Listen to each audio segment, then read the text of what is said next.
Alwell Morrison. Time, today. Place, the United States. Period of action, 24 hours. By Holman Day. Author of The Writer of King Log, The Red Lane, King Spruce, Where Your Treasure Is. 2. Percival P. Baxter. A consistent and courageous champion in the protection of the people's white coal, with the author's sincere friendship and high regard. How the Morrison broke St. Ronan's rule. 2. The threat of what the night may bring. 3. The Morrison assumes some contracts. 4. Answering the first alarm. V. The men who were waiting to be shown. 6. The man's word of the mayor of Marion. 7. The thin crust over boiling lava. 8. A rod and pickle. 9. Making it a square break. X. A senator sizes up a foe. 11. Flarebacks in the case of love and a mob. 12. Rifles rule in the People's House. 13. The lineup forms in the People's House. 14. The impending shame of a state. 15. The boss of the job. 16. The city of Marion seeks its mayor. 17. The Capitol in shadow. 18. The Capitol alight. 19. Lana Corson has her doubts. XX. In the cold and candid daylight. 21. A woman chooses her mate. Alwell Morrison. How the Morrison broke St. Ronan's rule. On this crowded 24-hour cross-section of contemporary American life, the curtain goes up at 9:30 o'clock of a January forenoon. Locality, the city of Marion, the capital of a state. Time, that politically throbbing, project crowded, anxious, and expectant season of plot and counterplot, the birth of a legislative session. Disclosed, the office of St. Ronan's mill of the city of Marion. From the days of old Angus, who came over from Scotland and established a woolen mill and handed it down to David, who placed it confidently in the possession of his son Stuart, the unalterable rule was that the Morrison entered the factory at 7 o'clock in the morning and could not be called from the mill to the office on any pretext whatsoever till he came of his own accord at 10 o'clock in the forenoon. In the reign of David, the old John Robinson wagon circus paraded the streets of Marion early on a forenoon, and the elephant made a break in a panic and ran into the mill office of the Morrisons through the big door, and Paymaster Andrew McTavish rapped the elephant on the trunk with a penstock and, only partially awakened from abstraction in figures, stated that Master Morrison will not see callers till he comes frae the mill at 10. To go into details about the Morrison manners and methods and doggedness in attending to the matter in hand, whatever it might be, would not limn Stuart Morrison in any clearer light than to state that old Andrew, at 72, was obeying Stuart's orders as to the 10 o'clock rule and was just as consistently as Cerberus as he had been in the case of Angus and David. He was a bit more set in his impassivity, at least to all appearances, because chronic arthritis had made his neck permanently stiff. It may be added that Stuart Morrison was 30-odd, a bachelor, dwelt with his widowed mother in the Morrison mansion, was mayor of the city of Marion, though he did not want to be mayor, and was chairman of the State Water Storage Commission because he particularly wanted to be the chairman. He was, by reason of that office, in a position where he could rap the knuckles of those who should attempt to grab and selfishly exploit the people's white coal, as he called water power. These latter appertaining qualifications were interesting enough, but his undeviating observance of the mill rule of the Morrisons of St. Ronan's served more effectively to point the matter of his character. Stuart Morrison, when he was in the mill, was in it from top to bottom, from carter to spinner and weaver, from wool sorter to cloth hall inspector, to make sure that the manufacturing principles for which Alwell Morrison stood were carried out to the last detail. On that January morning, as usual, he was in the mill with his sleeves rolled up. On his high stool in the office was Andrew McTavish, his head framed in the wicket of his desk, and the style of his beard gave him the look of a Scotch terrier in the door of a kennel. The office was near the street, a low building of brick, having one big room. A narrow, covered passage connected the room with the mill. A rail divided the office into two small parts. According to his custom in the past few months, McTavish, when he dipped his pen, stabbed pointed glances beyond the rail and curled his lips and made his whiskers bristle and continually looked as if he were going to bark. He kept his mouth shut, however. But his silence was more baleful than any sounds he could have uttered. It was a sort of ominous, canine silence, covering a hankering to get in a good bite if the opportunity was ever offered. It was the rabble o' the morning, the crowd waiting to see His Honor the Mayor, on the other side of the rail. It was the sacrilegious invasion of a business office in the hours sacred to business. It was like that every morning. It was just as well that the taciturn MacTavish considered that his general principle of cautious reserve applied to this situation as it did to matters of business in general, otherwise the explosion through that wicket some morning would have blown out the windows. MacTavish did not understand politics. He did not approve of politics. Government was all right, of course.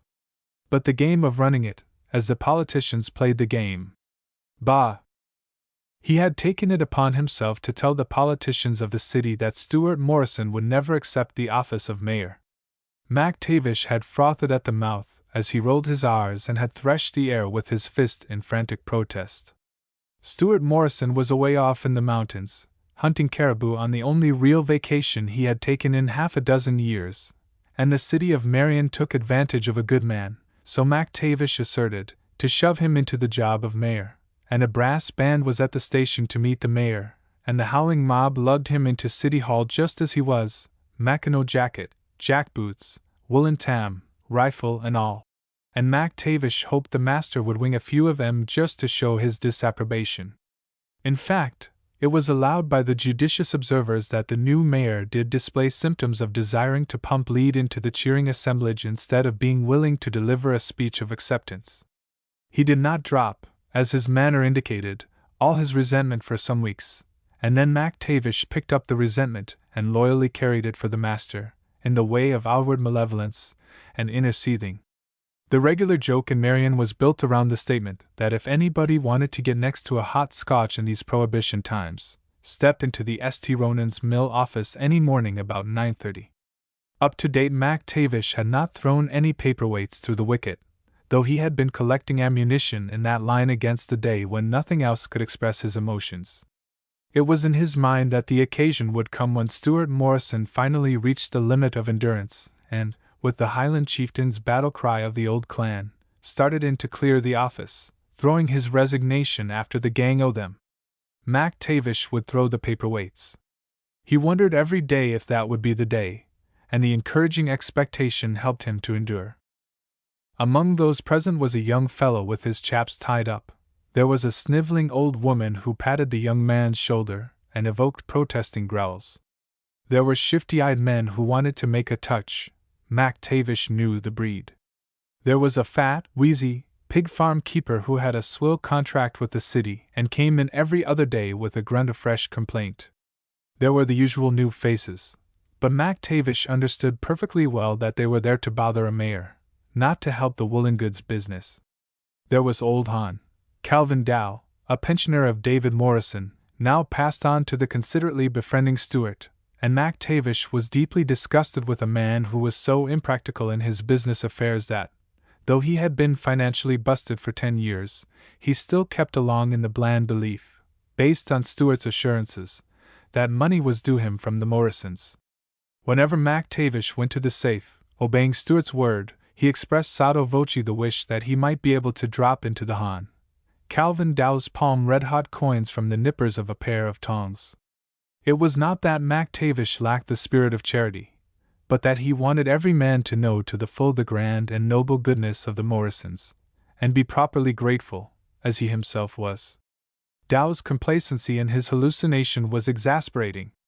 But there was no one in sight that morning who promised the diversion or the effrontery that would make this the day of days, and there seemed to be no excuse that would furnish the occasion for the battle cry which would end all this pestiferous series of levies.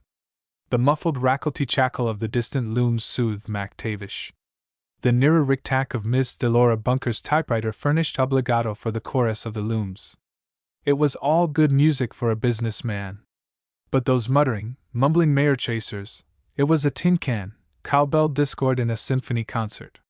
MacTavish, honoring the combat code of Caledonia, required presumption to excuse attack, needed an upthrust head to justify a whack. Patrolman Cornelius Relihan, 6 feet 2, was lofty enough. He marched to and fro beyond the rail, his heavy shoes flailing down on the hardwood floor. Every morning the bang of those boots started the old pains to thrusting in MacTavish's neck. But Officer Relihan was the mayor's majordomo, officially, and Stuart's pet and protege and worshipping vassal in ordinary. An intruding elephant might be evicted.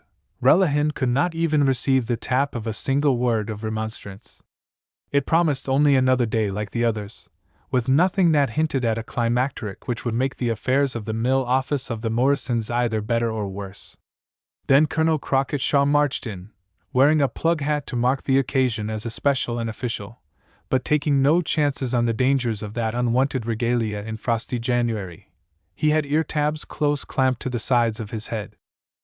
MacTavish took heart. He hated a plug hat. He disliked Colonel Crockett Shaw, for Shaw was a man who employed politics as a business. Colonel Shaw was carrying his shoulders well back and seemed to be taller than usual, his new air of pomposity making him a head thrust above the horde. Colonel Shaw offensively banged the door behind himself. MacTavish removed a package of timesheets that covered a pile of paperweights. Colonel Shaw came stamping across the room, clapping his gloved hands together, as if he were as cold under the frosty eyes of MacTavish as he had been in the nip of the January chill outdoors. "Mayor Morrison! Call him at once!" he commanded, at the wicket. MacTavish closed his hand over one of the paperweights. He opened his mouth. But Colonel Shaw was ahead of him with speech. "This is the time when that fool Milrule goes bump." The colonel's triumphant tone hinted that he had been waiting for a time like this. His entrance and his voice of authority took all the attention of the other waiters off their own affairs. "Call out Mayor Morrison. Haud your havers, ye keckling loon! War's your een for the tick-kit gilly?" The old paymaster jabbed indignant thumb over his shoulder to indicate the big clock on the wall. "I can't hear what you say on account of these ear pads, and it doesn't make any difference what you say, Andy. This is the day when all rules are off." He was fully conscious that he had the ears of all those in the room. He braced back. With an air of a functionary calling on the multitude to make way for royalty, he declaimed, "Call His Honor Mayor Morrison at once to this room for a conference with the Honorable Jodrey Wadsworth Corson, United States Senator. I am here to announce that Senator Corson is on the way." MacTavish narrowed his eyes. He whittled his tone to a fine point to correspond, and the general effect was like impaling a puffball on a rat-tail file. "If ye hae coom sunstruck on a January day, ye'd best stick a sopped sponge in the laft o' your tarpail bonnet. Sit ye doon and spear the hands o' the clock for to tell when the Morrison cooms frae the mill." The colonel banged the flat of his hand on the ledge outside the wicket. "It isn't an elephant this time, MacTavish. It's a United States Senator. Act on my orders, or into the mill I go, myself." The old man slid down from the stool, a paperweight in each hand. "Only o'er my dead body will ye tell him in your mortal flesh. Make the start to enter the mill, and it's my thought that ye'll tell him by spiritual knocks or by tipping a table through a medium. Lay off that jabber, old bucks, the two of ye," commanded Officer Relihan, swinging across the room. "I'm here to kape th place straight and dacent. I hae the say. I'll gie ye off the orders," remonstrated MacTavish. There was grim satisfaction in the twist of his mouth. It seemed as if the day of days had arrived. "On that side your bar ye may boss the wool business. But this is the mayor's side and the colonel is saying he's here to see his honor. Colonel, ye'll take your seat and wait your turn." He cupped his big hand under the emissary's elbow. MacTavish and Relihan, by virtue of jobs and natures, were foes, but their teamwork in behalf of the interests of the Morrison was comprehensively perfect. "What's the matter with your brains, Relihan?" demanded the colonel, hotly. "I don't kape stirring 'em up to ask 'em, seeing that they're resting aisy," returned the policeman, smiling placidly. "And there's nothing the matter with my muscle, is there?" He gently but firmly pushed the colonel down into a chair. "Don't you realize what it means to have a United States Senator come to a formal conference?" "No!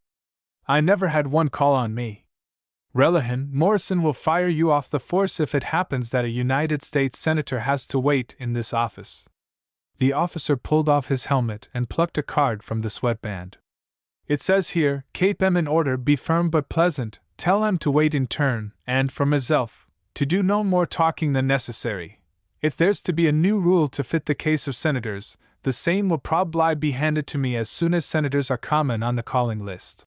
He put up a hand in front of the colonel's face, a broad and compelling hand. Now I'm going along on the old orders, and the clock tells you that ye have a scant 20 minutes to wait. And if I do any more talking, of the kind that ain't necessary, I'll break a rule. Be aisy, Colonel Shaw. He resumed his noisy promenade. MacTavish was back on the stool, and he clashed glances with Colonel Shaw with alacrity. There'll be an upheaval in this office, MacTavish. Aye. If ye make one more step toward the mill door, ye'll not ken of a certainty where ye'll land when ye're upheaved. After a few minutes of the silence of that armed truce, Miss Bunker tiptoed over to MacTavish, making an excuse of a sheet of paper which she laid before him. The paper was blank. Daddy Mac. Miss Bunker enjoyed that privilege in nomenclature along with other privileges usually won in offices by young ladies who know how to do their work well and are able to smooth human nature the right way.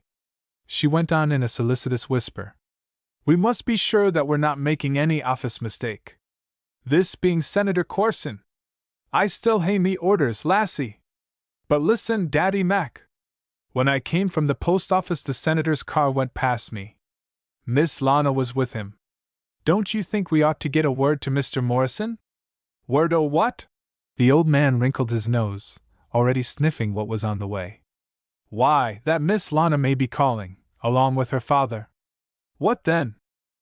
Mr. Morrison is a gentleman, above all things, declared the girl, nettled by this supercilious interrogation.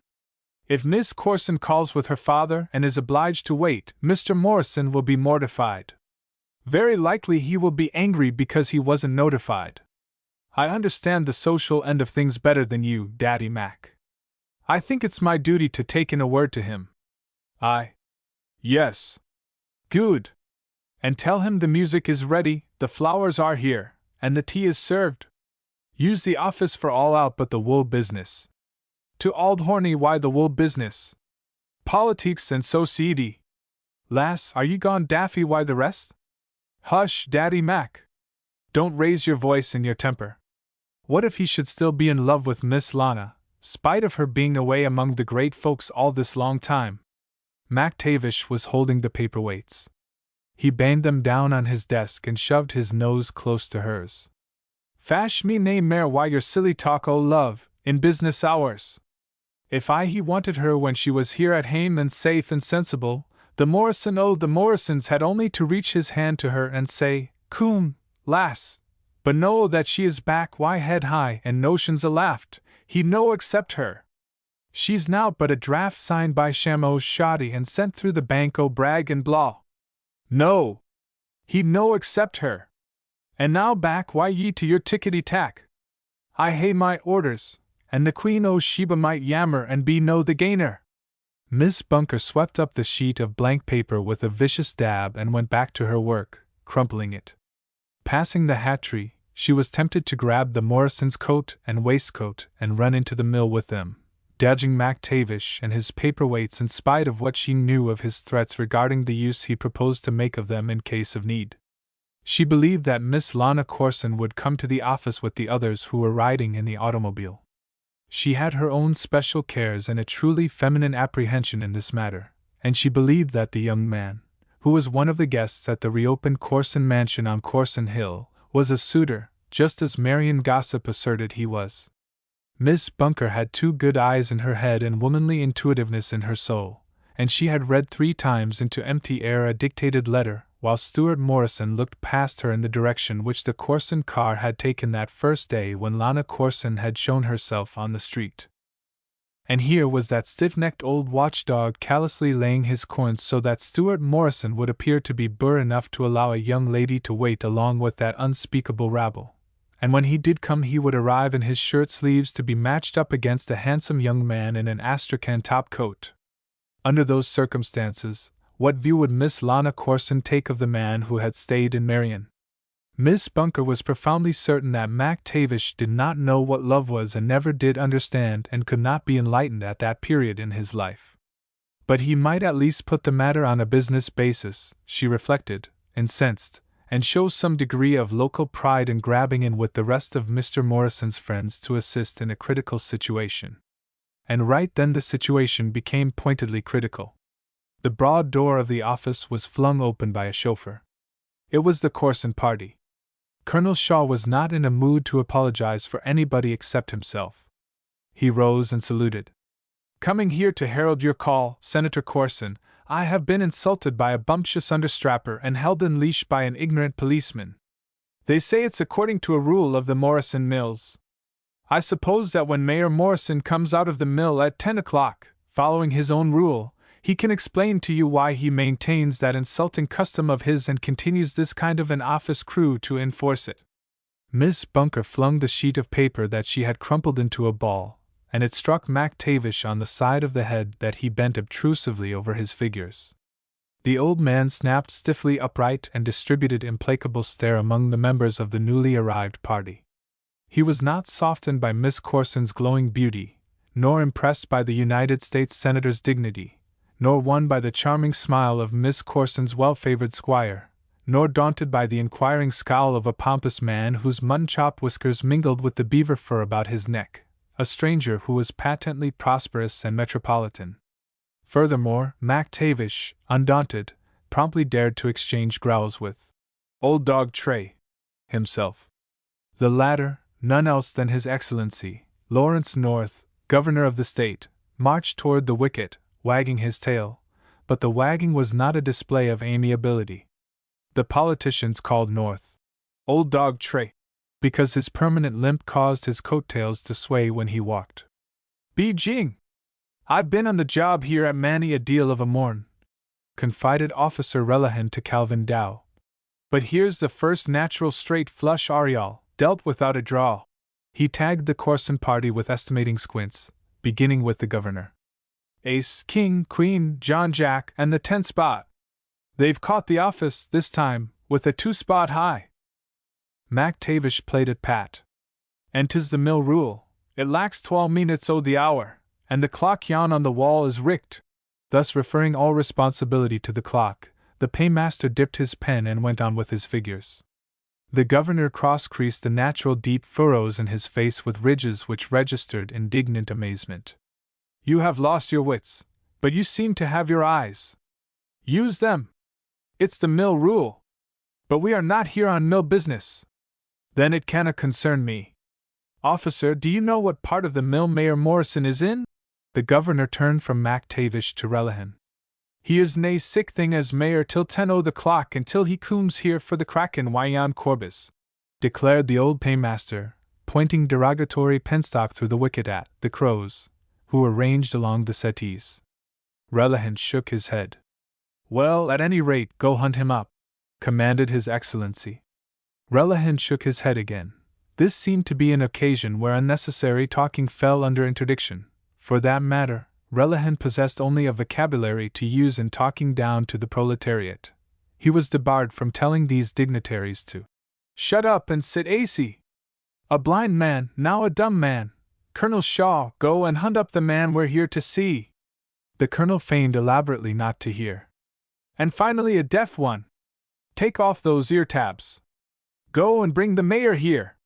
MacTavish dropped from his stool, armed himself with 2 paperweights, and took up a strategic position near the door which led into the passage to the mill. "Roderick Dhu at bay. Impressive tableau," whispered the young man of the Corson party in Lana's ear, displaying such significant and wonted familiarity that Miss Bunker, employing her vigilance exclusively in the direction in which her fears and her interest lay, sighed and muttered. The door of the corridor was flung open suddenly. The staccato of the orchestra of the looms sounded more loudly and provided entrance music. Astonishment rendered MacTavish hors de combat. He dropped his weights and his lower jaw sagged. It was the Morrison, breaking the ancient rule of St. Ronan's, 10 minutes ahead of time. To the threat of what the night may bring. All the Morrisons were up stick at Chiels in point of height. Stuart had appeared so abruptly, he towered so dominantly, that a stranger would have expected a general precipitateness of personality and speech to go with his looks. But after he had closed the door he stood and stroked his palms slowly over his temple, smoothing down his fair hair, a gesture that was a part of his individuality, and his smile, while it was not at all diffident, was deprecatory. He began to roll down the sleeves of his shirt. There was the repressed humor of his race and the glint in his eyes. He drawled a bit when he spoke, covering thus the Scotch hitch and go on in the natural accent that had come down to him from his ancestors. I saw your car arrive, Senator Corson, and I broke the sprinting record. And the mill rule, muttered MacTavish. It's only an informal call, Stuart, explained the senator, amiably, walking toward the rail. And you have caught me an informal rig, sir. He pulled his coat and waistcoat from the hooks and added, while he tugged the garments on. So I'll say, informally, I'm precious glad to see old neighbors home again and to know the Corson mansion is opened, if only for a little while. Lana came down with the servants a few days ago. I couldn't get here till last evening. I have some friends with me, Stuart, who have come along in the car to join me in paying our respects to the mayor of Marion. Morrison threw up the bar of the rail and stepped through. He clutched the hand of the senator in his big, cordial grip. And now, being out in the mayor's office, I'll extend formal welcome in the name of the city, sir. He looked past the father toward the daughter. But I must interrupt formality long enough to present my most respectful compliments to Miss Corson, even walking right past you, Governor North, to do so, explained Stuart, marching toward Lana, smiling down on her. Their brief exchange of social commonplaces was perfunctory enough. Their manner suggested nothing to a casual observer, but Miss Bunker was not a casual observer. She's ashamed, was her mental conviction. Her eyes give her away. She don't look up at him like a girl can look at any man when there's nothing on her conscience. Whatever it was that happened, she's the one who's to blame, but if she can't be sorry it doesn't excuse her because she's ashamed. Possibly Miss Corson was covering embarrassment with the jaunty grandiloquence that she displayed. I have dared to intrude among the mighty of the state and city, Mr. Mayor, in order to impress upon you by word of mouth that your invitation to the reception at our home this evening isn't merely an invitation extended to the chief executive of the city. It's for Stuart Morrison himself, ran her little speech. I hope so. This word from you certifies it. And Stuart Morrison will strive to behave just as politely as he used to behave at other parties of Lana Corson's when he steeled his heart against a second helping of cake and cream. She forestalled her father. Allow me to make you acquainted with Coventry Daunt, Stuart.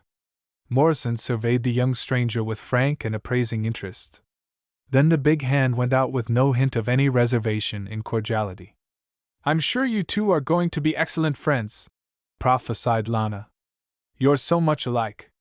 The florid giant and the dapper, dark young man swapped apologies in a faint flicker of a mutual grin. I mean in your tastes. Mr. Daunt is tremendously interested in water power, Miss Corson hastened to say. But father is waiting for you, Stuart. So, however, was the sniveling old woman waiting. She had not presumed to break in on a conference with another of her sex, but when the mayor turned from the lady and started to be concerned with mere men, the old woman asserted her prerogative. Out of me way. Conrelahan ye omidhon, that I have chased many the time out o' me patch. I'm a lady and I have me rights first. She struggled and squalled when the officer set his palms against her to push her away.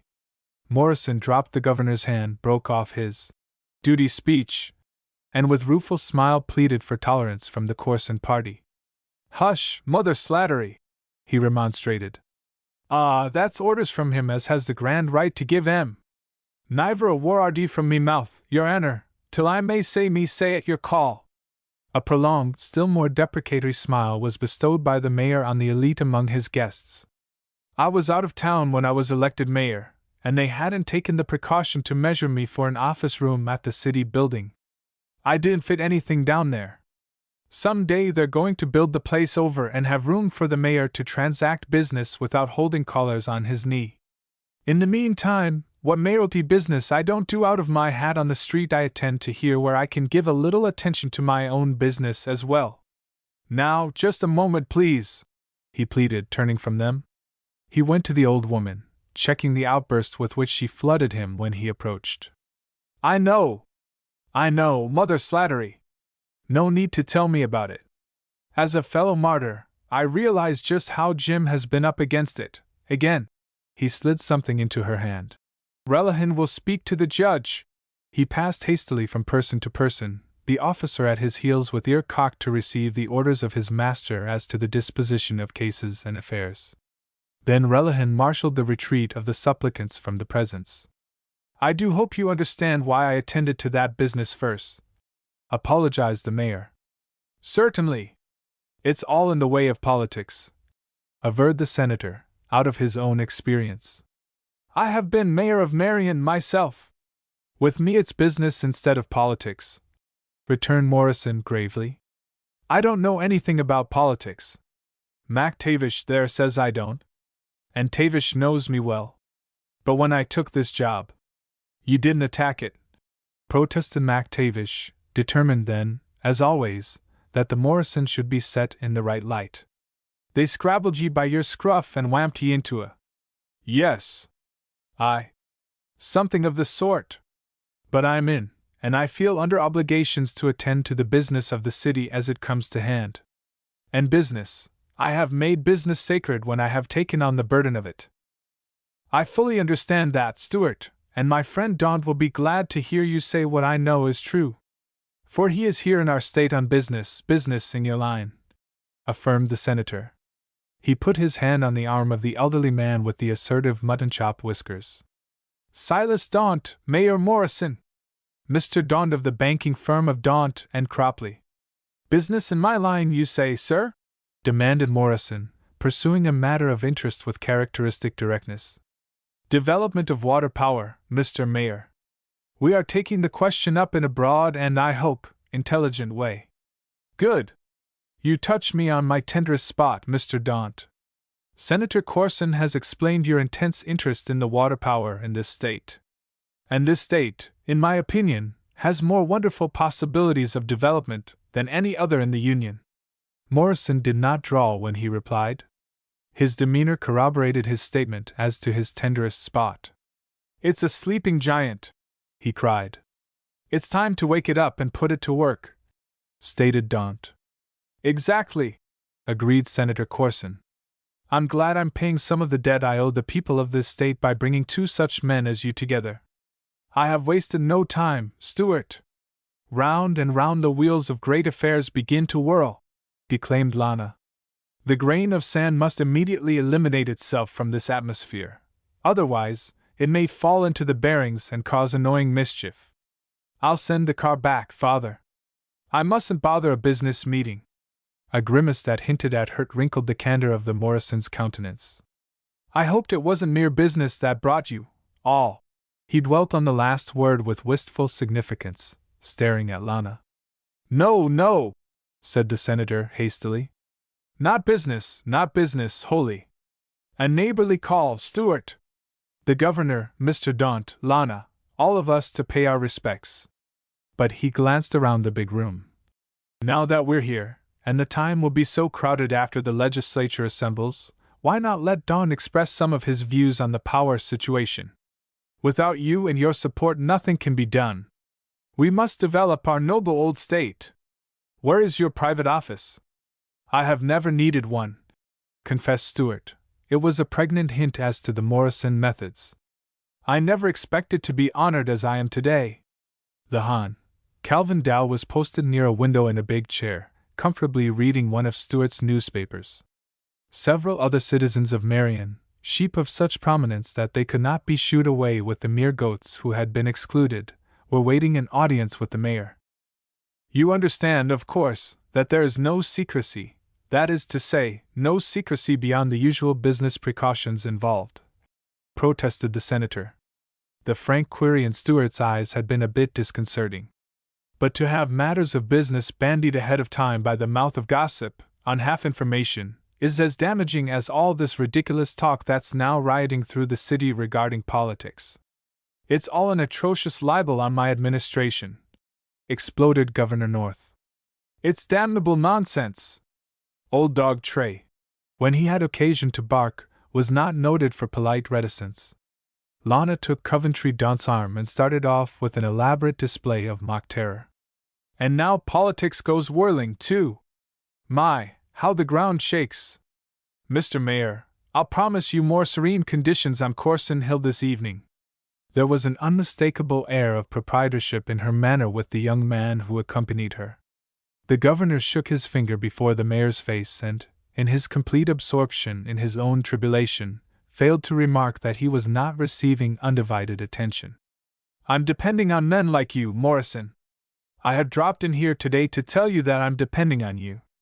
Senator Corson had apparently convinced himself that the mill office of St. Ronan's was too much of an open-faced proposition. It seemed more like an arena than a conference room. Dow and the waiting gentlemen of Marion showed that they were frankly interested in the governor's outbreak. Right then there were new arrivals. The senator hastily made himself solitaire manager of that particular chess game and ordered moves. Lana, wait with Coventry in the car. We'll be only a moment. At my house this evening it will be a fine opportunity for you and Dawn to have your little chat, Stuart, and get together to push the grand project for our good state. Yes, agreed Morrison. I'll be glad to come. He was giving the young woman and her escort his close attention and spoke as if he meant what he said. He blinked when the door closed behind them. And what say if you wait till then, Governor, to confer with the mayor, if you really find that there is need of a conference, suggested the director of moves. But I want to tell you right now, Morrison, seeing that you're mayor of the city where our state capital is located, that I expect your full cooperation in case of trouble tonight or tomorrow. His Excellency declared, with vigor. Oh, there will be no trouble, asserted the senator airily. Coming in fresh from the outside, from a wider horizon, I can estimate the situation with a better sense of proportion than you can, North, if you'll allow me to say so. We can always depend on the sane reliability of our grand old state. The governor was not reassured or placated. And you can always depend on a certain number of soreheads to make fools of themselves here. You could depend on it in the old days. It's worse in these times when everybody is ready to pitch into a row and clap a claw right and left simply because they're aching for a fight. The closed door had no more revelations to offer to Morrison. He turned his mystified gaze on the senator and the governor, as if he desired to solve at least one of the problems that had come to hand all of a sudden. I can take care of things up on Capitol Hill, Morrison. I'm the governor of this state and I have been re-elected to succeed myself, and that ought to be proof that the people are behind me. But I want you to see to it that the damnation mob hornets are kept at home in the city here, where they belong. When father kept bees I used to save many a highful for him by banging on mother's dishpan when they started to swarm. As to the hornets, I don't care what you bang on, broke in His Excellency. On their heads if they show them. But do I have your cooperation in the name of law and order? You may surely depend on me, even if I'm obliged to mobilize MacTavish and his paperweights, said the mayor, and for the first time in the memory of Miss Bunker, at least, MacTavish flushed. The paymaster had been hoping that the Laird o' St. Ronan's had not noted the full extent of the belligerency that had been displayed in making mill rules respected. But the abstraction that had marked Morrison's demeanor when he had looked over the governor's head at the closed door, and the later glint of jest in his eyes departed suddenly. The eyes narrowed. You talk of trouble that's impending this night, Governor North. There'll be no trouble, insisted the senator. Fools can always stir a row, declared His Excellency, with just as much emphasis.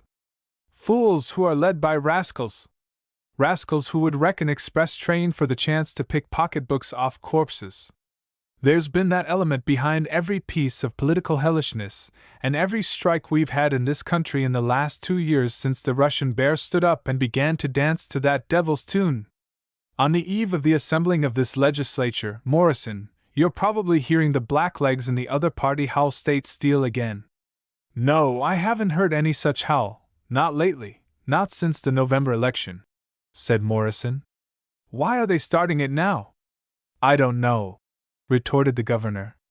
But the mayor's stare was again wide open and compelling, and His Excellency's gaze shifted to MacTavish and then jumped off that uncomfortable object and found refuge on the ceiling.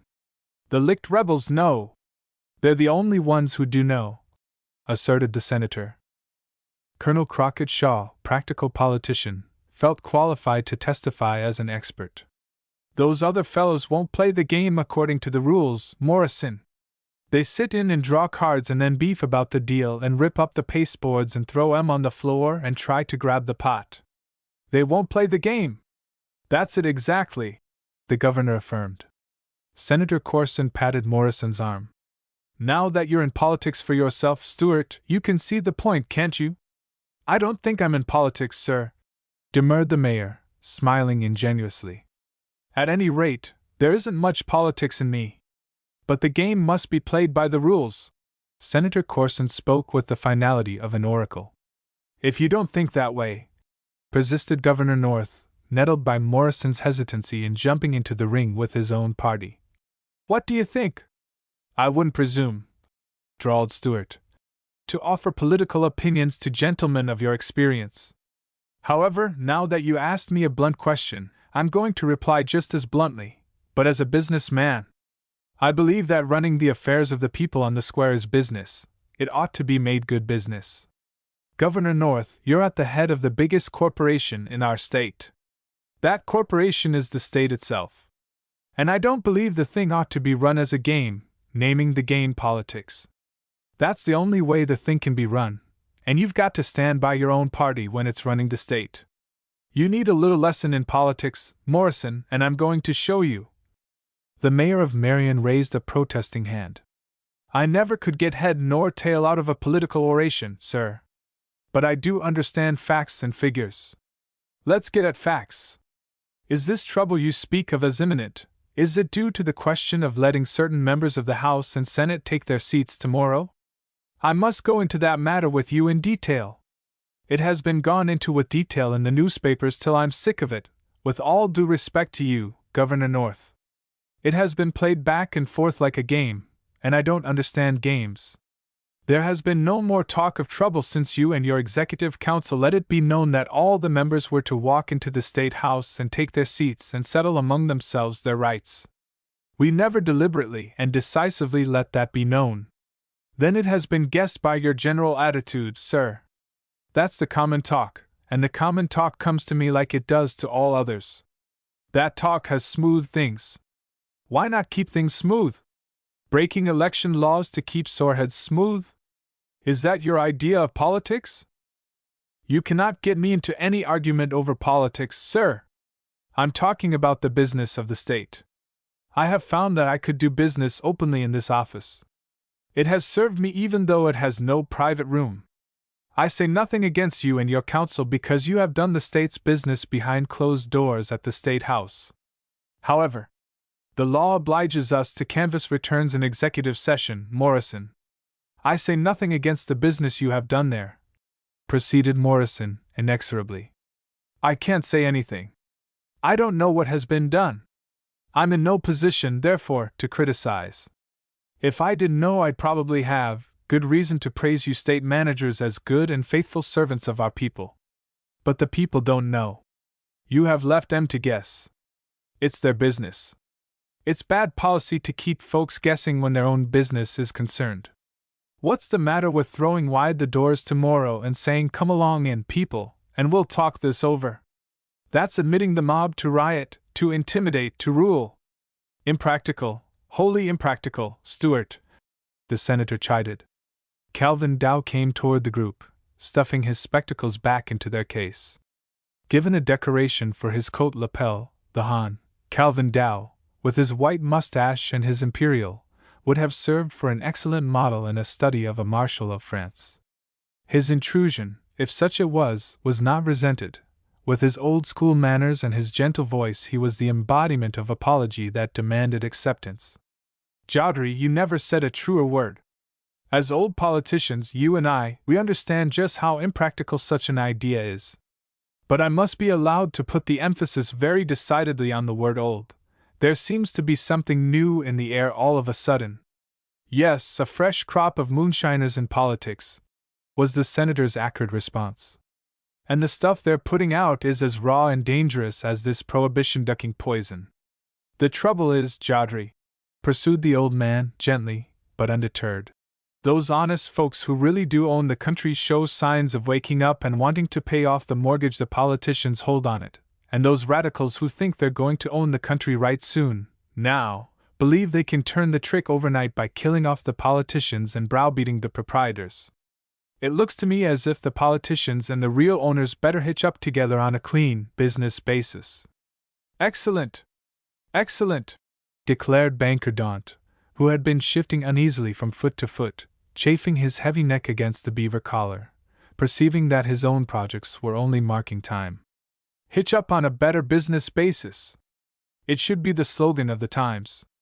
Mr. Mayor? Right you are!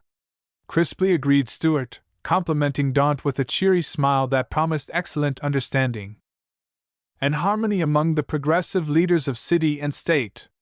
Mr. Mayor? What say Governor North? The Metropolitan Mr. Daunt was not disposed to allow his commercial proposition to be run away with by a stampeding political team. That's what I'm asking for, the cooperation that will fetch harmony, admitted the governor, grudgingly. But, however, when His Excellency turned to the mayor with the plain intent of getting down to a working understanding, Mr. Daunt broke up what threatened to be an embarrassing clinch. As if carried away by enthusiasm in meeting one of his own kind in business affairs, Daunt grabbed Morrison's hand and pulled the mayor away with him toward the door, assuring him that he was glad to pitch in, heart and soul, with a man who had the best interests of a grand state to conserve and develop in the line of water power. Then he went on as if quoting from a prospectus. When the veins and the arteries of old Mother Earth have been drained of the coal and oil, Mr. Morrison, God's waters will still be flowing along the valleys, roaring down the cliffs, ready to turn the wheels of commerce. On the waters we must put our dependence. They are the Creator's best heritage to His people, in lifting and making light the burden of labor, was the promoter's pompous declaration.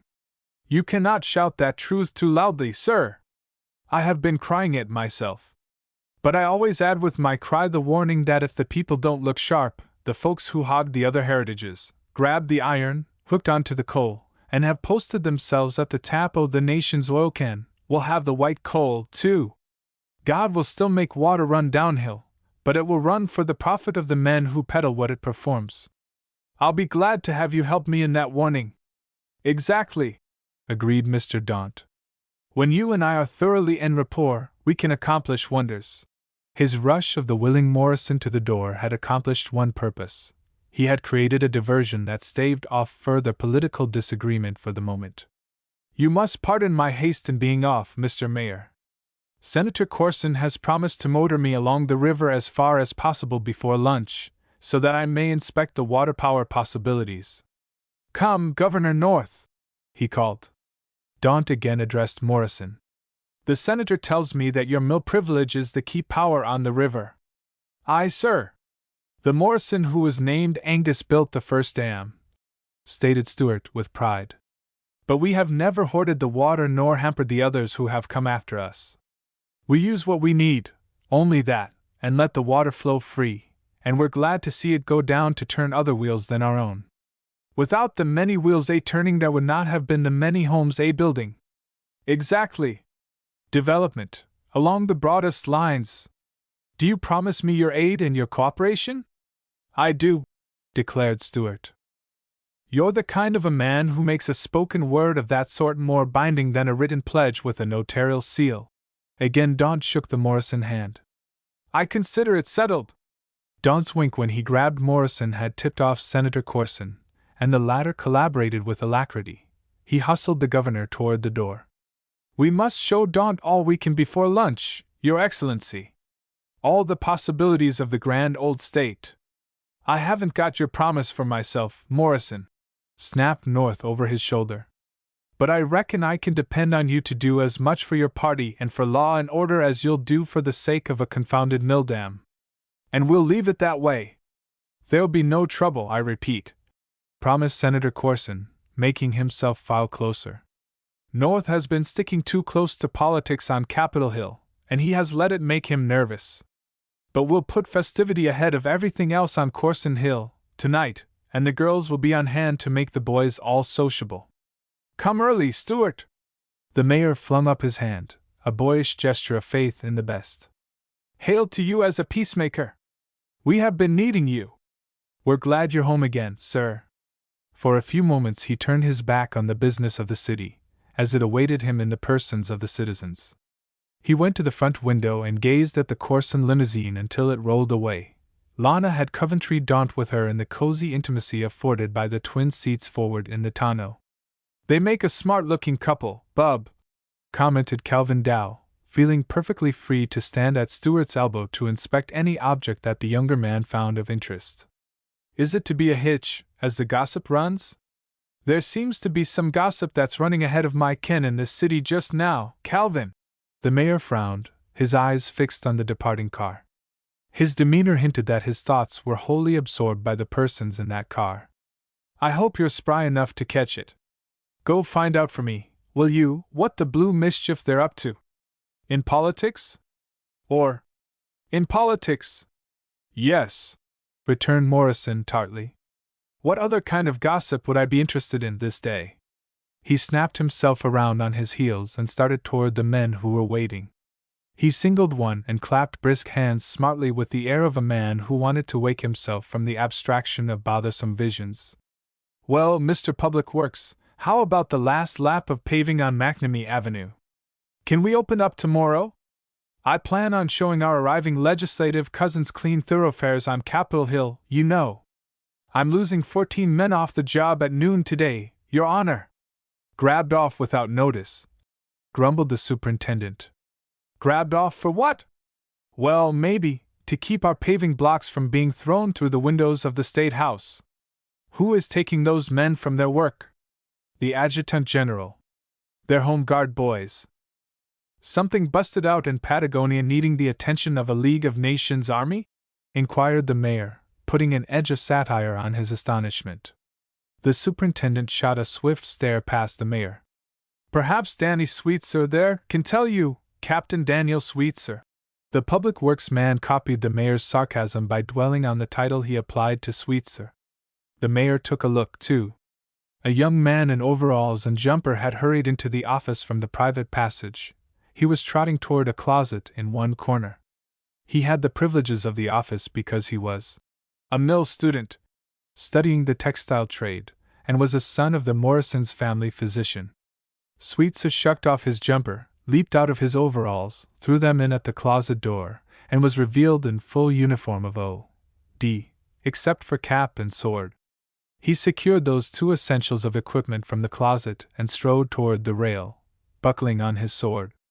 Miss Bunker was surveying him with telltale and proprietary pride that was struggling with an expression of utter amazement. The deal hate ails 'em a this day, exploded MacTavish. The banked fires of his smoldering grudges blazed forth in a sudden outburst of words that revealed the hopes he had been hiding. His natural cautiousness in his dealings with the master went by the board. No, it's your time, Chief.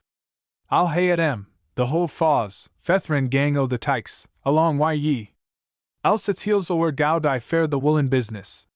Morrison flicked merely a glance of mystification at MacTavish. The master's business was with his mill student. What's wrong with you, Danny? Hold yourself for a moment on that side of the rail where you're still a man of the mill. I'm afraid of a soldier, like you'll be when you're out here in the mayor's office, he explained, softening the situation with humor. What does it mean? The whole company of the St. Ronan's Rifles has been ordered to the armory, sir.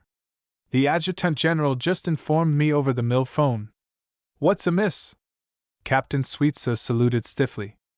I am not allowed to ask questions of a superior officer, sir, or to answer questions put by a civilian. I am now a soldier on duty, sir. Come through the rail. The officer obeyed and stood before Morrison. Now, Captain, you're in the office of the Mayor of Marion, and the Mayor officially asked you why the militia has been ordered out in his city? Again Captain Sweetser saluted. Mr. Mayor, I refer you to my superior officer, the Adjutant General of the state. Morrison promptly shook the young man cordially by the hand. That's the talk, Captain Sweetser. Attend honestly to whatever job you're on. It's my own motto. I try to do it, Mr. Morrison. You have always set me the example. MacTavish groaned. He saw mill discipline going into the garbage along with everything else that had been sane and sensible, and regular, at St. Ronan's. And the Morrison himself had come from the mill that day 10 minutes ahead of the hour. So on with you, lad, and do your duty. Stewart forwarded Sweetser with a commendatory clap of the palm on the barred shoulder. Calvin Dow was lingering. We mustn't let the youngsters shame us, Calvin, Morrison murmured in the old man's ear. We all seem to have our jobs cut out for us, and I can't tend to mine in an understanding way till you have attended to yours. The veteran saluted as smartly as had the soldier, and trudged away on the heels of Sweetser. Ain't there any way of your making that infernal old tin soldier up at the State House lay his paws off our paving crew? Asked the superintendent. Hush, Baldwin! Chided the mayor, unruffled, speaking indulgently. We seem to have a new war on the board. Have you forgotten, after all that has been happening in this world, that in time of war we must sacrifice public improvements and private enterprises? Go on and do your best with the paving. Hell is paved with good intentions, but I can't put 'em down on McNamee Avenue. Of course not, Baldwin. That would be using war material that will be urgently needed, if I'm any judge of these times. How's that, Mr. Mayor? Why, the Hell architects seem to be planning an extension of the premises, drawled Morrison. The Morrison assumed some contracts. In the past, each day after lunch, McTavish had been enabled to get back to the sanity of a well-conducted woolen mill business. In the peace that descended on the office afternoons he put out of his mind the nightmare of the forenoons, and tried not to think too much of what the morrows promised. Stewart Morrison had caused it to be known in Marion that he reserved afternoons for the desk affairs of St. Ronan's mill. McTavish always brought his lunch.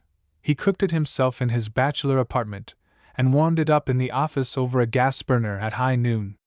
While he was brushing the crumbs of an oaten cake off his desk, 6 men filed in. He knew them well. They were from the Marion Chamber of Commerce. They made up the Industrial Development Committee. I'm afraid we're a bit too early to see the mayor, suggested Chairman Dispose. Ye are. Nigh 22 hours too early to see the mayor. But we phoned the house and were told he had left to come to the office. The mayor, mind ye, the mayor, he comes frae the mill at. McTavish remembered the crashing blow to his proud pronunciamiento that forenoon, and his natural caution regarding statements caused him to hesitate. He is supposed to come frae the mill at 10 o'clock, ante-meridian. Post-meridian, Master Morrison, of St. Ronan's, not the mayor, he comes to his desk yon, well, when he comes isna the concern o' those who are spirin' for a mayor. The gentlemen of the committee exchanged wise grins, suggestively sardonic grins, and sat down. McTavish, bristling in silence over his figures, was comforted by the ever-springing hope that this intrusion might serve as the last straw on the overloaded Morrison endurance. He perked up expectantly when Stewart came striding in. Then he wilted despondently, because Morrison greeted the gentlemen with breezy hospitality, led them beyond the rail, and gave them chairs near his desk. Command me! I am at your service! We're on our way to Senator Corson's. We have been invited to meet Mr. Daunt at lunch, said Dispose. A thin veneer of suavity suited his thin lips. Fine. I'm glad to hear you say so.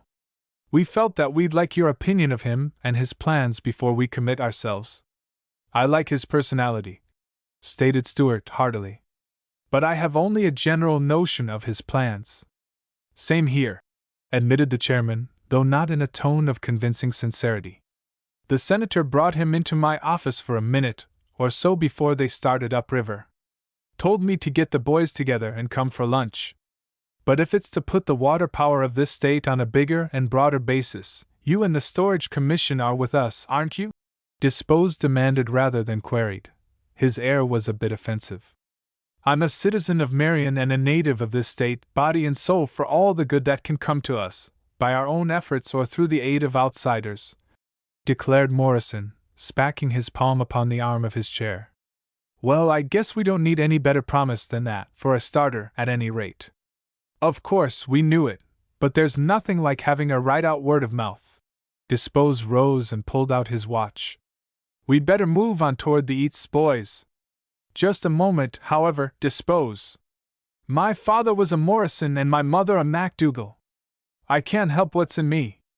What is it that's in you? Inquired Dispose, pausing in the act of putting back his watch. Scotch cautiousness. You don't suspect that a man like the big Silas Daunt, of Daunt and Cropley. I don't suspect. I haven't got as far as that. But I want to know exactly what he means by coming into this state. I have a man out getting me some facts about what kind of a devil's mess is being stirred up all of a sudden today in politics. Suppose you get under Daunt's hide and find out whether he wants to do us or do for us, on the water power matter. An observant bystander would have perceived a queer sort of crispness in Morrison's manner from the outset of the interview. The same perspicacity would have detected something hard under the smooth surface of Dispose's early politeness.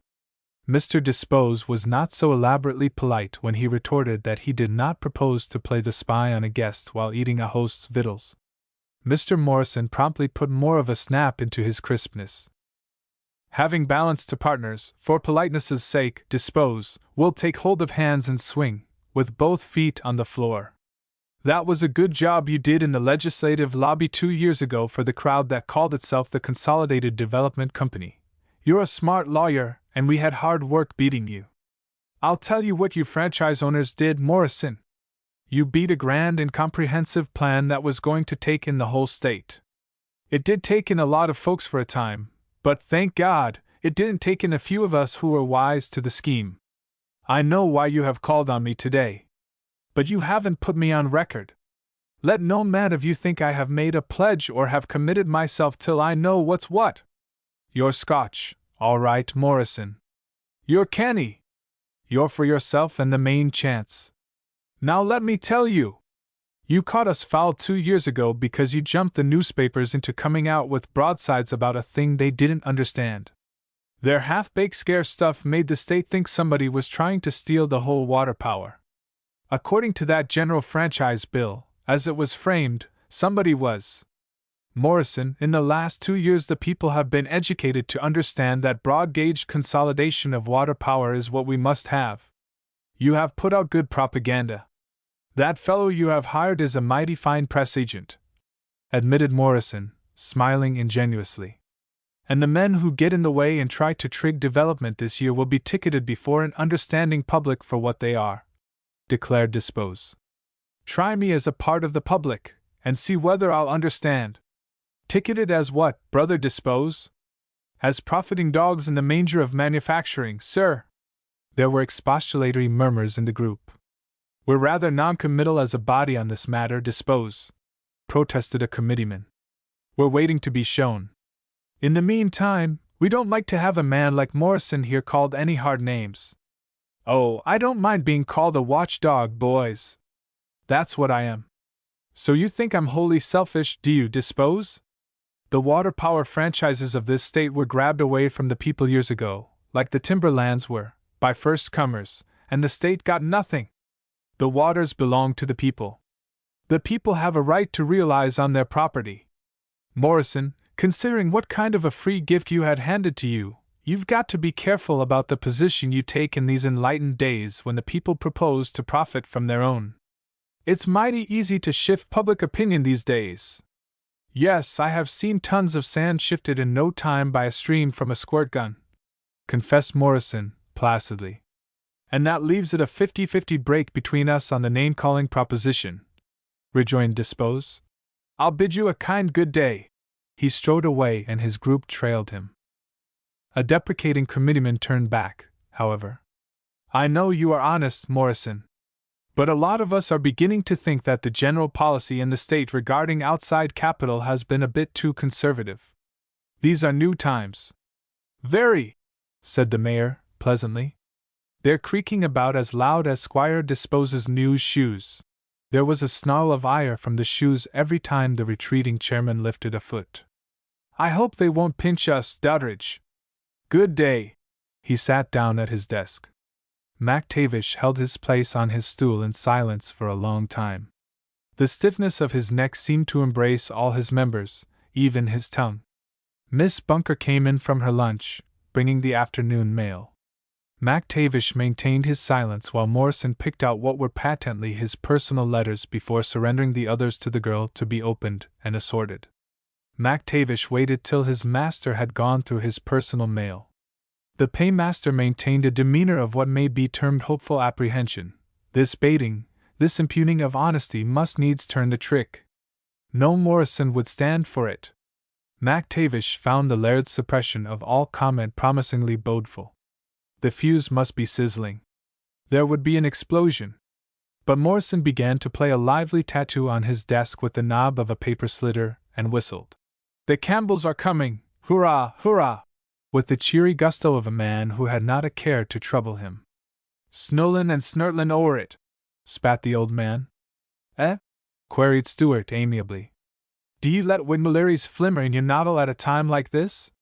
Why, Andy, speaking of a day like this, you'd have the crotchets whiffed from your head if you'd go out for your lunch in the pep of the air instead of penning yourself in the office." MacTavish leaped from his stool and marched toward this noncombatant. "Whar's the fire o' your spunk, Stuart Morrison?" "Go on, Andy," permitted the master, leaning back in his chair. "Do ye allow such feckless loons to coom and beard ye in your ain castle? Andy, if I were playing their game, as they call it, I'd say that I'm going to give 'em all a chance to lay their cards, face up, on the table. But putting it in a way you and I understand, I'm touching a match to their goods." MacTavish nodded approvingly. He did understand that metaphor. A burning match will not ignite pure wool, threads of shoddy will catch fire. Aye. The fire test o' the fabric. Well and good. But the toe o' your boot for 'em. Such was Siade for when he said ye set your ain sell in the way for muckle profeet. Soft. Soft and slow, Andy, reproved the master. There may be some truth in what he said. I'll have to stop right here and do some thinking about it. A chap gets to slamming ahead in his own line, you know.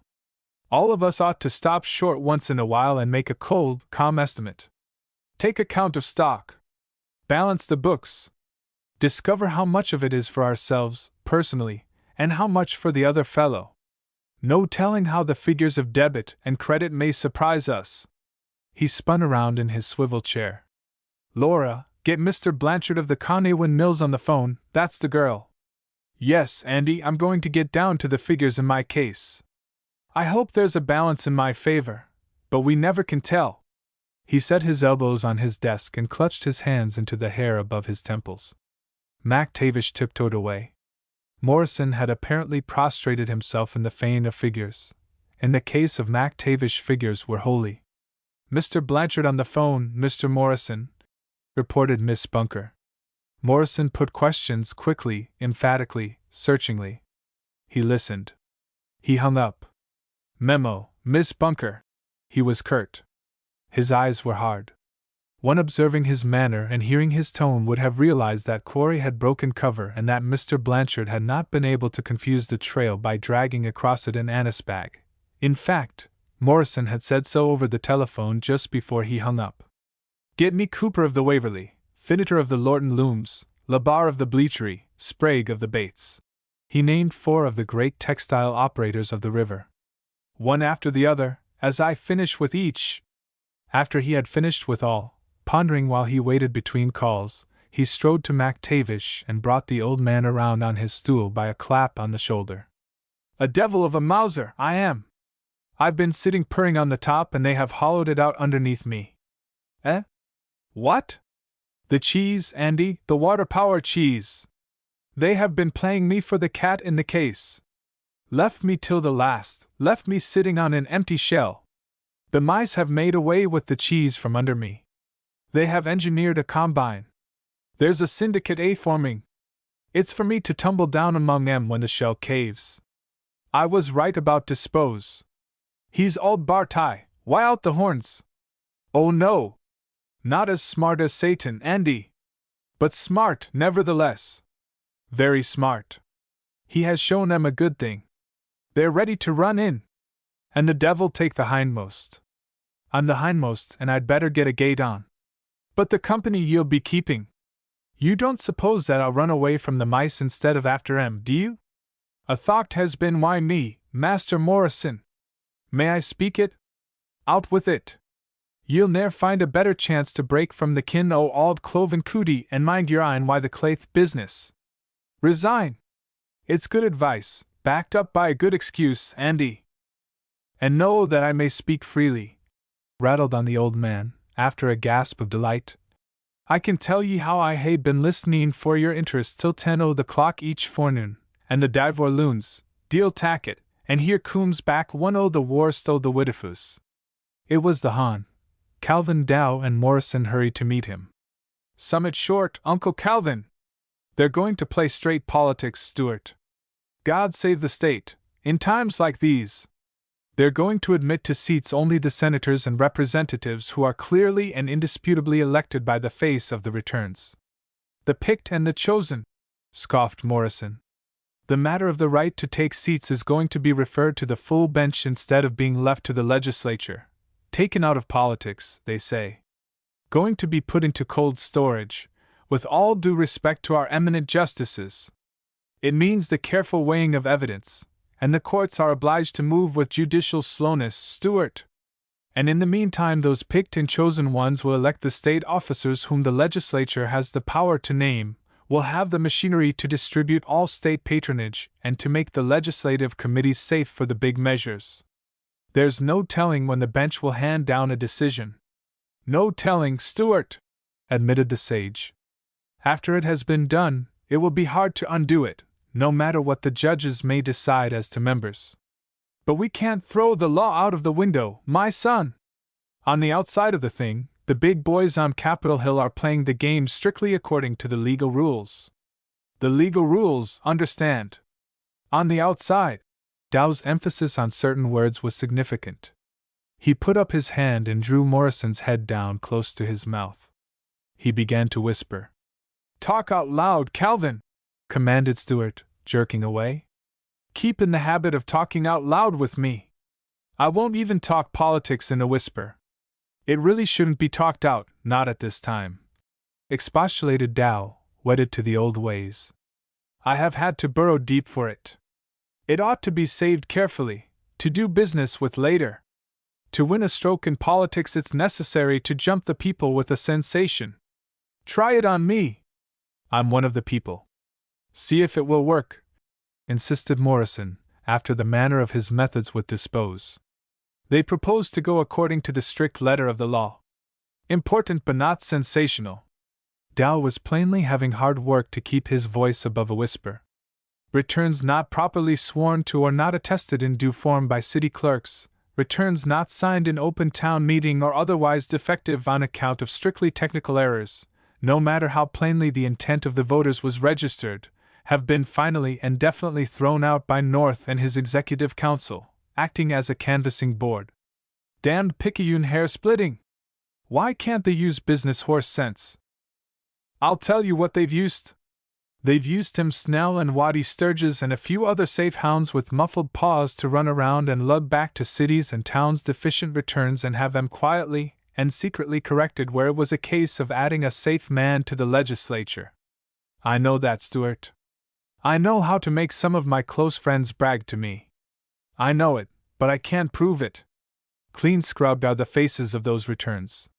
They'll show up tomorrow like the faces of the good boys on the first day at school. That's North's idea of that game he was talking about, is it? Morrison exploded. I don't believe that Senator Corson knows about those dirty details, or is a party to 'em. Well, asserted the Hon, Calvin Dow, stroking his nose contemplatively. Jodry and I used to cut sharp corners on 2 wheels of the 4 of the old wagon, in past times when he was a politician. But now that he's a statesman he doesn't like to be bothered by details. Do you see any joke to this, Calvin? Demanded Morrison, not relishing the veteran's chuckle. I can't help seeing the humor, confessed Dow blandly. The other boys would be grinding the same grist if they had control of the machinery. It's only what I myself used to do. Then his face became grave. But confound it! In these days there seems to be an element that can't take a joke in politics. There's trouble in the air. Probably, agreed Morrison dryly. Dow walked to the window and looked out with the air of a man who wanted proof to confirm a statement. I reckon I'll let you be informed direct from Trouble Headquarters, Stuart. Headquarters was at the Soldiers' Memorial in the park when I came past. I gathered that they were picking out a delegation to call on you, Post Commander Lanigan of the American Legion was doing the picking. He's heading the bunch that I see coming across the street. Resign! Barked MacTavish through his wicket. But the mayor of Marion did not appear to hear, nor Calvin Dow to understand. Morrison faced the door of his office. Lanigan led in his companions with the marching stride of an overseas veteran and halted them with a top sergeant's yelp. Click o' heels and snap o' the arm. The salute made Captain Sweets's previous efforts seem torpid by comparison. That a further comparison with Home Guard methods and morale was in Commander Lanigan's mind became promptly evident. Your Honor the Mayor, we represent John P. Dunn Post, American Legion, and the independent young men of this city in general. May we have a word with you? Certainly, Mr. Commander. In the stress of his emotions, Lanigan immediately sloughed off his official air. It's a hell of a note when a bunch of sissy slackers can keep real soldiers 10 feet from the door of the city armory at the end of a bayonet. The mayor strolled over and placed a placatory palm on the shoulder of the spokesman. What's all the row, Joe? Let's not get excited. I have been away fighting for liberty and justice, and I don't know what's been going on in politics at home. I don't know anything about politics. Nor I, Joe, so let's not try to discuss him. What else? They've got 3 machine guns up in our state house. What for? They are going to put in them sissy slackers.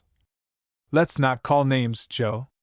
Those boys would have followed you across if you boys hadn't been so all-fired smart that you cleaned it all up in a hurry. What else? Why have a gang of politicians got to barricade our state house against the people?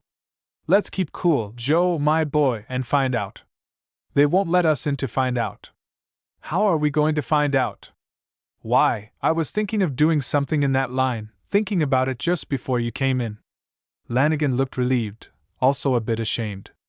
Excuse me for being pretty hot, Mr. Morrison. But the boys have been saying we couldn't depend on anybody to stand up for the people. By gad! I told them we'd come to you. Says I, oh well, Morrison is our kind. I hope the name fits the goods, Joe. Suppose you boys keep all quiet and calm for the good name of the city and let me find out how the thing stands. He was assured of support and compliance by a chorus of voices. Lanigan trailed the chorus in solo. Does that settle it? I'll say it does. It's up to you, the whole thing. You've given us the word of a square man. We can depend on you. And we thank you for taking the full responsibility for seeing to it that the people get theirs, and not in the neck either. But the mayor looked like a man who had stretched forth his hand to take a kitten and had had an elephant tossed at him. It's a pretty big contract, that? See here, Joe. You're good for any contract you take on, sir. We should worry after what you promise. He whirled on his heels. 'Bout face. Forward, march. He followed them and turned at the door. All the rest of the big ones seem to be too almighty busy to bother with the common folks today, sir. The governor with his politics, the adjutant general with his tin soldiers, and the high and mighty Senator Corson with that party he's giving tonight so as to spout socially the news that his daughter is engaged to marry a millionaire dude. Thank God, we've got a man who ain't taken up with anything of that sort and can put all his mind on to a square deal. Morrison did not turn immediately to face the 3 persons, his familiars in the office of St. Ronan's. He clasped his hands behind him and went to the window, as if to survey the departure of the delegation. What with one thing and another, they're loading the boy up, they're piling it on, observed Dow to MacTavish in sympathetic undertone. He'll resign out o' the miserable pother, growled MacTavish. The word he just jibed the gillies. It was as much as to say, I'll be coomin' along wi' ye from no on. The old man's hankerings were helping his persistent hope, in spite of his respect for the Morrison trait of devotion to duty. Resign, Andy! Confound it, he's only nailing his grit to the mast and planning on what end of the road to tackle first. You'll see. Stuart walked slowly, meditating deeply, went through the opening in the rail, sat down at his desk and fumbled in a drawer and sought deeply under many papers. He brought out a book, a worn volume. Calvin Dow, daring to peer more closely than Miss Bunker or MacTavish had the courage to venture, noted that the place to which Morrison opened was marked by a slip of paper, a snapshot photograph. "Miss Bunker!" called the master. "A memo." She came with her notebook and sat at the lid of the desk, facing him. "His resignation, I tell ye," whispered MacTavish. "I ken the look o' determination. I want it typed on a narrow strip that I can slip into my pocketbook," stated Stuart. Then, to all appearances entirely unconcerned with the listening veterans, he dictated. "Meanwhile I was thinking of my first love, as I had not been thinking of aught for years. Till over my eyes there began to move something that felt like tears." MacTavish bent on Dow a wild look and swapped with the old pensioner of the Morrisons a stare of amazement for one of bewildered concern. "I thought of the dress that she wore last time when we stood 'neath the cypress tree together in that lost land, in that soft clime, in the crimson evening weather. Of that muslin dress, for the eve was hot, and her warm white neck in its golden chain, and her full, soft hair, just tied in a knot, and falling loose again. I thought of our little quarrels and strife, and the letter that brought me back my ring.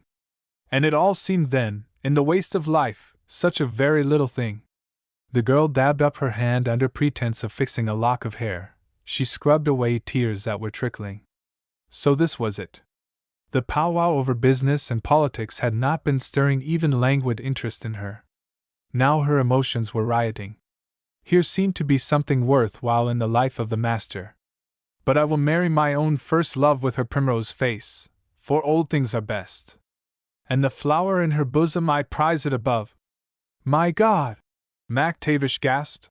"Next he'll be playing Jiggle-Mary White Dollies on his desk." His wits hae gane agley. In the horror of his discovery he flung his arms and knocked off the desk his full stock of paperweight ammunition. Then he was convinced beyond doubt that the Morrison was daft. Stuart did not even raise his eyes from the book. He kept on dictating above the clatter of the rolling weights. His intentness on the matter in hand was that of a business man putting a proposition on paper for the purpose of making it definite and cogent and clear. But Stuart's thoughts were not at all clear. He was confessing to himself. In spite of his assumed indifference, he was embarrassed by the focused stares of Dow and MacTavish. He wondered what sudden, devil-may-care whimsy was this that was galloping him away from business and politics and every other sane subject. He was conscious that there was in him a freakish and juvenile hankering to astonish his friends. He heard Dow say, "Oh, don't worry about the boy, Andy. We do strange things in big times. Even Nero fiddled when Rome was burning." Stuart finished the dictation and closed the book. "Losh! I canna understand," mourned MacTavish, not troubling to hush his tones. The girl hesitated, her gaze on her notes. Then she looked full into Morrison's face, all her woman's intuitive and long-repressed sympathy in her brimming eyes. "But I understand, sir." She arose. She extended her hand, and when he took it she put into her clasp of his fingers what she did not presume to say in words. "Thank you," said Morrison. Then he left his chair and strolled across to the old men, while Miss Bunker rattled her typewriter. "It begins to look, boys, like we're going to have quite a large evening," he remarked sociably, for answering the first alarm. After his dinner with his mother, Stuart went to the library den, his own room, the habitat consecrated to the males of the Morrison menage. He was in formal garb for the reception at Senator Corson's. He removed and hung up his dress coat and pulled on his house jacket. He was prompted to make this precautionary change by a woolen man's innate respect for honest goods as much as he was by his desire for homely comfort when he smoked. He lighted a jimmy pipe and marched up and down the room. He was determined to give the situation a good going over in his mind. He had settled many a problem in that old room. He was always helped by Grandfather Angus and Father David. When he walked in one direction he was looking at the portrait of Angus on the end wall of the long narrow room. Angus bored him with eyes as hard as steel buttons, and out from the close-set lips seemed to issue many an aphorism to put the grit into a man. From the opposite wall, when Morrison whirled on his heels, David looked down. David's eyes had little, softening scrolls at the corners of them. The artist had painted from life, in the case of David, and had caught the glint of humor in the eyes. The picture of Angus had been enlarged from a daguerreotype, and seemed to lack some of the truly human qualities of expression. But it was a strong face, the face of a pioneer who had come into a strange land to make his way and to smooth that way for the children who were to have life made easier for them. "Tack it! Why all the strength o' ye, reach oot and tack it for your einsel else ithers will jar rasp ahead and snigger at ye," so said Angus from the wall, whenever Stuart pondered on problems. But David, though the pictured countenance was resolute enough, always put in a shrewd and cautionary amendment, whenever Stuart came down the room, stiffened by the counsel of Angus. "Mind ye, laddie, when ye tack, that the mon wha tacks sliddery serpents to tussle he haes nae hand to use for his einsel whilst the slicked beasties are alive, and a daid snake serves nae guid." That evening Stuart was distinctly getting no help from either Angus or David. They did not appear to understand his new and peculiar mood. He had been in the habit of fusing their clashing arbitraments by a humor of his own which he knew was fantastic, yet helpful according to his whimsical custom, welding their judgments twain into one dominant counsel of determination, softened by the spirit of fairness. But after he had plucked a certain slip of paper from his waistcoat pocket, squinting at it through the pipe smoke, as he walked to and fro, mumbling as if he were engaged in the task of memorizing, he ceased to look up to Angus and David for assistance. He was sure they would not know. Here were warp and woof of a fabric beyond their ken. He would not admit to himself that he understood in full measure this emotion that had come surging up in him, overwhelming and burying all the ordinarily steadfast landmarks by which he regulated his daily thoughts and actions. "I had built a dam," he muttered, using the metaphor that was natural. "And I've been thinking it was safe and sure. Whether it wasn't strong enough, whether it was undermined, I don't know. It has given way." There was a tap on the door, and he hastily tucked the paper back into his pocket. He knew it was his mother, trained in the way of the Morrisons to respect the sanctuary of the family lairds when they were paying their devotions at the shrine of business. "I'm saying my good nick to ye, bairnie, for ye're telling me ye'll no be hame till late," she said when he flung open the door. He copied affectionately her Scotch braidness of dialect when they were alone together. "No, we mither, not till late." He stepped out into the corridor and kissed her. She patted his cheek and walked on. More of that whimsy into which he had been allowing his troubled emotions to lead him. He realized it fully. His brow wrinkled, he shook his head, but he called to her. He went to meet her when she returned. "It's like it is at the office, these days. I'm Morrison of St. Ronan's on one side o' the rail, I'm the mayor of Marion on t'other. Here in the corridor, ye're we mither." He put his arm about her and lifted her into the library. "Coom atta why ye, no!" he cried. He threw himself into a big chair and pulled her upon his knee. "Ye're Jeannie MacDougall, only a woman. I need to talk why a woman. I canna talk why MacTavish or sick as he. He thinks I'm daft. He said so. I canna get counsel frae Grandsire or Sire Jan on the walls. They don't understand Jeannie MacDougall. I'm in love. Aye. Why the lass o' the Corsons? But ye shouldna sigh when ye say it, Jeannie MacDougall. A gashing guidwife sat wy me today in the ben, bairnie, and said the lass brings her ein laddie wy her frae the great town. I tak no gossip for my guide," he protested. "In business I tak my facts only frae the lips o' the one I ask. I'll do the same in love." She did not speak. "I know, Jeannie MacDougall. Ye canna forget ye are we mither and it's hard for ye to be only woman Rick no. I know the kind of wife ye hae in mind for me. The patient wife, the housewife, the meek wife why only her een for back and ben, for kitchen and parlor. But I love Lana. She promised and she took her promise back. Again she promised, and again she took it back." The proud resentment of a mother flamed. "And I'm no content why the lass who once may win my laddie's word and doesna treasure it and be thankful and proud for all the years to come. Oh, I know, mither. But she was young. She must needs wonder what there was in the world outside Marion. I loved her just the same. But know that she is hame they tell me that her hide 'tis held perkit, and her speech is high, and the polished shell is o'er all." Stuart looked away from his mother's frank eyes. He was too honest to argue or dispute. "I love her just the same. She said why her father at the mill this day, The goodwife said as much. Aye, in the way o' politeness. He remembered that the politeness seemed too elaborate, too florid, altiloquent to the extent of insincerity. To see her again is to love her the more, he insisted. I have never been to Washington. Probably I'd be able to understand better the manners one is obliged to put on there, if I had been to Washington.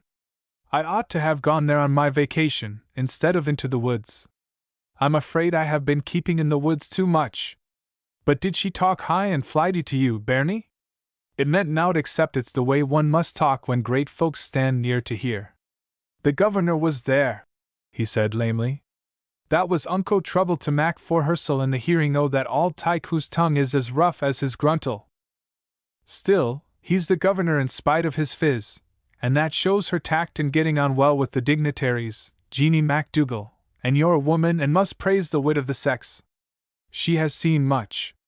She has been obliged to do as the others do. But good wool is ne'er the war for the finish of it.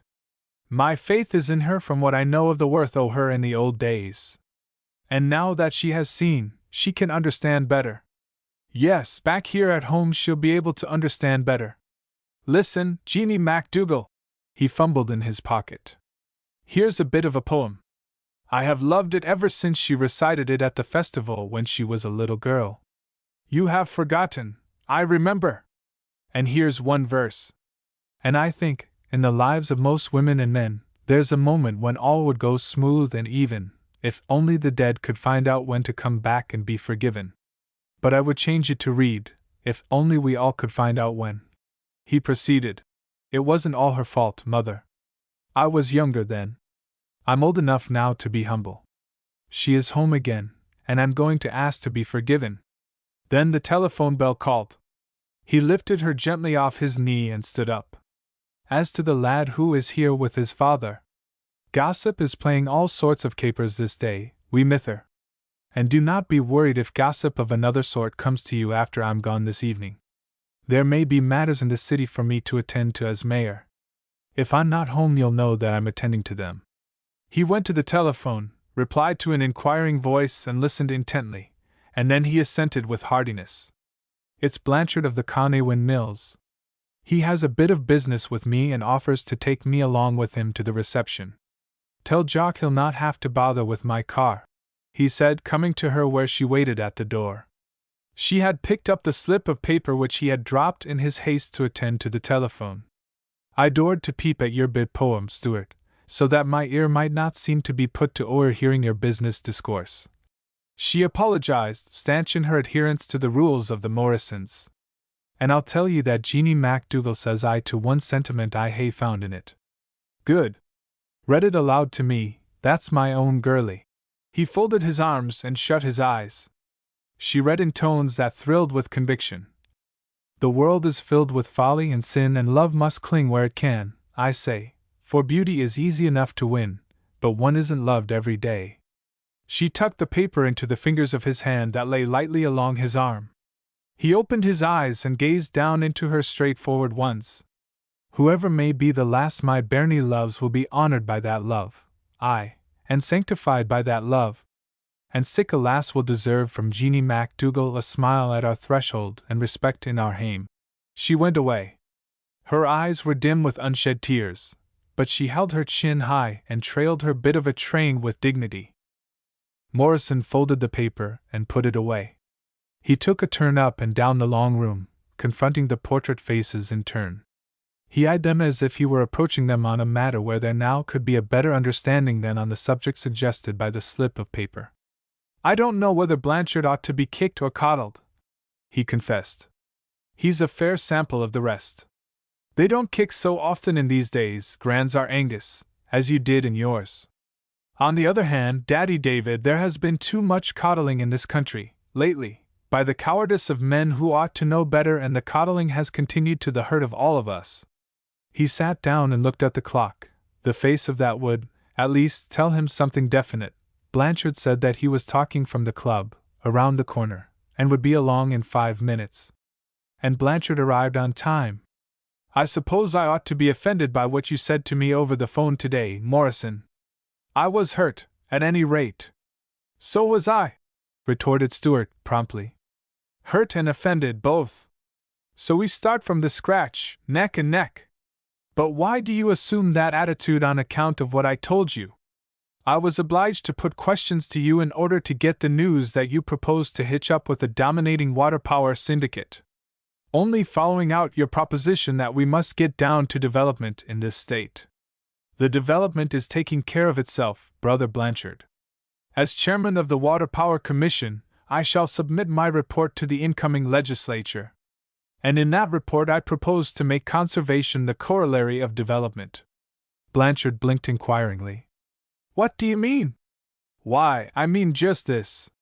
Putting it in business terms, I propose to ask for legislation that will make the public the partners of the men who handle and control the water power.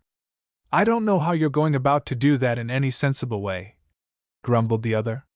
There have been a good many rumors about that forthcoming report of yours, Morrison. What's the big notion in keeping it so secret?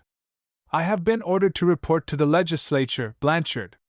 I have prepared my case for that general court, and customary deference and common politeness in such matters oblige me to hold my mouth till I do report officially.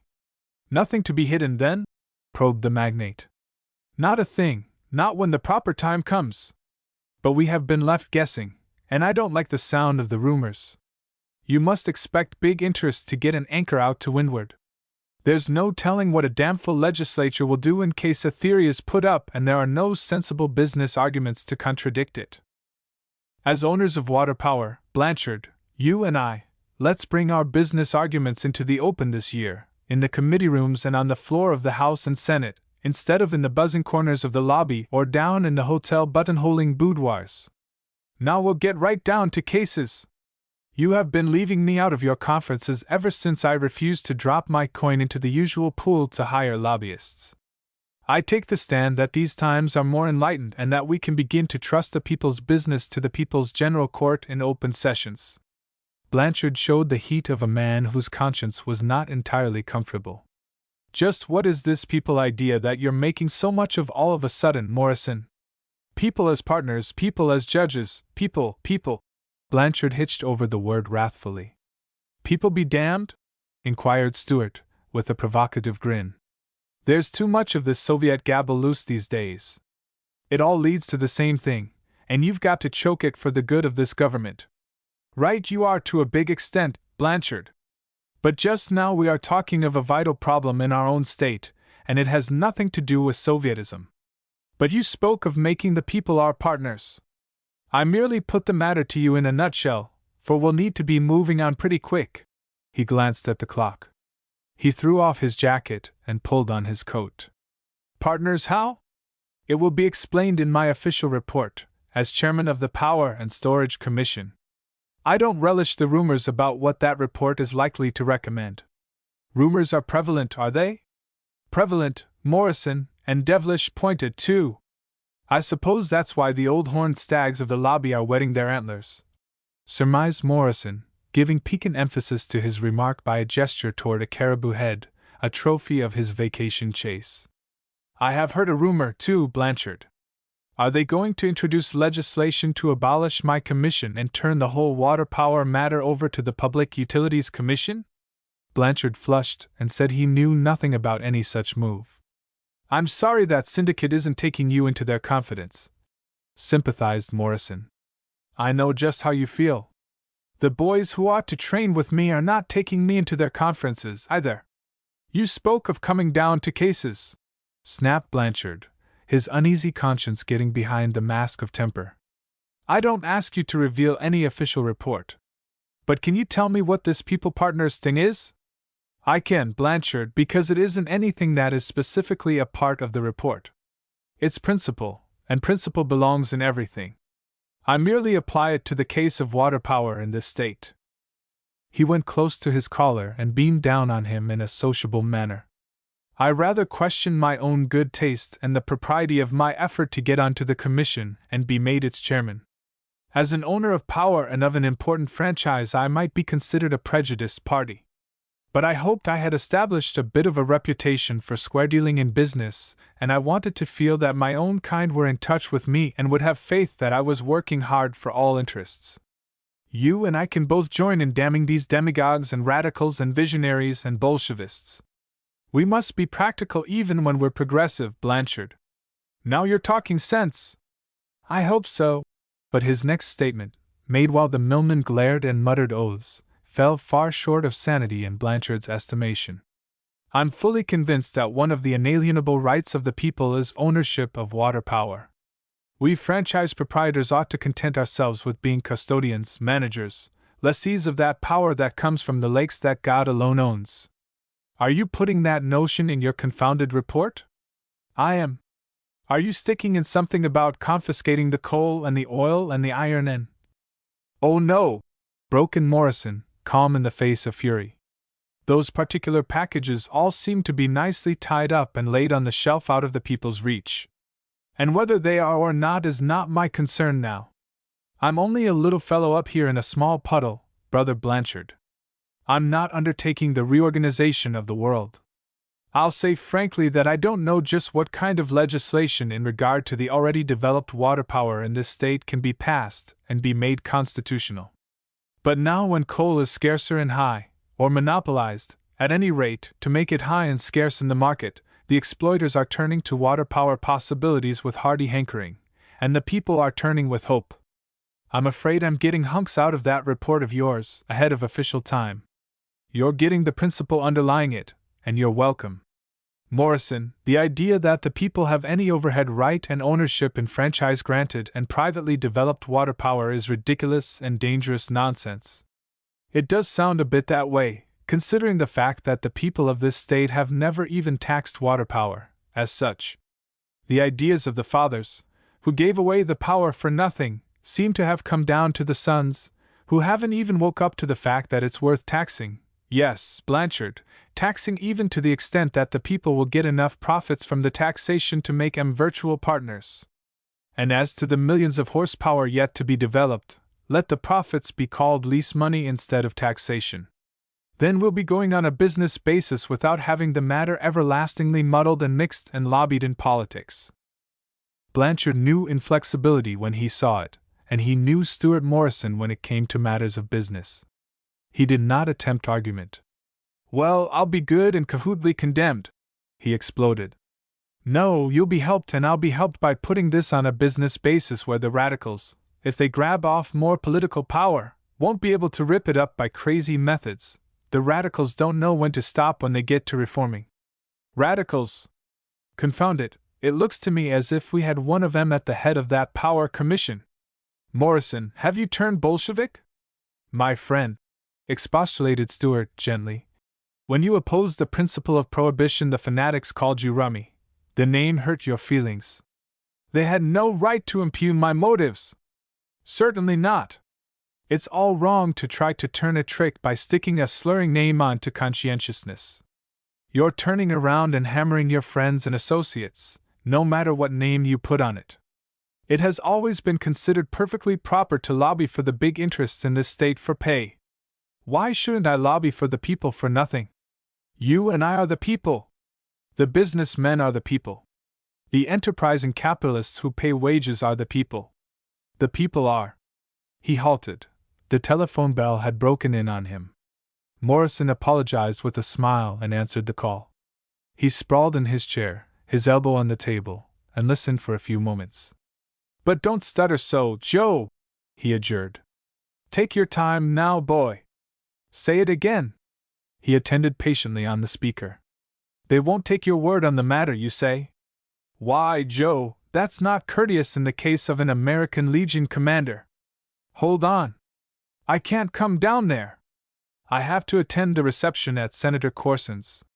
He listened again to what was evidently expostulation and entreaty, and while he listened, he gazed at the sullen Blanchard with an expression of mock despair. Joe, just a word for myself, he broke in. I'm afraid you have pledged me a little too strongly. You went off half-cocked this afternoon. Oh no! I don't take it back. I'm not a quitter to that extent. But I really didn't undertake to run the whole state government, you know. Those folks up on Capitol Hill don't need my advice, they think.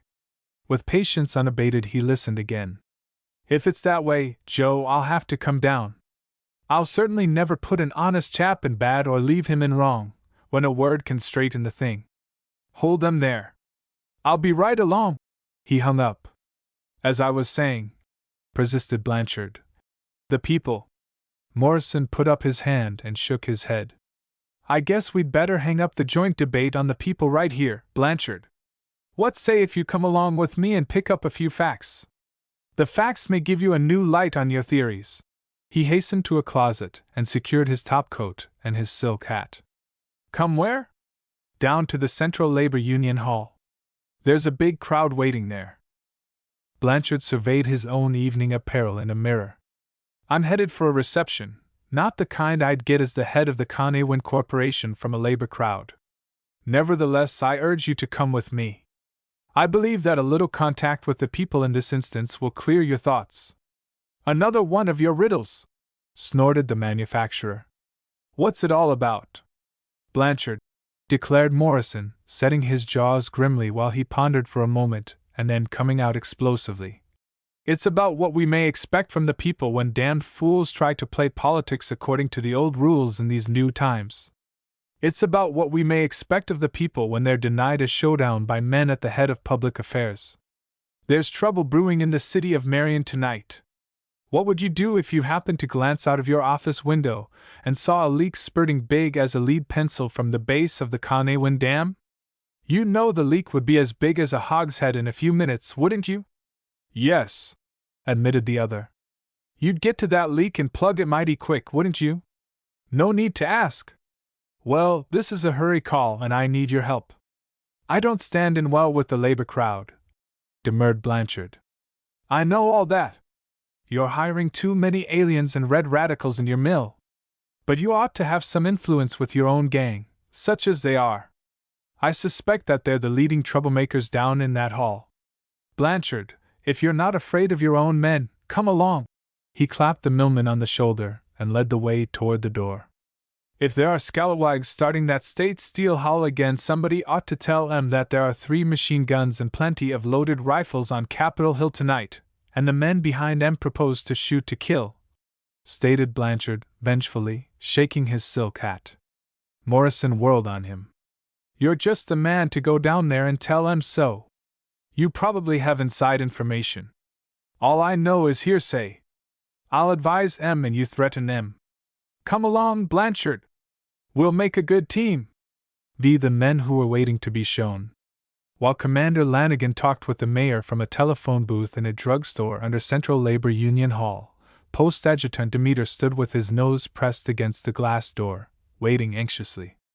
Lanigan pushed open the door with one hand while he hung up the receiver with the other, and by his precipitate exit bowled his adjutant over. Mr. Lanigan, it was plain to be seen, was wound up tightly that evening and his mainspring was operating him by jumps. He's the boy. He's coming. Tell the world so. And I'll go back upstairs and tell them blistered sons o' Sifo that there are such things as truth and a bar o' soap in this country, spite o' the fact they have never used either one. Demeter followed his commander into the street. In spite of his haste, Lanigan was halted. He gazed up into the heavens, his breath streaming on the crackly cold air. The skies were blazing with shuttlings of lambent flame. From nadir to zenith the mystic light shivered and sheeted. Never had Lanigan beheld a more vivid display of the phenomenon of the aurora borealis. He seemed to be waiting for something. He sighed and shook his head. Peter, my heart jumped at first glimpse. 'Tis like the flash of the Argonne big guns. Thank God, the thunder of M isn't following. Yes, thank God, murmured Demeter, his soul in his tones. They stood there for a few minutes, shoulder to shoulder, the contact of arm with arm serving for an exchange of thoughts between those veterans in a silence that would have been profaned by words. The phantasmagoria overhead was shifting infinitely and rapidly. There were flashes that seemed to presage a thunderous roar of an explosion and were more bodeful because the hush aloft in the heavenly spaces remained unbroken. Then the filaments and streamers of light made one mighty oriflamme across the skies, an expanse of woven hues, wavering and lashing as if a great wind were threshing across the main fabric and flinging its attendant bannerets. It's in the air, it's in the nerves. It puts hell into a man, doesn't it, Peter? Yes. It was in that telephone back there. It crackled and snapped. A lot of it may be in those poor fools up in that hall, and they ain't knowing what the matter is with them. You and I have been over in the big bow wow, boy, and we have had some good lessons in how to handle rattled nerves. I guess it's up to us to hold things steady as experts. Soothe them and smooth them. It was all Will Morrison's lesson to me today. Soft and careful with them, seeing that they're full of what's in the air this night, and don't know just what ails them. He lowered his gaze from the skies. A man was passing on his way toward the door of the hall. Lanigan had just laid down a general rule of diplomatic conduct for the evening, but he made a prompt exception. He leaped on the man, struggled with him for a moment, and yanked off a red necktie, taking with it the man's collar and a part of his shirt. But some stuff that they're full of can't be smoothed out, it's got to be wailed out, panted Lanigan. He did not release his captive. The nerve o' ye, parading your red wattles on a night like this, ye Tom Gobbler of a Bolshevist. I have the right to pick the color of my own necktie, snarled the man. Not for the reason why you picked it. Not to wear it up into that hall, my bucko boy. When the man expostulated with oaths, Lanigan tripped him and held him on the sidewalk. Hush your yawp! You can't fool me about your taste in ties. I know what's behind that color like I know what's behind an orangeman's yellow. I don't need to wait for him to hooray for the battle o' the Boyne ere I get my brick ready. Peter, frisk his pockets. Demeter obeyed. A crowd was collecting. Through the press rushed a young man. Need help, Commander? Only keep your eye peeled to see that another Bolshevist don't sneak up and kick me from behind, after the like o' the breed. Demeter's exploration produced a bulldog revolver, a slunt shot, a packet of pamphlets, and several small red flags. What's your name? Demanded the commander. No business of yours. Lanigan kneeled on the captive and rowelled cruel thumbs into the man's neck. Out with it before I dig deeper for it. Nikolai Krylovensky. I knew it must be bad, but I didn't think it was as bad as that. I don't blame ye for trying to keep it mum. And ye look as though it tasted bitter coming up. I'll not poison me own mouth. He stood up and yanked the man to his feet. So I'll call ye Bill the Bomber. Where do ye work, or don't ye work? Conawin. I thought so. One of that bunch down there that's trying to undermine the best government on the face of the earth. Come along. I've got a bit o' business on hand right now and I need you in it. Then he turned, pushing the man ahead of him. Lanigan became aware that the young fellow who had proffered aid was muttering in a derogatory fashion. What's on your mind, Jeff? Demanded the commander, recognizing a member of the post. Nothing. I'm in an inquiring turn o' mind right now, rasped Lanigan. And ye have just seen me go after information. I heard ye damning something.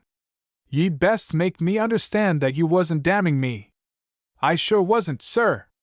But as for this government being the best, I want to say. Lanigan's yelp broke in like an explosion. Hold this Bolshevist, Peter.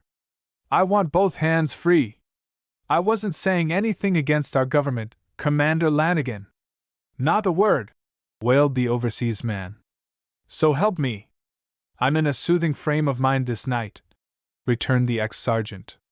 I have been having some good lessons in soothing from the mayor of Marion, God bless him. I was nigh making a fool of myself till he showed me that the soothing way is the best way. And I shall keep right on soothing. But this is a night when the plain truth and the word of man to man have got to operate to prevent trouble. And I want the truth out o' ye, Jeff Tolson, or else you'll be calling for toast, well soaked, in the hospital in the morning. I went up to one of them sissy slackers. Mind the kind of a name ye stick on to a soldier of the government. Do ye see who's listening? He grabbed his prisoner again and shook him. Be careful of what you say as an American citizen in the hearing of rats like this, Tolson. It encourages them. They think we mean it. Get the bile out of your system in a strictly family fuss. Spit out a lot you don't mean, if it's going to make you feel better. But first slam down the windows so that the outsiders can't overhear. I'll see you later. But I want you to get me right, Commander, Tolson pleaded. I went up to one of the boys to show him how to hold his gun, and he banged me with the butt of it. He did. Lanigan clicked his teeth and showed that he was having hard work to control his own resentment. I was only trying to be helpful. I tried to take his gun and show him. And he insulted an overseas veteran. Lanigan had himself in hand again. Tried to take away his gun, you say? You in civics and he in uniform and on duty. Jeff, if it's that hard to wake up and know that you're no longer a soldier, I reckon your wristwatch is acting too much like a reminder string around a Jane's finger. Better hang it from the end of your nose. It's a wonder he didn't give you the bayonet. The butt was aplenty, sir. I can stand it better to be banged on the knob by a gun but by a good American than batted in the eye by this color on a Bolshevist, asserted Lanigan, waving the red necktie that he still retained in his clutch. He gave the owner of it another push. Along with you, Bill the Bomber. Tolson trailed. But what are they trying to do up on Capitol Hill, sir? What does it all mean? I don't know, confessed the commander. He drove his way through the bystanders. You see, boys, I have started in along the way of telling the truth tonight. So I own up that I don't know. We're going to find out what it means. He kept on toward the door of the hall with his prisoner. I've arranged to have a man come down here and tell us what it means and tell us how to act.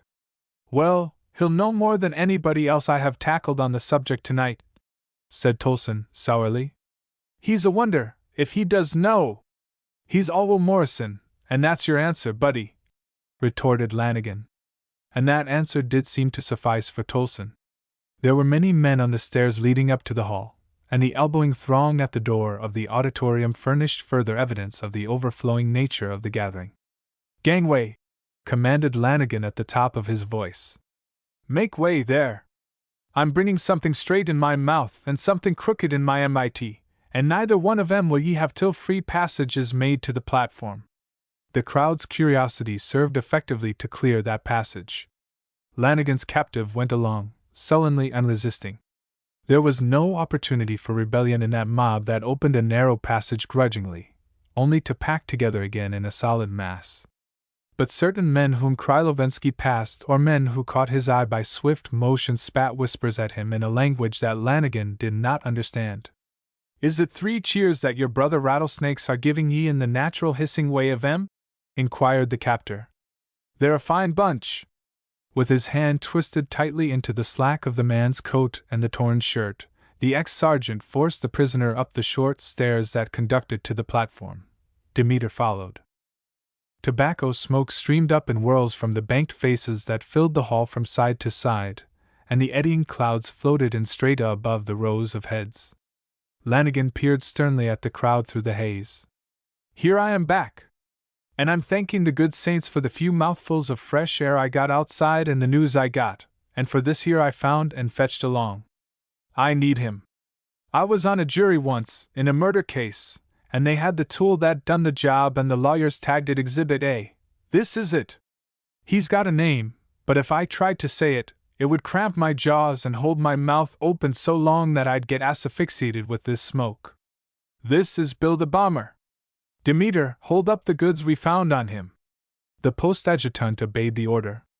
Now, Bill the Bomber, demanded Lanigan, tell me in the bunch what's the big idea of the arsenal, in a peaceful American city? Is it peaceful? Screamed the captive, at bay. There are soldiers marching with guns. There are men threatening and cursing.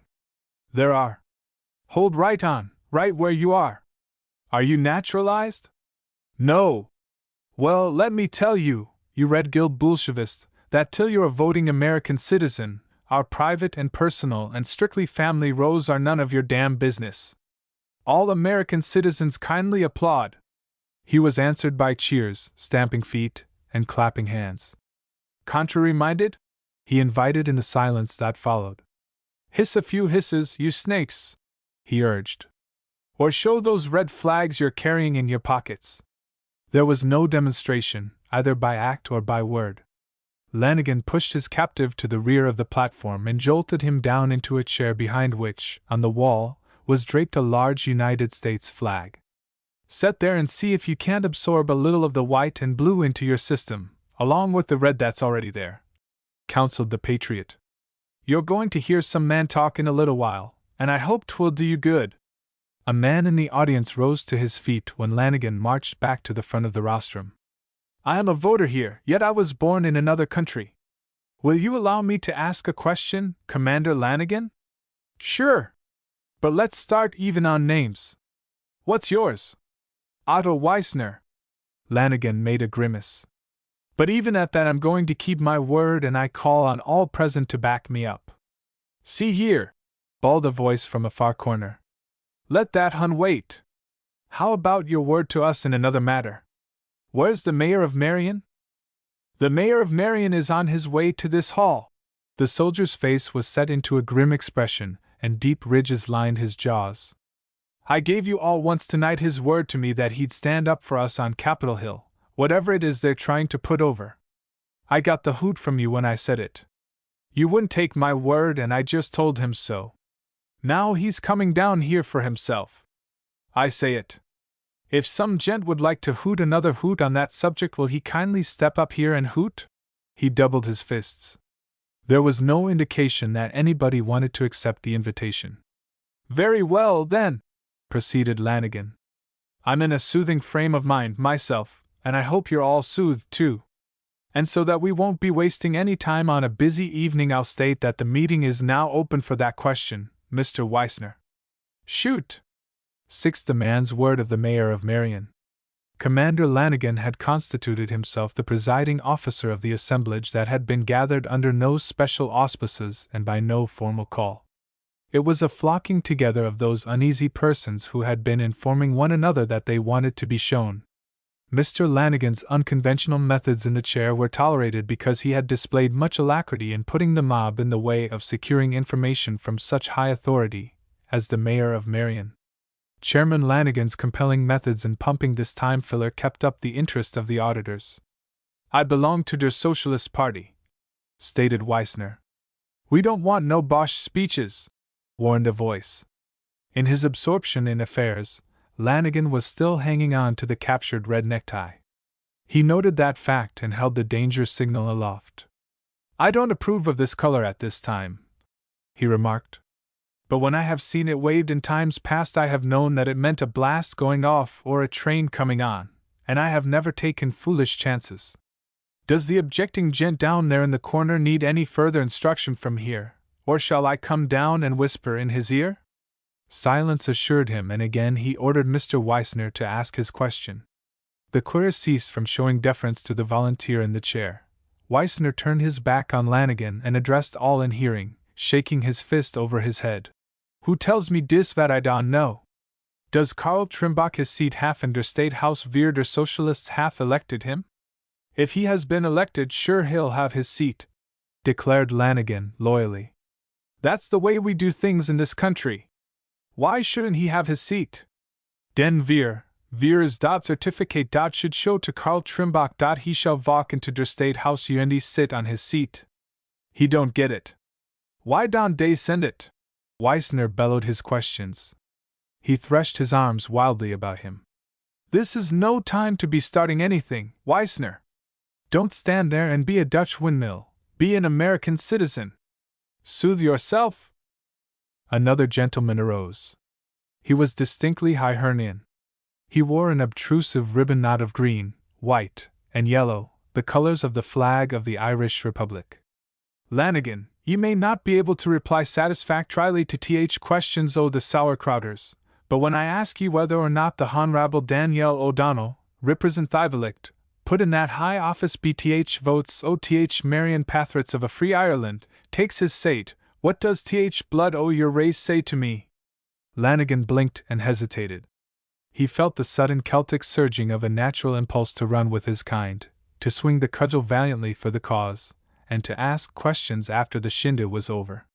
You know th principles o' th Honorable O'Donnell, insisted the speaker in loud tones. 'Tis hisn't to raise his voice in th halls o' state and shout ERLY and late, whatever it is ye're about, gents, it all may be very well, but what will ye be doing for the cause o' free Ireland? That's th kind of a hero we're putting in th State House and the Hill. Putting a pest there, ye mean? Returned Lanigan. Is that the blood o' your race speaking? No, it's the common sense up here, declared the commander, tapping his knuckles against the side of his head. Look here, Mulcahy, my man! You're spouting about a subject that's too big for me to understand or you to explain. And that's why you're muddling yourself and mixing up the minds of others with your questions. I ask you no questions. I'm going to tell you something, and it's so.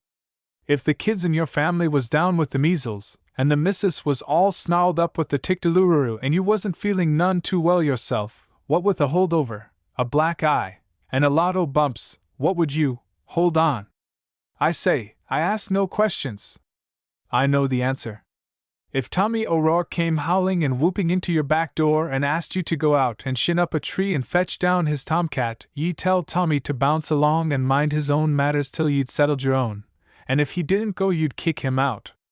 I'm discussing rights and wrongs of a suffering people. And playing safe for yourself because the subject is so big, and putting others in wrong because they can't settle all the troubles of the universe offhand to suit ye. My family is America, Mulcahy. It ought to be yours, first, last, and all the time.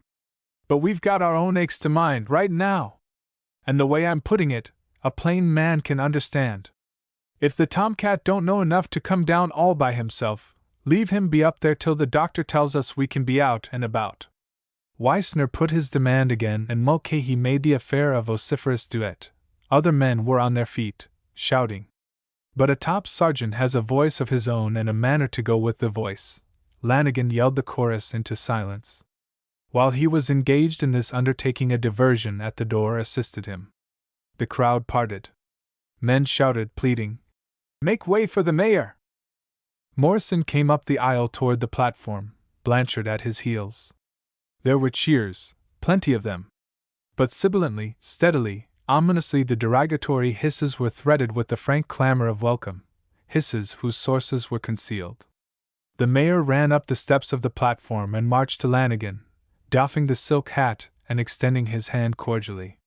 With his forearm the commander scrubbed off the sweat that was streaming down into his eyes. It's been like hauling a 75 into action with mules, Your Honor! For the love o' Mike, shoot! The hisses continued along with the applause when Stewart faced the throng. Lanigan leaped off the platform, not bothering with the stairs. I'm going to wade through this grass, he yelped. God pity the rattlesnake I locate! A shrill voice from somewhere dared to taunt. Pipe the dude! Morrison smiled. He had unbuttoned his topcoat, and his evening garb, and that congress of the rough and ready, made him as conspicuous as a bird of paradise in a rookery. I seem to be double-crossed by my scenic effects, Blanchard, he stated in an aside to the magnate, who had stepped upon the platform because that elevation seemed safer than a position on the floor. We must fix that. Furthermore, it's hot up here. He pulled off his topcoat. He realized that the full display of his formal dress only aggravated the situation. In St. Ronan's mill he mingled with men in his shirt sleeves. He turned and saw Nikolai Krylovensky in the chair where Lanigan had thrust him. There was no other chair on the platform. Stewart hastily laid the coat across the alien's knees. Keep him out of the dirt for me, will you, brother? I'm notional about good cloth. He pushed his silk hat into the man's hand and then he stripped off the claw hammer and white waistcoat, piled them upon the overcoat, and whirled to face his audience. All eyes were engaged with the mayor. Krylovensky, unobserved, let the garment slip to the floor and dropped the hat. Now, boys, we'll get down to business together in an understanding way. What's it all about? Stewart invited cheerily. Just a minute, cried Lanigan, heading off all the possibilities that were threatening by a general powwow. I've just been up against a bunch here, Mr. Mayor, and they're trying to turn it into a Congress of Nations debate, and it ain't nothing of the kind. And I know you're in a hurry, and we don't expect a speech.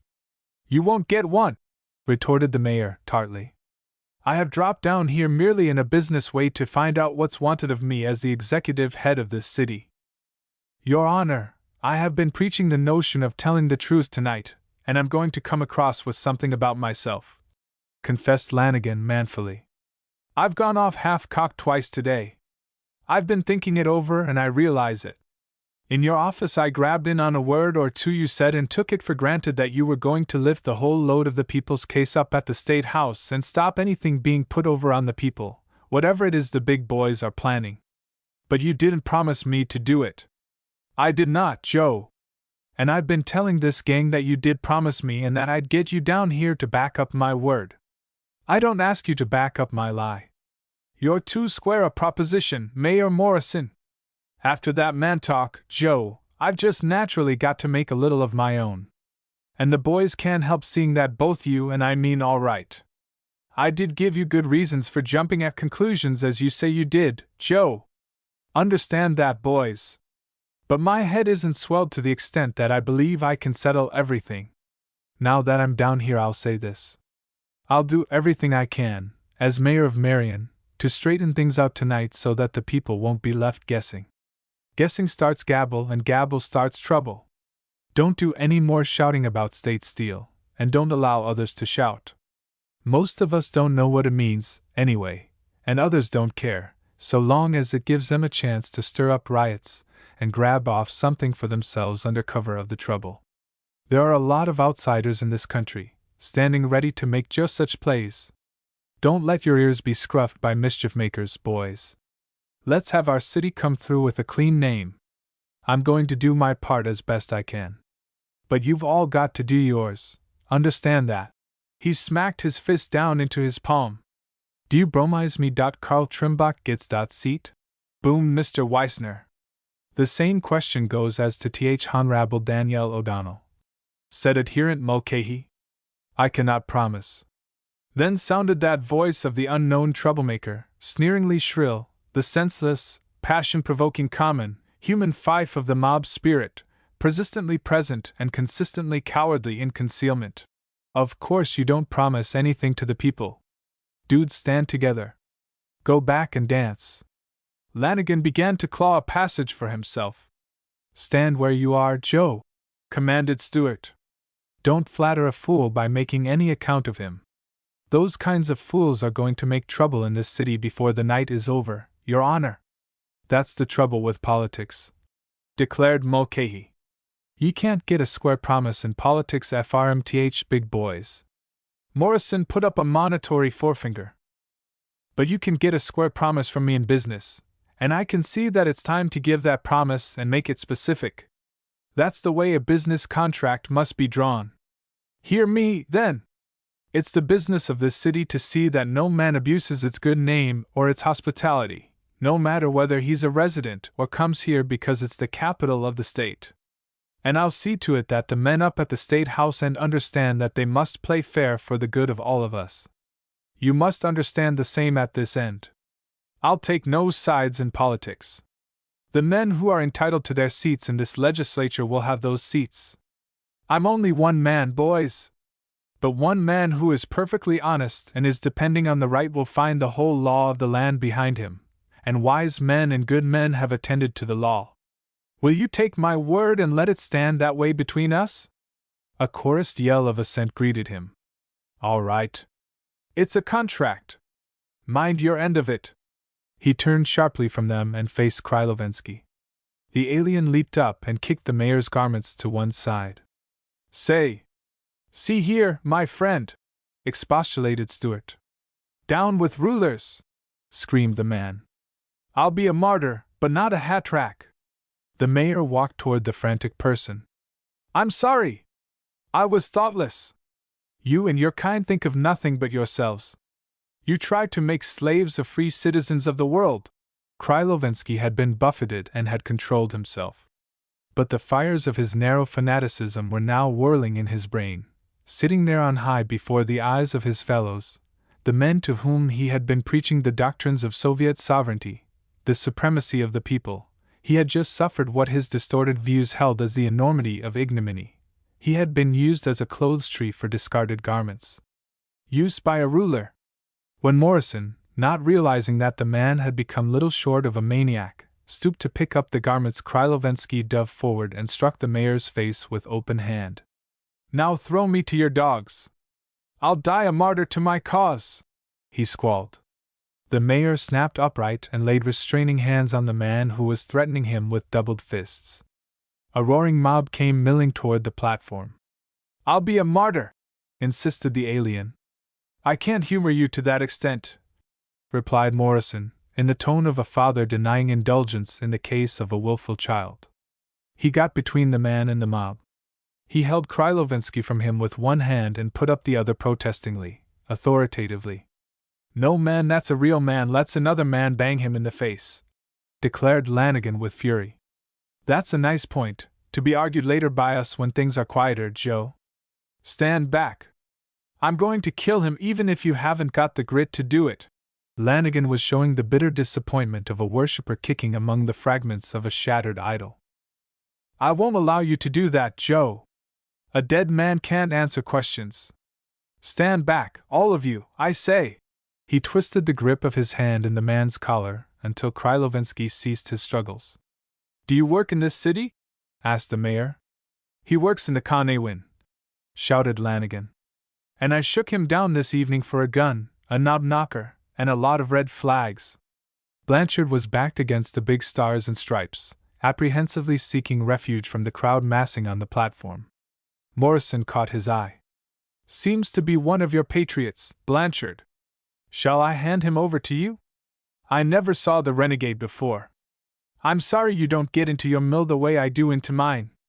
I'd like to know something about this gentleman who doesn't show any inclination to speak for himself." "I'm not afraid to speak," declared the captive, all cautiousness burned out of him by the fires of his martyr zeal. "I'm an ambassador of the grand and good Soviet government of Russia." The mayor preserved his serenity. I think I understand. One of the estimable gentlemen who have been coming to us by the way of the Mexican border of late. When you picked up such a good command of our language, my friend, it's too bad you didn't pick up a better understanding of our country. I haven't any time just now to give you an idea of it, sir. I'll have a talk with you tomorrow." The mayor had seen Officer Relihan at the door of the hall. As a satellite, Relihan was constant in his attendance on his controlling luminary in public places, even though the luminary issued no special orders to that effect. Morrison's intended visit to the hall had been quickly advertised downtown. Stewart glanced about him and found Relihan at his elbow. "Here's the Honorable Ambassador of Soviet Russia, Relihan," said his chief. "Take him along with you, keep harm from him on the way, and see that he is well lodged for the night in a place where enemies can't get at him." "I know just the right place, Your Honor," stated the policeman, pulling his club from his belt and waving it to part the throng. Morrison broke in upon Lanigan's mumbled threats. "Mind your manners, Joe!" "But he hit you!" The mayor picked up his garments, one by one, inspected them, and dusted them with his palm, then he pulled them on. The crowd gazed at him. "He hit you," Lanigan insisted, bellicosely. "When a man hits me, I lick him." "You're a good fighter, Joe," agreed His Honor, running his forearm about his silk hat to smooth the nap. "But let me tell you something. Unless you put yourself in better shape, there'll be a fellow someday that you'll want to lick, and you won't be able to lick him, and you'll be almighty sorry because you can't turn the trick. Show me the feller, Mr. Mayor." "Go look in the glass, Joe." "Lick myself, is that what you mean, sir?" "Sure. If you can do it when it ought to be done, you'll have the right to feel rather proud of yourself." He invited Blanchard with a side wag of his head and led the way from the hall. "Morrison, let me say this," blurted the mill magnate, when they were on their way in the limousine. "By reason of this people-side partner notion of yours, you have gone to work and got yourself into an infernal fix. How do you expect to make good that promise? I suppose I did sound rather boastful, but I had to put it strong. A mealy-mouthed promise wouldn't hold them in line. But that promise only encourages such muckers in the belief that they have a right to demand, to boss their betters, to call for accountings and concessions. You have put the devil into M. I hope not. Faith in a contract, that's what I tried to put into M. They'll wait and let me operate. Operate! You're one man against the whole state government, and you're defying single-handed the political powers. You can't deliver the goods. That gang downtown will wait about so long and then 'twill be hell to pay tonight." Morrison had found his pipe in his overcoat pocket. He was soothing himself with a smoke on the way toward the Corson mansion. "But why worry so much when the night is still young?" he queried placidly. 7. The thin crust over boiling lava. Senator Corson, at the head of the receiving line, attended strictly to the task in hand as an urbane and assiduous host. Wanted by long political usage to estimate everything on the basis of votes for and against, he was entirely convinced, by the face of the returns that evening, that the reception he was tendering was a grand success, unanimously endorsed. He would have been immensely surprised to learn that under his roof there was a bitterly incensed, furiously resentful minority that was voting no. The yes was by the applausive, open, viva voce vote of all those who filed past him and shook his hand and thronged along toward the buffet that was operated in deluxe style by a metropolitan caterer's corps of servants. The senator's mansion was spacious and luxuriously appointed, and the millions from the products of his timberland barony were lavishly behind his hospitality. Consoled by the knowledge that Corson could well afford to treat his guests, after that well-understood quality in human nature, relished the hospitality more keenly. At the buffet all the plates were piled high. In the smoking room men took handfuls of the senator's cigars from the boxes. And the pleasantry connected with Governor Lawrence North's custom in campaigning was frequently heard. It was related of North that he always thriftily passed his cigars by his own hand and counseled the recipient. "Help yourself! Take all you want! Take two!" The guests adopted the comfortable attitude that Corson had dropped down home to Marion to pay a debt which he owed to his constituents, and they all jumped in with alacrity to help him pay it. While the orchestra played and the ware of the buffet clattered, the joyous voices of the overwhelming majority gave Senator Corson to understand that he was the idol of his people and the prop of the state. The minority kept her mouth closed, and her teeth were set hard. The minority was racked by agony that extended from fingertips to shoulder. The minority was distinctly groggy. This minority was compassed in the person of a single young and handsome matron who was Mrs. J. Warren Stanton in her home city blue book, and Doris in the family register of Father Silas Daunt, and Dorry, in the good graces of Brother Coventry Daunt. In addition, she was the close friend, the social mentor, the volunteer chaperone for Lana Corson, whose mother had become voicelessly and meekly the mistress of the Corson mausoleum, as she had been meekly and unobtrusively the mistress of the Corson mansion. Miss Lana had suddenly observed warning symptoms in the case of Mrs. Stanton. Mrs. Stanton, according to a solicitous friend's best judgment, was no longer assisting in the receiving line. Mrs. Stanton needed assistance. Therefore, sooner than the social code might have permitted in an affair of more rigorously formal character, Lana left the receiving job to her father, and the governor, and the aides, and rescued Mrs. Stanton and accompanied the young matron to the sanctuary of a boudoir above stairs. Mrs. Stanton extended to the tender touch of her maid a wilted hand, lifted by a stiffened arm, the raising of which pumped a groan from the lady. The white glove which encased the hand and arm was smudged liberally in telltale fashion. "Pull it off, Hibbert! But careful! Don't pull off my fingers unless they are very loose and beyond hope. But hurry! Let me know the worst as soon as possible." "I realize that the reception," began Lana. "Reception?" Mrs. Stanton snapped her head around to survey her youthful hostess. The flame on the matron's cheeks matched the fire in her tones. "Reception, say you? Lana Corson, don't you know the difference between a reception and a political rally? I'm sorry, Doris. But Father simply must do this duty thing when the legislature meets. The members expect it. It keeps up his fences, he says. It's politics. I'm glad my father is a banker instead of a United States senator.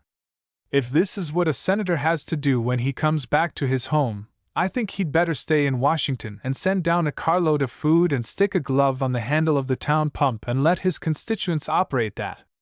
At any rate, the power wouldn't be wasted in a dry time." Lana surveyed her own hand. The glove was not immaculate anymore, but it covered a firm hand that was unweary. "Father has given me good advice. It's to shake the hand of the other chap, not let yours be shaken. Those brutes gave me no chance. I noticed that they were very enthusiastic, Doris. I'm afraid you're too handsome. But that flattery did not placate Mrs. Stanton. It's only a rout and a rabble, Lana.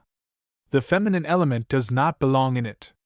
My father dines his gentlemen and accomplishes his objects. And I think you have become one of these political hypocrites. You actually looked as if you were enjoying that performance downstairs. I was enjoying it, Doris. I was helping my father as best I could, and at the same time I was meeting many of my old, true friends. I'm glad to be home again. The girl was unaffectedly sincere in her statement. The glove was off, and Mrs. Stanton was surveying her hand, wriggling the fingers tentatively. And they all seemed so glad to see me that I'm a bit penitent, Lana went on. I'm ashamed to own up to myself that I have allowed California and Palm Beach to coax me away from Marion these last 2 winters. I ought to have come down here with Father. I'm not talking like a politician now, Doris. Honestly, I'm stanch for old friends. I trust you don't think I'm an ingrate in the case of my own old friends, Lana.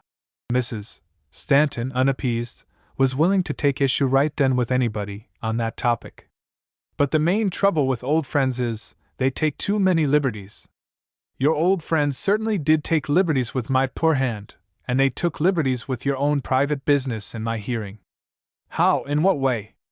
I overheard persons say distinctly, over and over again, that one feature of this— no, I'll not muddle my own ideas of society functions by calling it a reception— they declared that your father proposes to announce tonight in his hometown your engagement to Coventry.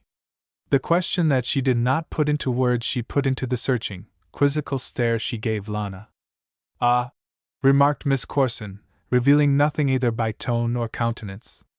It looks to me as if you've been receiving other lessons from your father, outside of the handshaking art. You are about as noncommittal as the best of our politicians, Lana dear. For reply the senator's daughter smiled. The smile was so ingenuous that it ought to have disarmed the young matron of her petulance. But Mrs. Stanton went on with the sharp insistence of one who had discovered an opportunity and proposed to make the most of it. Seeing that the matter has come up in this way, quite by chance. Mrs. Stanton did not even blink when she said it. Though I never would have presumed to speak of it to you, Lana, without good and sufficient provocation, I think that you and Coventry should have confided in me, first of all. Of course, I know well enough how matters stand. I really believe I do. But I think I'm entitled to know, officially, to put it that way, as much as your highly esteemed old friends here in Marion know. Yes, agreed Miss Corson. But first, Lana dear. To know it first, as a sister should. I'm not blaming you. I realize that you met some of those aforesaid old, true friends while you were out around the city today. One does drop confidences almost without realizing how far one goes, when old friends are met. I'm sure such reports as I overheard couldn't be made up out of whole cloth. Mrs. Stanton's air and tone were certainly provoking, but Miss Corson's composure was not ruffled. Out of the knowledge that you profess in regard to old friends, Doris, you must realize that they are energetic and liberal guessers. She turned toward the door. Where are you going? To my room for a fresh pair of gloves, dear. Do you mean to tell me that you're going back for another turn among those jiu-jitsu experts? We're to have dancing later. For myself, I'd as soon dance with performing bears. I must be excused. I'll do anything in reason, but I have reached my limit. Lana walked back to her, both hands extended. You have been a dear martyr to the cause of politics. But now you are going to be the queen of our little festival. Listen, Doris. All the political buzzing bees will be thinning out, right soon.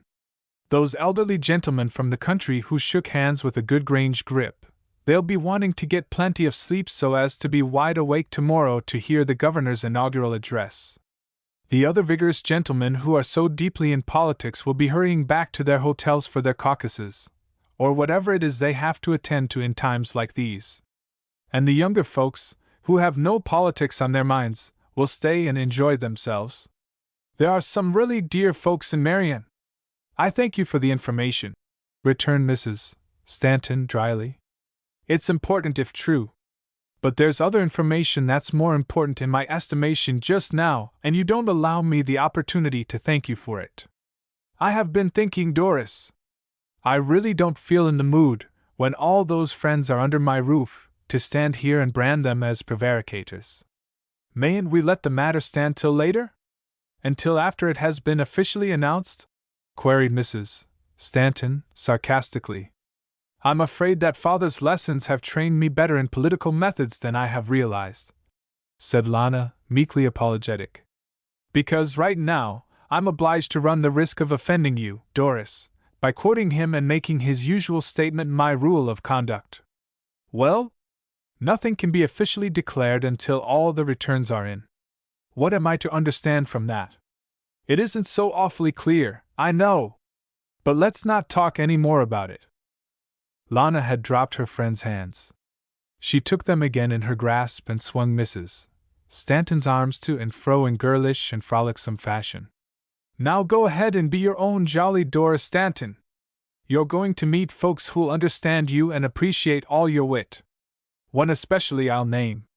I don't know why he's so late in coming, for he had a special invitation from my own mouth. He's the mayor of Marion.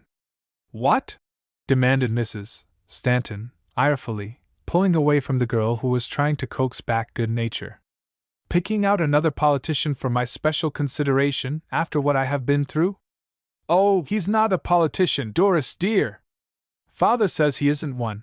He says so himself, and his party newspaper here in the city says regularly that he isn't, in a complimentary way, and the opposition paper says so in a sneering way, and I suppose that makes the thing unanimous.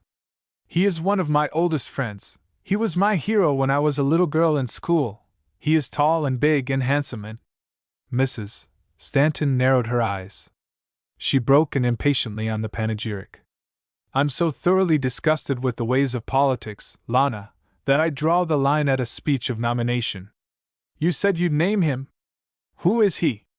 Stuart Morrison. I thought so. Mrs. Stanton's tone was vastly significant. Lana flushed.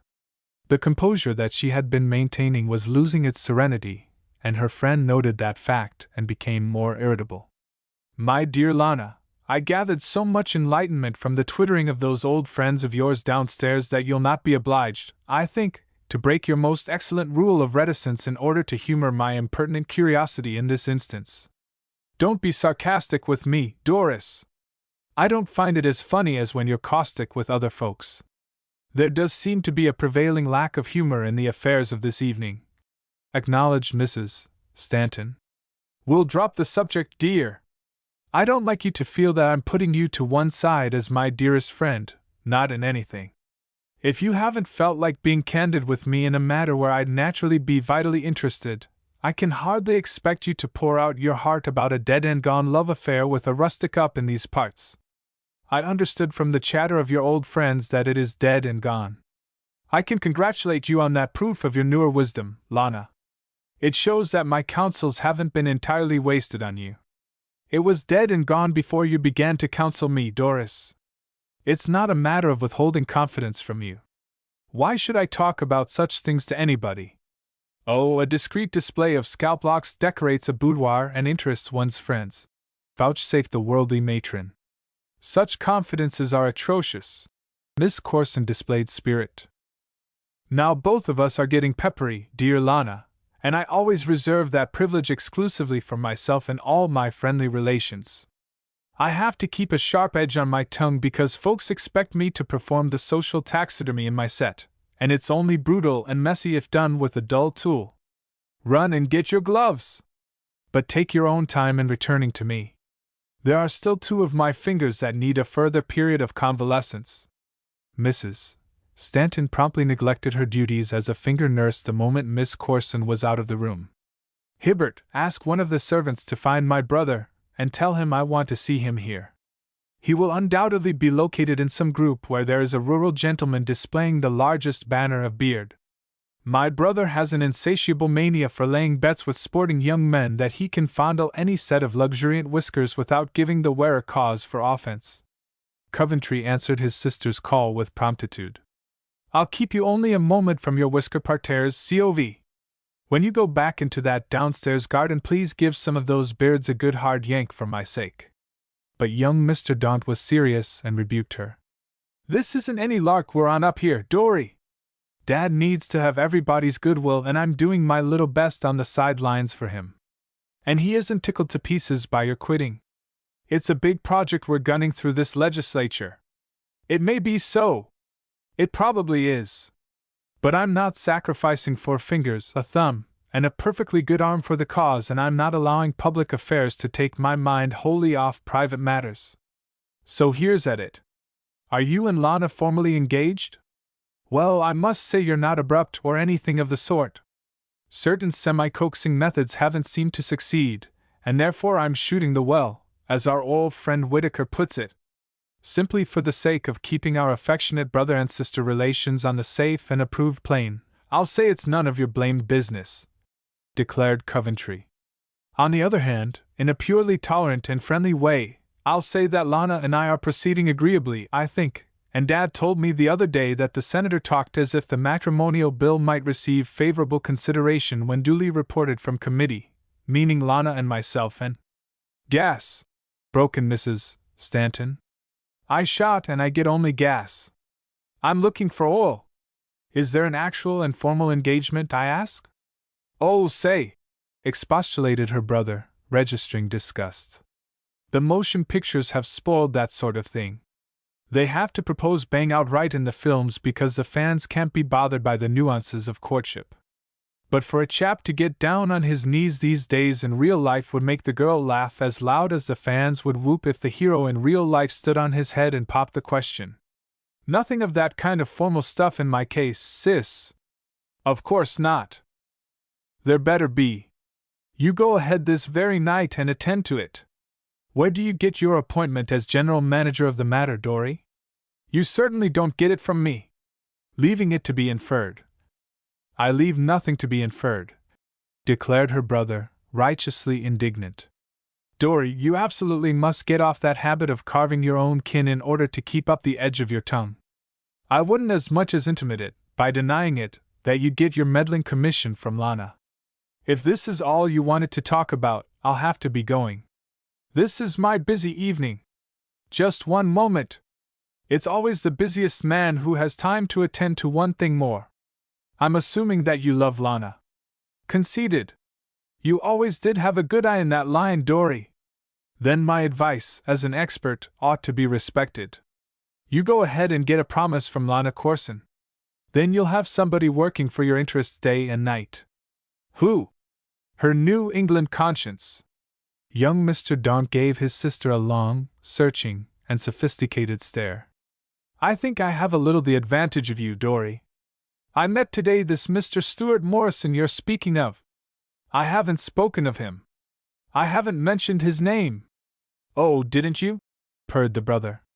Then I must have anticipated what you were going to say, or else I read your mind for the name, and that only shows that the Daunt family's members are thoroughly en rapport, to use Dad's favorite phrase when he's showing the strawberry mark on ideas and making the other fellow adopt them as his own children.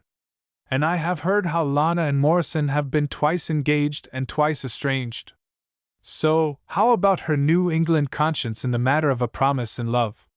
As I understand it, the New England conscience grows up with the possessor and comes of age and asserts itself. You can't expect an infant or juvenile conscience to boss and control like a grown-up conscience. Coventry, what kind of a man is Morrison? A big, opinionated ramrod of a Scotchman who'd drive any girl to break her engagement a dozen times if she had promised as often as that. Mrs. Stanton relaxed in her chair and sighed with relief. Oh, from what she said about him, but no matter. I think you do know men very well, Cov. I'll do no more worrying where he's concerned. Forgive me for advising you so emphatically. He'd boss any girl into breaking her engagement, continued Coventry, with conviction. Any dreaming, wondering, restless girl, curious to find out for herself and afraid of restraint. I know the type. Impossible as husbands, averred Mrs. Stanton, a caustic and unwearying counselor of sex independence.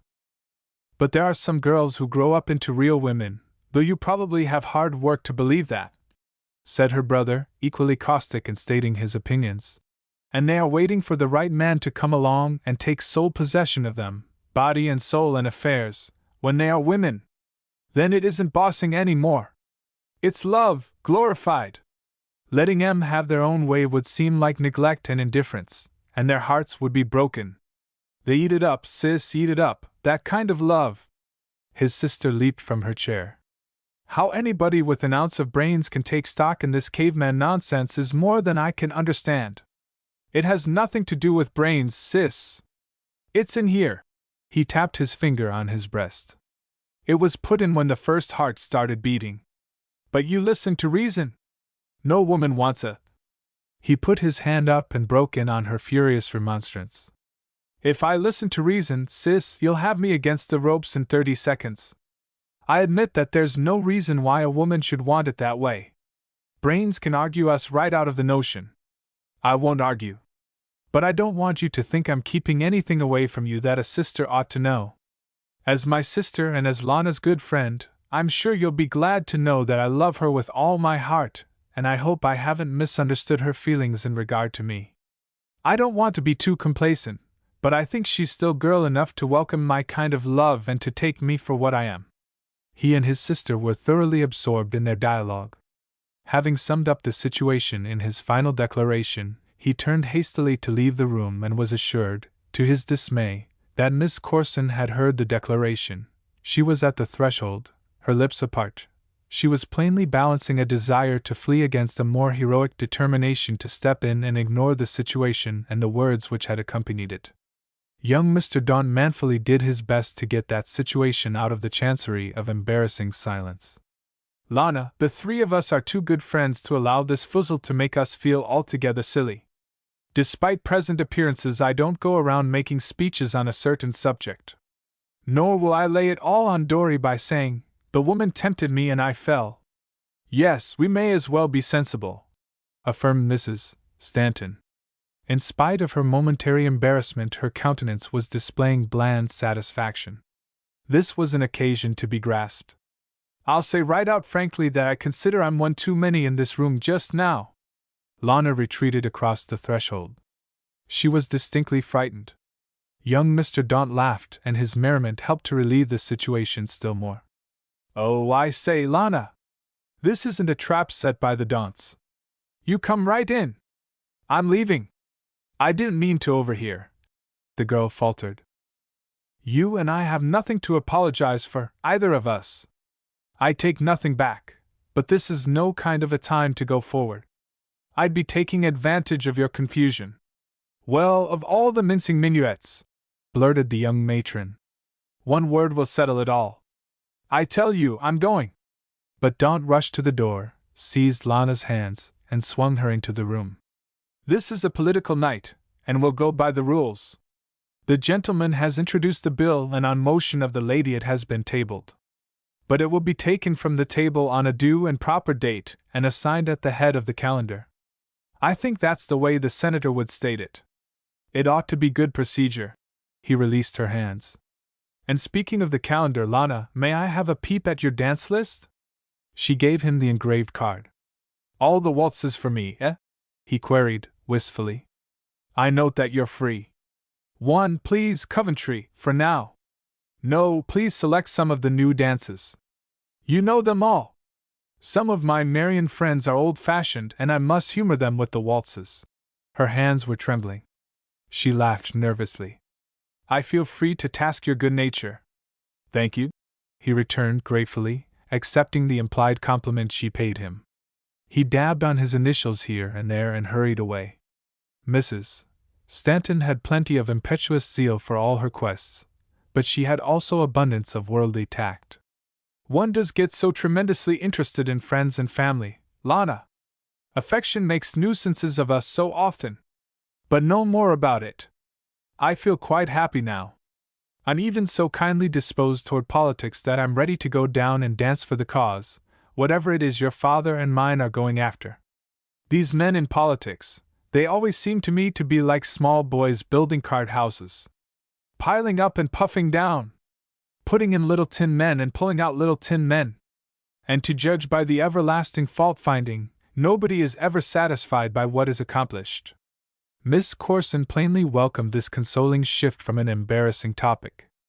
And in order to get as far from love as possible, she turned to business. When she and her friend descended the broad stairway of the mansion, Lana was discoursing on the need of coaxing men of big commercial affairs into politics. Her views were rather immature and her fervor was a bit hysterical, but the subject was plainly more to her taste than that on which Mrs. Stanton had been dwelling. The crowd below them, as they stood for a moment on the landing, halfway down the stairs, gave comforting evidence that it had thinned, according to Lana's prophecy. The receiving line was broken. Senator Corson was sauntering here and there, saying a word to this one or that in more intimate manner than his formal post in the line permitted. Governor North, also released from conventional restrictions as a handshaker, was on his rounds and wagged his coattails and barked and growled emphatically. The word law, oft repeated, fitted itself to his growls. When he barked, he ejaculated, "Election statutes! It's a pity your state is wasting such excellent material on the mere job of governor, Lana. What a perfectly wonderful warden he would make for your state prison," suggested Mrs. Stanton sweetly. But she did not provoke a reply from the girl and noted that Lana was frankly interested in somebody else than the governor. It was a new arrival. His busy exchange of greetings revealed that fact. "Ah, your dilatory mayor of Marion," said the matron, needing no identification. Nor did Stuart require any word to indicate the whereabouts of the hostess of the Corson mansion. His eyes had been searching eagerly. As soon as he saw Lana, he broke away from the group of men who were engaging him. The governor accosted Morrison sharply, when the mayor hurried past on the way to the stairway. But again, within a few hours, Stuart slighted the chief executive of the state. "I am late, I fear," he called to Lana, leaping up the stairs. "And after my solemn promise to come early! But you excused me this morning when I was obliged to attend to petty affairs. Same excuse this time. Do I receive the same pardon?" The girl displayed greater ease in his presence at this second meeting. She received him placidly. There were no more of those disconcerting and high-flown forensics in her greeting. There was the winning candor of old friendship in her smile, and he flushed boyishly in his frank delight. She presented him to Mrs. Stanton, and that lady's modish coolness did not dampen his spirits, which had become plainly exuberant. In fact, he paid very little attention to Mrs. Stanton. "It has got to you, Lana, this coming home again, hasn't it?" he demanded, with an unconventionality of tone and phraseology that caused the metropolitan matron to express her startled emotions by a blink. "I knew it would. I am glad to be home, Stuart. But I have been tiring Mrs. Stanton by my enthusiasm on that subject," was her suggestive move toward another topic. "You're in time for the dancing. That's the important feature of the evening." "Certainly," he agreed. "May I be pardoned, Mrs. Stanton, for consulting my hostess's card first?" He secured Lana's program without waiting for the matron's indifferent permission. "A waltz, 2 waltzes anyway," he declared. "They settle arrearages in your accounts, Lana, for the 2 winters you have been away. And why not another?" He was scribbling with the pencil. "It will settle the current bill. It is a business age," murmured Mrs. Stanton, "and collections cannot be looked after too sharply." "Will you not permit me to go in debt to you, madam?" he asked. "I'll be truly obligated if you'll allow me to put my name on your card. As a banker's daughter, I'll say that the references that have been submitted by Miss Corson in regard to your standing are excellent," said Mrs. Stanton, with a significance meant for Lana's confusion. But while she was detaching the tassel from her girdle, Governor North interrupted. He was standing on the stairs, just below the little group. "Excuse me for breaking in on the party, but I'm due at the State House. I'll bother you only a second, Morrison. Then you won't have a thing to do except be nice to the ladies. I know I'll be excused by them for a few moments, Governor." He started to descend. His Excellency put up his hand. "We can attend to it right here, Mr. Mayor. But I have a word or two." "That's all I have," was the blunt retort.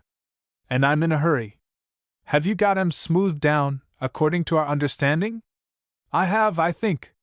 But whether they'll stay smooth depends on you, Governor North. And I can be depended on. I told you so at the office.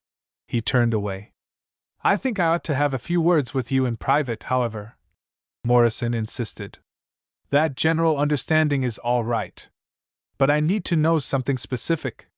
The governor was well down the stairs. He trudged energetically, his coattails wagging in wide arcs. It was not premeditated insolence. It was the usual manner of Lawrence North when he did not desire an interview prolonged to an extent that might commit him. I'll be at the State House in case there's any need of my attention to something specific. I'll attend to it over the telephone, understand? The diversion on the stairs had attracted a considerable audience, and produced a result that interfered further with Stewart's immediate social plans. Senator Corson came across the reception hall, beckoning amiably, and the three descended obediently. Stewart, before you get too deep into the festivities with the girls, I want you to have a bit of a chat with Mr. Daunt. We arranged it, you know. But Stewart isn't up here to attend to business, father, protested the daughter, with a warmth that the subject of the controversy welcomed with a smile of gratitude. There is an urgent reason why Mr. Daunt should have a few words with Stewart tonight, before the legislature assembles. The senator assumed an air of mock autocratic dignity. I command the obedience of my daughter. He saw the banker approaching. I call on you, sir, to put down rebellion in your own family.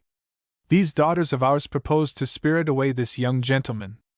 I'll keep you from the merrymaking only a few moments, Mayor Morrison, apologized Daunt. But I feel that it is quite essential for us to get together on that matter we mentioned in the forenoon. I'm sure that only a few words will put us thoroughly en rapport. Mrs. Stanton lifted her eyebrows. That phrase means that father will do the talking, Mr. Mayor. I recommend that you go along with him. You won't have to do a thing except listen. You can come later and dance with us with all your energy unimpaired. Yes, urged Lana. The waltzes will be waiting. Use my den, Daunt. If I can get away from my gang here, I'll run in on you, stated the senator. He smacked his palm on Stewart's shoulder. I know you always put business ahead of pleasure, though it may be hard to do it in this case, my boy. But after you and my friend Daunt get matters all tied up snug, you won't have a thing to do for the rest of the night but enjoy yourself and be nice to the girls. Not another thing, Stewart. Ate a rod and pickle. With great promptitude Attorney Dispose fastened upon Blanchard, of the Conewin, the moment the latter left the company of Mayor Morrison on the arrival of the twain at the Corson mansion, and Mr. Blanchard seemed alertly willing to break off his companionship with the passenger he had brought in his limousine. What's that bull-headed fool been stirring up downtown? Demanded Dispose when he had Blanchard safely to himself in a corner. Have you heard something about it? I was called on the phone a few minutes ago. Who called you? No matter. But hold on, Blanchard. I may as well tell you that I'm using a part of our fund to have Morrison shadowed. I suppose the reason you went along was to get a line on him. But it was imprudent. It looked like lending your countenance. Blanchard explained sullenly why he did accompany Morrison to the meeting. Well, I'm glad you were there and heard him inflaming the mob, admitted the syndicate's lobbyist and lawyer. I want to have Senator Corson fully informed on the point, and it will come better from you than from a paid detective. Give it to Corson, and give it to him strong. I don't know that I can justly say that he was inflaming the mob, demurred Blanchard. But you've got to say it. You must make it appear that way. Blanchard, it has come to a clinch, and we must smash Morrison's credit in every direction. I didn't realize till today that he is out to blow up the whole works. Didn't he preach to you on the text of that infernal people-partner notion of his? Yes. He's crazy. The people own the moon, if you want to put it that way. But they can't do anything sensible with it, any more than they can with ownership of the state's water power. The Conewin magnate exhibited bewilderment. Dispose, I'm a businessman. I suppose you lawyers go to work in a different way than we do in business. But as I have read the propaganda you're putting out, as I understand it, you are shouting for the people's rights too. I am. Strongly. Right out open. I even preached on people's rights to Morrison this very day, and looked him right in that canny Scotch eye of his while I preached. I like to keep in good practice. Then why is Morrison so dangerous, if he's only doing what you do? Inquired the businessman, with an artlessness that the attorney greeted with an oath. Because the infernal ramrod means what he says, Blanchard. But if you don't mean it, if you have put yourself on record, and if you're obliged to step up and honor the draft you've sanctioned, what's going to happen in the showdown? Attorney Dispose moderated his mordancy and became tolerantly patient in enlightening the ignorance of one of his employers.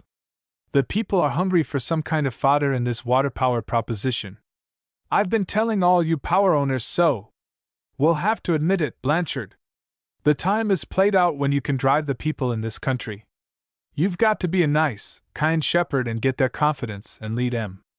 I'm a shepherd. See? He patted himself on the breast. There are 2 cribs. You'll have to name 'em to me, Dispose. I'm apt to be pretty dull outside of matters in my own line. I guess I'd do better to designate the chaps who are managing the cribs. The 2 men were in a window embrasure. Dispose pointed to one side of the niche. Over there, behold Morrison and his storage and power crowd, made up of pig-headed engineers and scientific experts who are thinking only of how much power can be developed for the people as proprietors. Over here, the Public Utilities Commission made up of safe men, judiciously appointed, tractable in politics, consistently on the side of vested interests, and right on the job to see to it that the state keeps its contracts with capital. I propose to be something of a shepherd and lead the people to the Public Utilities crib. And I'm going to show folks that they'll be eating poison ivy out of the Morrison crib, even if I have to put the poison ivy in there myself. This is no time to be squeamish, Blanchard. You've got to do your part in nailing a disturber like Morrison to the cross. Speak like a businessman and say that he is dangerous in good business. We've got a governor who is safe. We've got to have a legislature that will see to it that the committees are all right.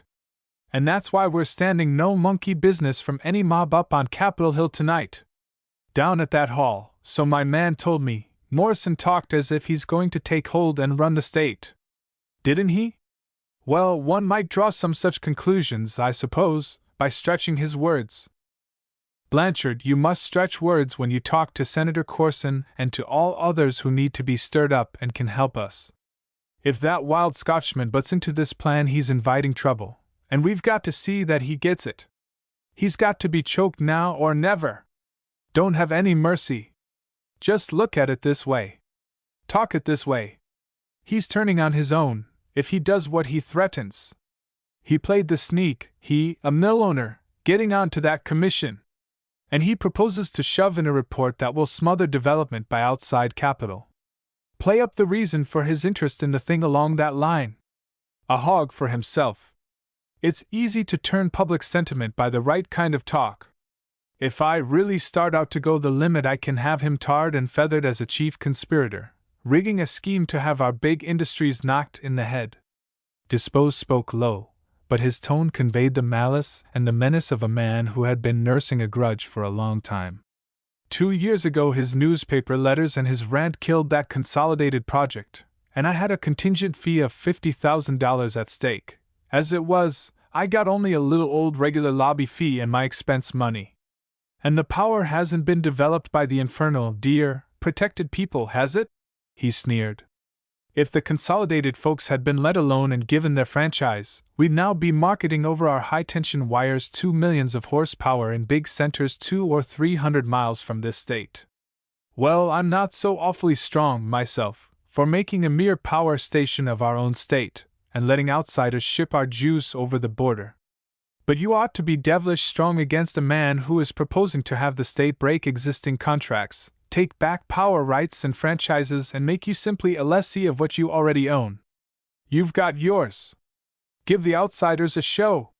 It's all snarled up together, Blanchard, and you've got to kill him and his crowd and their whole mushy, socialistic scheme and eliminate him from the proposition. Then we can go ahead and do something sensible in this state, affirmed Mr. Dispose, with the lustful ardor of one who foresaw the possibility of eliminating, also, the hateful word contingent, in the case of fees. But businessman Blanchard was displaying symptoms of worriment. The lawyer viewed with concern this evidence of backsliding, but his attention was suddenly diverted from his companion. Then Disposed nudged Blanchard and directed the latter's gaze by a thumb jerk. They saw Morrison hurry up the stairs to greet Lana Corson when she appeared with her house guest. The attorney seemed to be vastly interested in the scene. "I don't mean to scare you," went on Disposed, his manner milder. "I'm not planning to commit murder or steal a estate. It's Morrison right now. He's the one we're after. This whole thing may be taken care of in another way, so easily that it may make us smile. I've been keeping my eyes open, Blanchard, ears too. Did you see Morrison rush to the senator's daughter? A fellow can work himself into a terrible state of worry over the dear, unprotected people, when he has nothing else better to take up his mind. But after a Scotchman goes crazy over a girl, well, when the whole of them hold poet Bobby Burns up as the type of their race, they know what they're talking about. I can hardly conceive of Morrison being a poet or relishing poetry, or the ways of a poet," returned Blanchard dryly. "And he probably has never read a line of it in his whole life," agreed Disposed. "But that isn't the point. You may think I've gone off on a queer tack, all of a sudden, but I know human nature. That girl is back here with a slick young fellow, and he's the pepper in a certain mess of Scotch broth that has been heated up all over again, if I'm any guesser. That girl has been living in Washington, Blanchard. It's a great school. I've been watching her shake hands. You saw her just now when she shook with our friend, the mayor.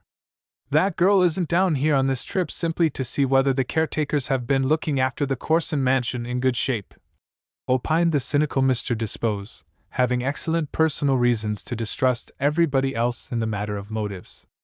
"That sort of a trick is beneath Senator Corson and his daughter." "Well," drawled the lawyer, "that all depends how closely he and Silas Daunt are tied up in a common interest in this water power question and other matters. I suspect everybody in this world. I go on that principle. It eases my mind about slipping something over on the other fellow when I get the chance. I'm talking out pretty frankly, Blanchard, to a man who has his money in the syndicate pool, as you have. But I play square with the crowd I take money from, so long's I'm with them. The fee makes me yours to command, heart and soul. There's something, some one thing, that can control every man, according to his tastes. Stuart Morrison can be controlled right now by that black-eyed Corson girl more effectually than he can by any other person or consideration on God's earth. I've known him ever since he was a boy. I have watched the thing between 'em, and now that she's back here where he can see her, be near her, and be worried by the sight of another fellow trailing her, he'll be doing more thinking about her than he will about the partner people, as he calls that dream of his about something that isn't so. I wish I could know just how sly the senator is. I wish I could get a line on what's underneath that girl's curly topknot," he said fervently. Apparently absorbed by that speculation, Lawyer Disposed again gave close attention to the tableau on the landing presented by Lana, Mrs. Stanton, and Morrison. When Governor North marched up the stairs, said his vociferous say, and marched down again, Disposed grunted his satisfaction. "That's the talk, old boy. Show him where he gets off." The manner in which Senator Corson handed Morrison over to Silas Daunt elicited further commendation from the lawyer. "He's being pulled into camp smoothly and scientifically, Blanchard. The senator is on to his job, but did you see Morrison's mug when he had to leave the girl? I'll admit that it's the first time I ever saw him make up a face when he was called on to tend to business. The senator is a wise old bird. He knows human nature down to the ground. He's got the right kind of a daughter to help him, and he's making her useful. It's a case of shutting Morrison's mouth, and Corson is hep to the right play. I don't think the senator needs any advice from us, but a little of the proper kind of information about Morrison's latest damn foolishness will make Corson understand that he needs to put some hot pep as well as sugar into his politeness. We'll get to him as soon as we can. Make it strong, Blanchard, make it strong." As soon as opportunity offered, Blanchard did make it strong.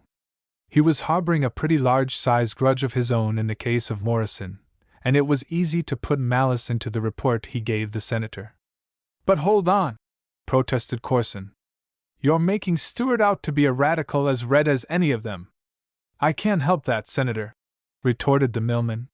He dragged me down to his cursed meeting over my protest, and he made a speech that put himself in hand in glove with M. Corson pursed his lips and displayed the concern of a friend who had heard bad news regarding a favorite.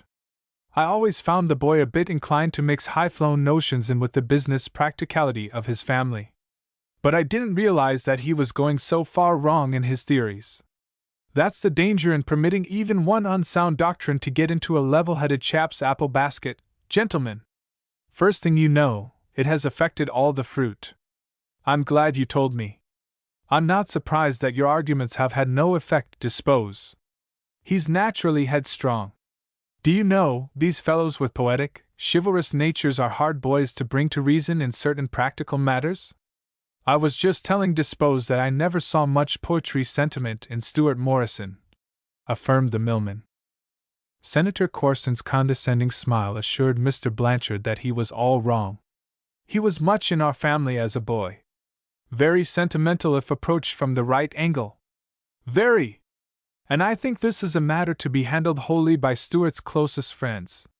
Sentiment has led him off on a wrong slant. He'll only fight harder if he's tackled by a man like you, Dispose. That's the style of him. But in his case, sentiment can be guided by sentiment. And all for his best good. He mustn't run wild in this folly. I believe there's no one who can approach him with more tact than my daughter Lana. Dispose found an opportunity to dig his thumb suggestively into Blanchard's side. They have been extremely good friends, I believe, in boy and girl fashion. Between us three old townsmen, I'll go as far as to say they were very much interested in each other. But in the case of both of them, their horizons are naturally wider these days. However, first love affairs, even if rather silly, are often the basis for really sensible and enduring friendships. And friendship must handle this thing. We'll leave it to Lana. I'll speak to her. He went on his way toward the ballroom, pausing to chat with this or that group of constituents. There! Exclaimed the lawyer, relieving his high pressure by a vigorous exhalation of breath. What did I tell you? It's mighty kind and sensible of the senator. Morrison is making a big mistake, and the way to handle him is by friendship. Friendship, hell! Say, look here, Dispose, I don't believe in spoiling my teeth by biting every coin that's handed to me in this world. Are you as devilish green as you pretend to be, Blanchard? If you had ever hung around in Washington as I have, you'd have wisdom teeth growing so fast that they'd keep your jaws propped open like a country yap's unless you kept 'em filed by biting all the coin of con. Now I know what's in the senator's dome, and what's under his girl's topknot. But let's not argue about that. Let's take a look at the probabilities in regard to the water power matter. That's of more importance just now. I doubt that even friendship," he dwelt satirically on the word, "can shut Morrison up on the storage report that he will shove into the legislature. But we're going to have safe committees this year, thanks to the election laws and guns, and that report will be pocketed. Then if Morrison keeps still about making the dear people millionaires by having 'em peddle their puddles to the highest bidders, capital can go ahead and do business in this state. I think his mouth is going to be effectively shut. The right operators are on the job." Dispose took a peep at his watch. Time slipped by while we were waiting to get at Corson. Daunt has had half an hour for laying down the law to Morrison. And Daunt can do a whole lot of business in half an hour. He'll only stir up Morrison's infernal scrapping spirit by laying down the law, objected Blanchard, sourly. Dispose took both of the millman's coat lapels in his clutch. He'll lay down in front of Morrison the prospect of the profits to be made by the deal that is proposed. And if you had ever heard Silas Daunt talk profits as a promoter, you would reckon just as I'm reckoning, Blanchard, to see our Scotch friend come out of that conference walking like the man who broke the bank at Monte Carlo, instead of bobbing around astraddle of that damnation hobby-goat of his. Daunt can talk money in the same tone that a holy roller revivalist talks religion, Blanchard. And he makes converts, he sure does." A moment later the mayor of Marion strode across the reception hall. Lawyer Dispose, giving critical attention, was not ready to affirm that Morrison's gait was that of a man who had broken a bank. But the manner in which he marched, shoulders back and chin up, and the dabs of color on his cheeks, would have suggested to a particularly observant person that the mayor had broken something. He pushed past those who addressed him and went on toward the ballroom, staring straight ahead. The music was pulsing in the ballroom. He seemed to be thoroughly entranced by the strains. At any rate, he was attending strictly to the business of going somewhere. He passed Senator Corson, who was returning to the reception hall. The mayor gave his host only a nod, while the senator stood and gazed at the precipitate young man. Banker Daunt, following on Morrison's trail, arrived in front of Corson. Lawyer Dispo stepped from the window embrasure to get a good view and was not at all reassured by Daunt's looks. The banker displayed none of the symptoms of a victor. There was more of choler than complacency in his air. He hooked his arm inside the senator's elbow, and they went away together. "Blanchard," said the lawyer, after a period of pondering, "that infernal Scotch idiot says that he isn't interested in politics, and now he seems to have put promoting in the same class. Our hope is that he's interested in something else. Suppose we stroll along and see just how much interested he is." By the time they reached the ballroom, Morrison was waltzing with Lana. He was distinctly another person from that tense, saturnine, defiant, brusque person who strode through the reception hall. He was radiantly and boyishly happy. He was clasping the girl tenderly. He directed her steps in a small circle outside the throng of dancers, and waltzed as slowly as the tempo would allow. He was talking earnestly. "Look at him! There you have it!" whispered Dispose, recovering his confidence. "Every man has his price, but it's a mistake to think that the price must always be counted down in cash. Daunt didn't act as if he had captured our friend. He's dancing to a girl's tune now. Corson will whistle a jig when he gets ready, and Morrison will dance to that tune too." 9. Making it a square break. In the privacy of Senator Corson's study, Mr. Daunt had allowed himself to raise his voice and express some decided opinions by the way of venting his emotions. In his heat, he disregarded the amenities that should govern a guest in the presence of his host. In fact, Mr. Daunt asserted that the host was partly responsible for the awkward position in which Mr. Daunt found himself. The senator, whenever he was able to make himself heard, put in protesting buts. Mr. Daunt, riding his grievance wildly, hurdled every but and kept right on. "Confound it, Corson, I accepted him as your friend, as your guest, as a gentleman under the roof of a mutual friend. Most of all, I accepted him as a safe and sane business man. I talked to him as I would to the gentlemen who put their feet under my table. I know how to be cautious in the case of men I meet in places of business. But you bring this man to your house and you put me next to him with the assurance that he is all right, and I go ahead with him on that basis. I was perfectly and entirely honest with him. I disregarded all the rules that govern me in ordinary business offices." The banker added, too excited to appreciate the grim humor flashed by the flint and the steel of his last, juxtaposed sentences. "You say you told him all your plans in full?" suggested Corson, referring to the outburst with which Daunt began his arraignment of the situation. "Of course I told him. You gave me no warning. I dealt with him, gentleman with gentleman, under your roof. I didn't think it was necessary to counsel a man like you about the ordinary prudence required in all business matters. I had his word in his own office that he was heartily with me. You told me he was as square as a brick when it came to his word. I went on that basis, Corson." "I'm sorry," admitted the senator. "I thought I knew Stuart through and through. But I haven't been keeping in touch as closely as I ought. I have heard things this evening." He hesitated. "You have heard things, and still you allowed me to go on and empty my basket in front of him? I heard him only after you were closeted here with him, Daunt. And I can't believe it's as bad as it has been represented to me. And even as it stands, I think I know how to handle him. I have already taken steps to that end." "How?" "Please accept my say-so for the time being, Daunt. It isn't a matter to be canvassed between us. I suppose you learn that sort of reticence in politics, even in the case of a friend, Corson," growled the banker. "I wish I had taken a few lessons from you before talking with one of your friends this evening. Was it necessary for you to do so much talking before you got a line on his opinions? Confound it, Corson, with that face of his, with that candor in his countenance, He looks as good and reliable as a certified check, and in addition I had your endorsement of him. I felt that I had a right to endorse him. The senator showed spirit. Daunt, I don't like to hear you condemn Stuart Morrison so utterly. Not utterly. He has qualities of excellence.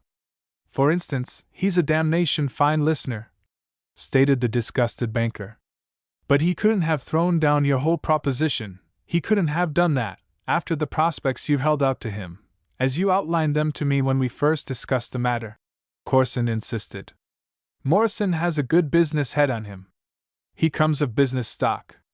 He has made a big success of his mill. He must be on the watch for more opportunities. All of us are. Well, here was the offer I made to him, seeing that he is a friend of yours, said Banker Daunt, dilating his nostrils when he dwelt on the word friend. I offered to double his own appraisal of his properties when we pay him in the preferred stock of the consolidation. I told him that he would receive, like the others, an equal amount of common stock for a bonus. I assured him that we would be able to pay dividends on the common. And he asked me particularly if I was certain that dividends would be paid on the common. I gave him that assurance as a financier who knows his card. Daunt had been attempting to curb his passion and talk in a businessman's tone while on the matter of figures. But he abandoned the struggle to keep calm.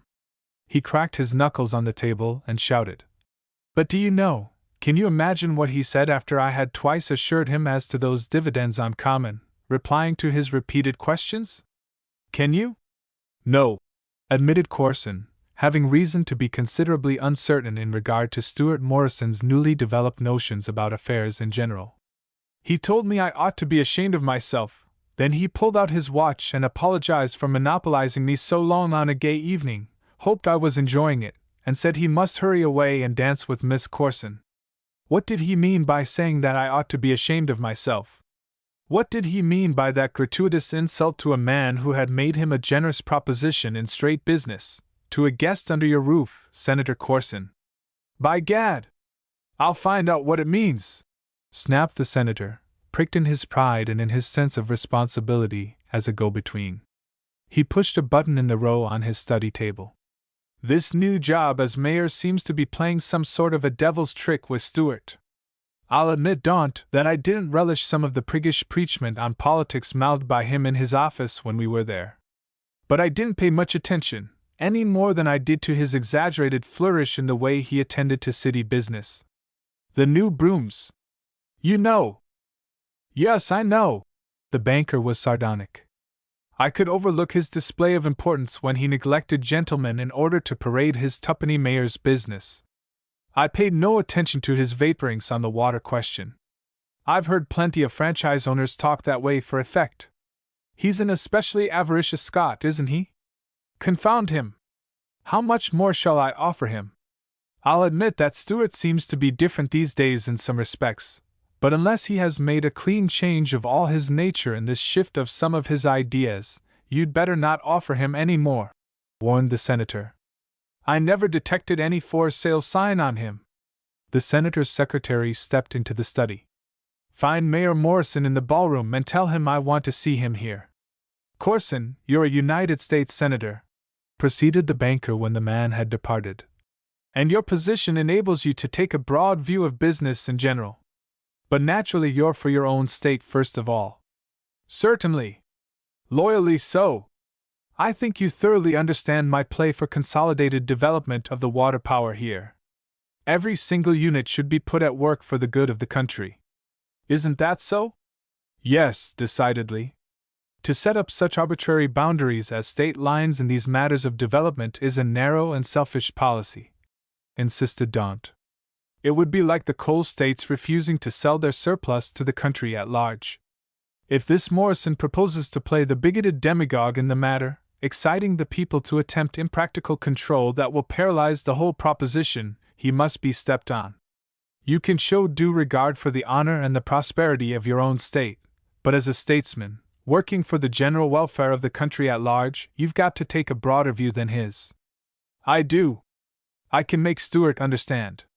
Daunt paced up and down the room, easing his turgid neck against a damp collar. The senator pondered. The secretary, after a time, tapped and entered. Mayor Morrison is not in the ballroom, sir. And I could not find him. You should have inquired of Miss Corson. I could not find Miss Corson. The senator started for the door. He turned and went back to Daunt. It's all right. I gave her a bit of a commission. It's in regard to Morrison. She seems to be attending to it faithfully. Be easy. I'll bring him. The father went straight to the library. He knew the resources of his own mansion in the matter of nooks for a tete-a-tete interview. Now he was particularly assisted by remembrance of Stuart's habits in the old days. He found his daughter and the mayor of Marion cozily ensconced among the cushions of a deep window seat. Stuart was listening intently to the girl, his chin on his knuckles, his elbow propped on his knee. His forehead was puckered. He was gazing at her with intense seriousness. Senator Corson, warned the girl.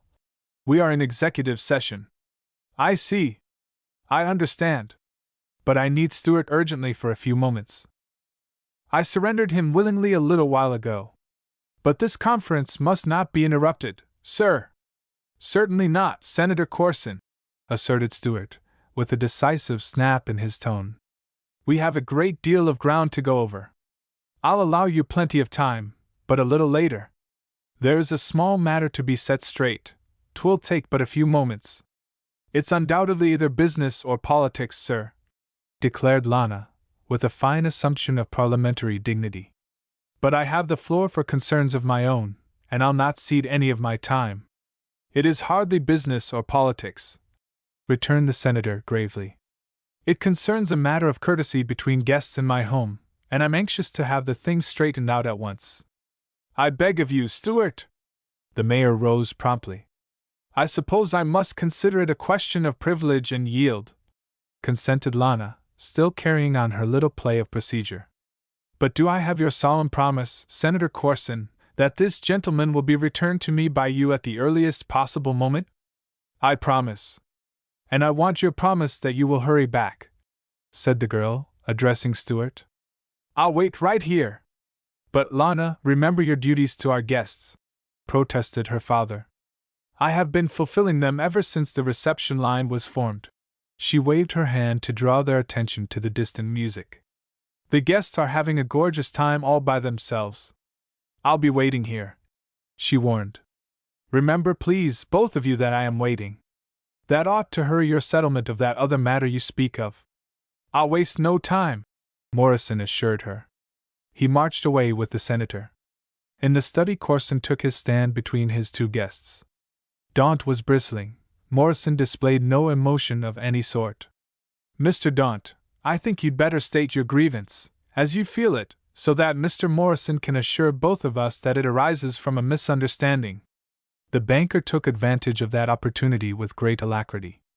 Now that Senator Corson is present, now that we have a broad-minded referee, Mr. Morrison, I propose to go over that matter of business. Exactly on the same lines? Inquired Stuart mildly. Exactly. And for obvious reasons, so that Corson may understand just how much your attitude hurt my feelings. Pardon me, Mr. Daunt. I have no time to listen to the repetition. It will gain you nothing from me. My mind remains the same. And Miss Corson is waiting for me.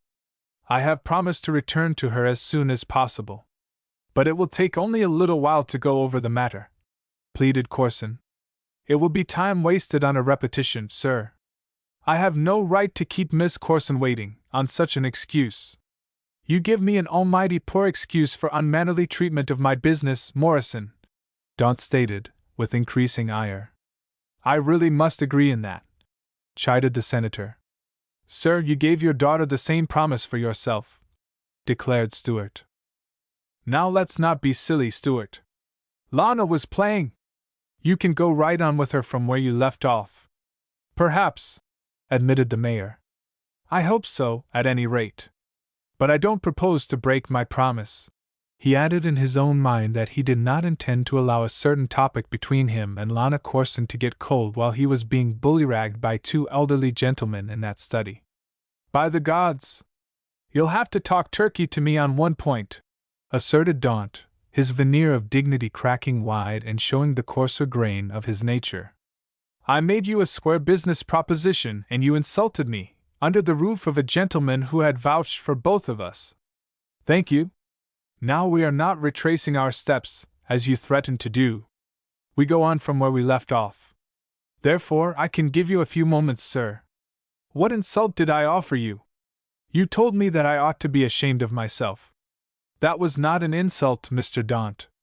I intended it to be merely a frank expression of opinion. Just a moment, please, he urged, breaking in on violent language. He brought his thumb and forefinger together to make a circle and poised his hand over his head. I don't wear one of these. I have no right to wear one. Halo, I mean. I'm no prig or preacher, at least, I don't mean to be. But when I talk business, I intend to talk it straight and use few words, and those words may sound rather blunt sometimes. Just a moment, I say.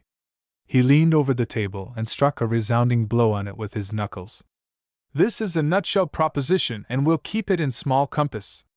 You gave me a layout of your proposed stock issue. No matter what has been done by the best of big financiers, no matter what is being done or what is proposed to be done, in this particular case your consolidation means that you've got to mulct the people to pay unreasonably high charges on stock. It isn't a square deal. My property was developed on real money. I know what it pays and ought to pay. I won't put it into a scheme that will oblige every consumer of electricity to help pay dividends on imaginary money. And if you're seriously attempting to put over any consolidation of that sort on our people, Mr. Daunt, I repeat that you ought to be ashamed of yourself. And now you have heard him with your own ears, clamored the banker. What do you say to that, Mr. Corson? All capitalization entails a fair compromise, values to be considered in the light of new development, said the senator. Let's discuss the proposition, Stuart. Discussion will only snarl us up. I'm stating the principle. You can't compromise principle. I refuse to discuss. Have you gone crazy over this protection of the people idea? Demanded Corson with heat. Maybe so. I'm not sure. I may be a little muddled. But I see a principle ahead and I'm going straight at it, even though I may tread on some toes. I believe that the opinion doesn't hold good, any longer, as a matter of right, that because a man has secured a franchise, and his charter permits him to build a dam across a river or the mouth of a lake, he is thereby entitled to all the power and control and profit he can get from that river or lake without return in direct payment on that power to the people of the state. We know it's by constitutional law that the people own the river and the lake. I'm putting in a report on this whole matter to the incoming legislature, Senator Corson. Good heavens! Morrison, you're not advocating the Soviet doctrine that the state can break existing contracts, are you? Shouted the senator. I take the stand that charters do not grant the right for operators of water power to charge anything their greed prompts them to charge on balloon stock. I assert that charters are fractured when operators flagrantly abuse the public that way. I'm going to propose a legislative bill that will oblige water power corporations to submit in public reports our state engineers' figures on actual honest profit-earning valuation, to publish complete lists of all the men who own stocks so that we may know the interests and the persons who are secretly behind the corporations. Corson displayed instant perturbation. Such publication can be twisted to injure honest investors.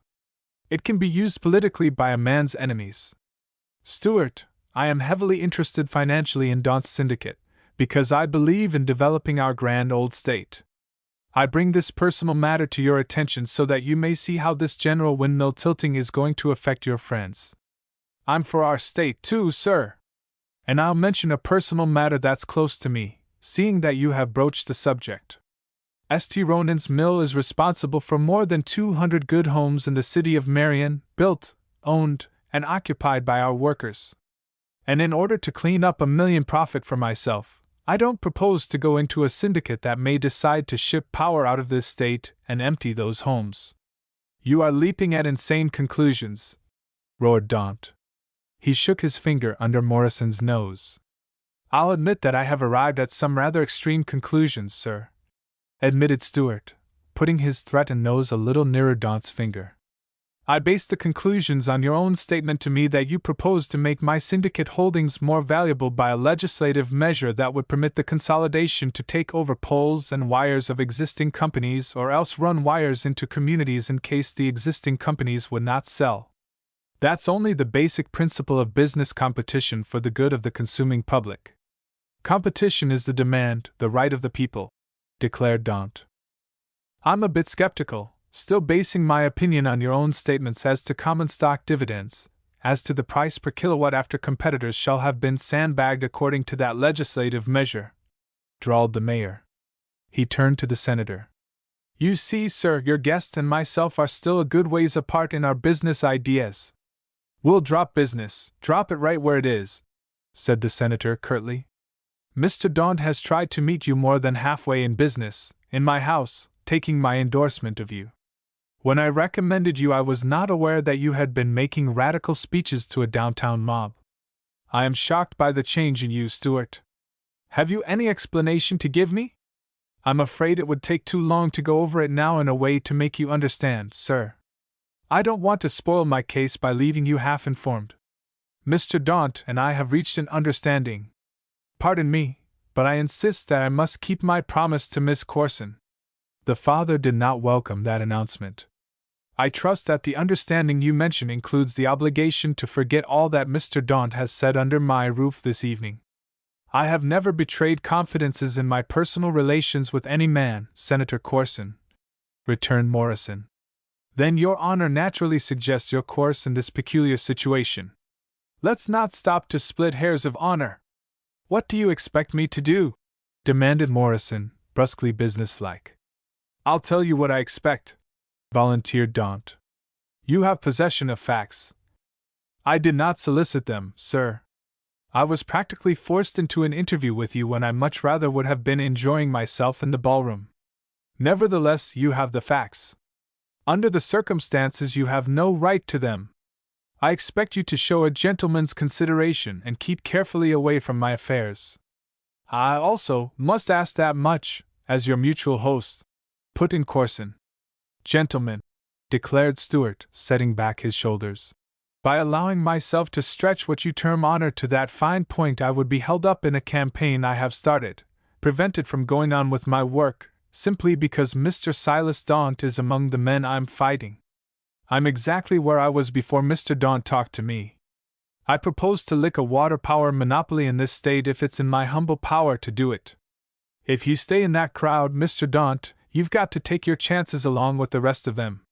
Stuart, your position is outrageous, blazed Corson. You're not only throwing away a wonderful business opportunity on lines wholly approved by general usage, simply to indulge an impractical whim for which you'll get no thanks, taking a nonsensical stand for a mere dream in the way of public ownership, but you're insulting me, myself, by the inference that may be drawn. I don't understand, sir. Well, then, understand, said the senator, carried far by his indignation. You know how I made my fortune. I do.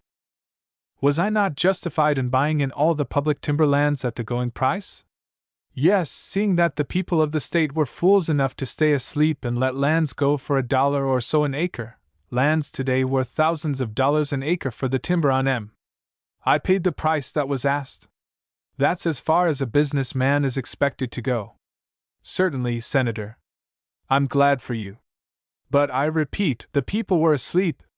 Now I'm going to wake 'em up to guard their last great heritage, the water power that they still own. I'll keep 'em awake, if I've got strength enough in this arm to keep on drumming and breath enough to keep the old trumpet sounding. The corporations in this state are organized, they will protect their charters, they will make you let go of your wild scheme, bellowed the banker. By the jumped-up Jehoshaphat, they will make you let go, Morrison. By the great. Hush! Pleaded their host. They can hear outside. No profanity. Stuart had started toward the door. He paused for a moment when he had his hand on the knob. We will not let go, he said calmly. We won't let go, and this is not profanity, Senator Corson. We won't let go of as much as one damn sight. XA Senator sizes up a foe. After Stuart had closed the door behind himself, Senator Corson rose hastily. For a few moments he surveyed the panels of the oaken portal with the intentness of one who was studying a problem on a printed page. Then, plainly, his thoughts went traveling beyond the closed door. But he appeared to be receiving no satisfaction from his scrutiny or from his thoughts. He scowled and muttered. He stared into the palms of his soiled gloves. The suggestion they offered did not improve his temper. He ripped them from his hands. What the mischief ails 'em down here? They're all more or less slippery, don't? I've been sensing it all the evening. I feel as if I'd been handling eels. Banker Daunt was calming himself by a patrol of the room. I can view matters like a statesman when I'm in the Senate chamber, Corson asserted. But down here at home these days I can't see the forest on account of the trees. I don't know what tree to climb first, Daunt, I swear I don't. What with North getting the party into this scrape it's in, and playing his sharp politics, and this power question fight and… He gazed at the door again. It now suggested a definite course of procedure, apparently. He crumpled his gloves into a ball and threw them on the table.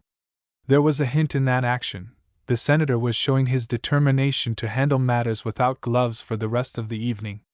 There's one thing about it, Daunt. A man can't do his best in public concerns till he has freed his mind of his private troubles. You wait here. I'll be right back.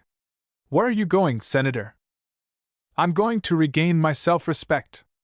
I'm going to assert myself as master of my own home.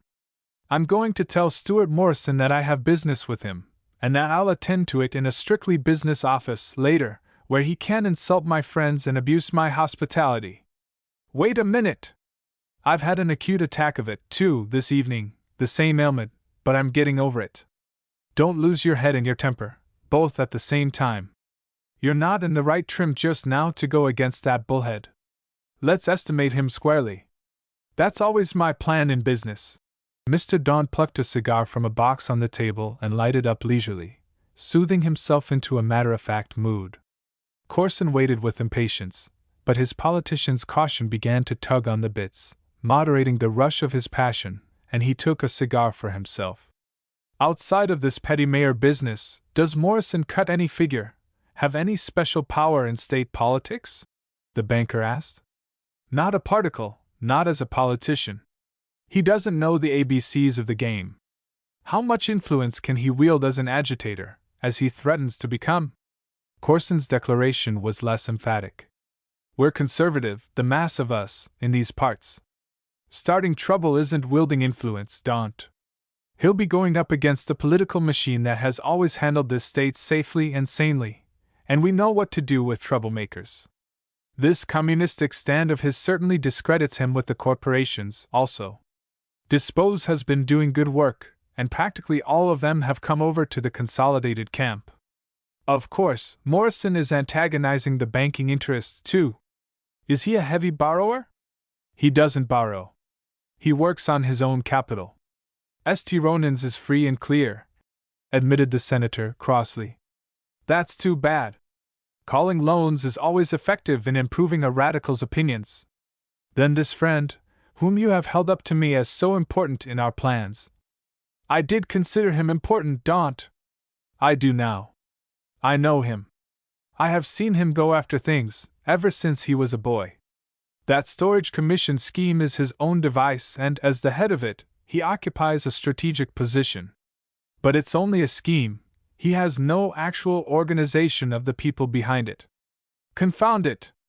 I'm afraid he will have. It's an impractical dream, trying to establish such shadowy ownership of what vested capital under private control must naturally possess and develop. We have sound business on our side. It may not seem so much like a dream after he puts that report into the legislature, complained the senator. I tell you, I know Stuart Morrison. He indulges in visions, but he'll back this particular one up with so many facts and figures that it will make a Treasury report look like a ghost story by comparison. Talk about sound business! That's Morrison's other name. What's going to be done with that report, Corson? The senator hesitated a few moments. Understand that I'm no kin of old Captain Teach, the buccaneer, either in politics or business, Daunt. But I'm not fool enough to believe that the millennium has arrived in this world, even if the Battle of Armageddon has been fought, as the parsons are preaching. We still must deal with human conditions.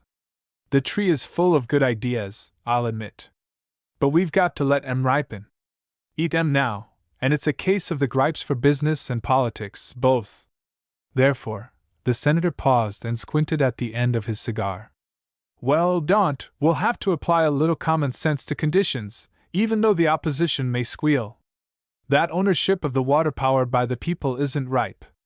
The Legislative Committee will pocket Morrison's report, or will refer the thing to the Public Utilities Commission. Both plans meaning the same thing? I won't put it as coarsely as that. It only means handling the situation with discretion. Discretion by those in power is going to save us a lot of trouble in times like these. You are sure of the right legislative committee, are you? Certainly. North is on the job up at the State House. I'll admit that he isn't tactful. He's very old-fashioned in his political ideas. But he doesn't mind clamor and criticism, and he isn't afraid of the devil himself.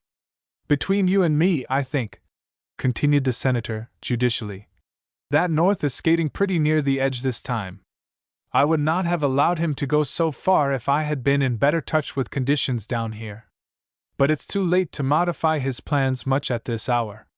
He must bull the thing through as he's going. I can undo the mischief to the party by the selection of a smooth diplomat for the gubernatorial nomination next year. But jumping back to the main subject, Stuart Morrison. Seeing what he is, in the water power matter, I hoped I could smooth things by your getting next to him. I'm sorry you have been so much annoyed, Daunt.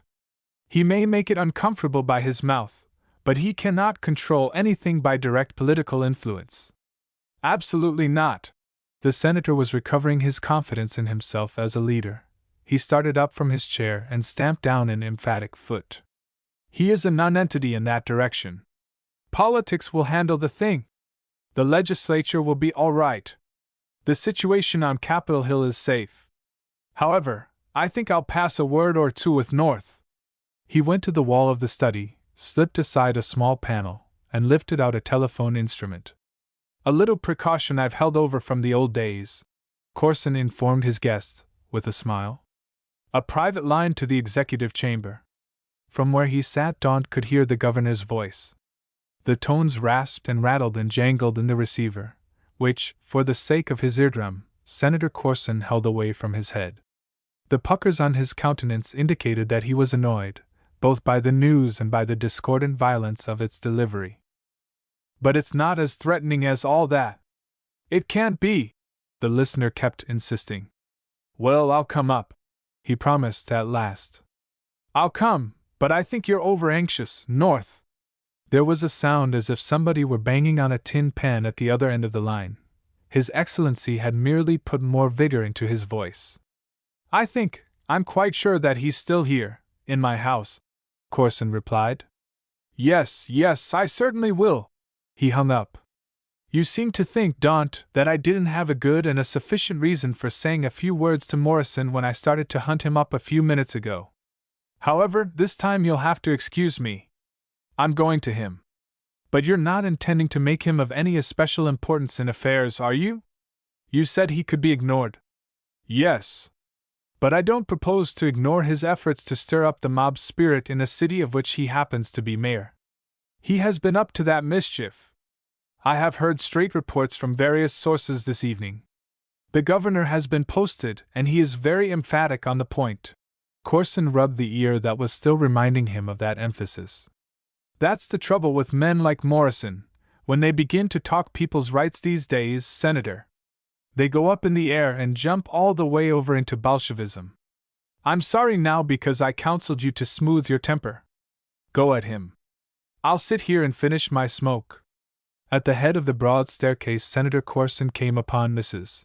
Stanton and Coventry Daunt. They wore expressions of bewilderment that would have fitted the countenances of explorers who had missed their quest and had lost their reckoning. Mrs. Stanton put out her fan, and the striding father halted at the polite barrier with a greeting, but evinced anxiety to be on the way. I'm so glad to see you, Senator Corson! This with delight. But isn't Lana with you? This with anxiety. I mean, hasn't she been with you?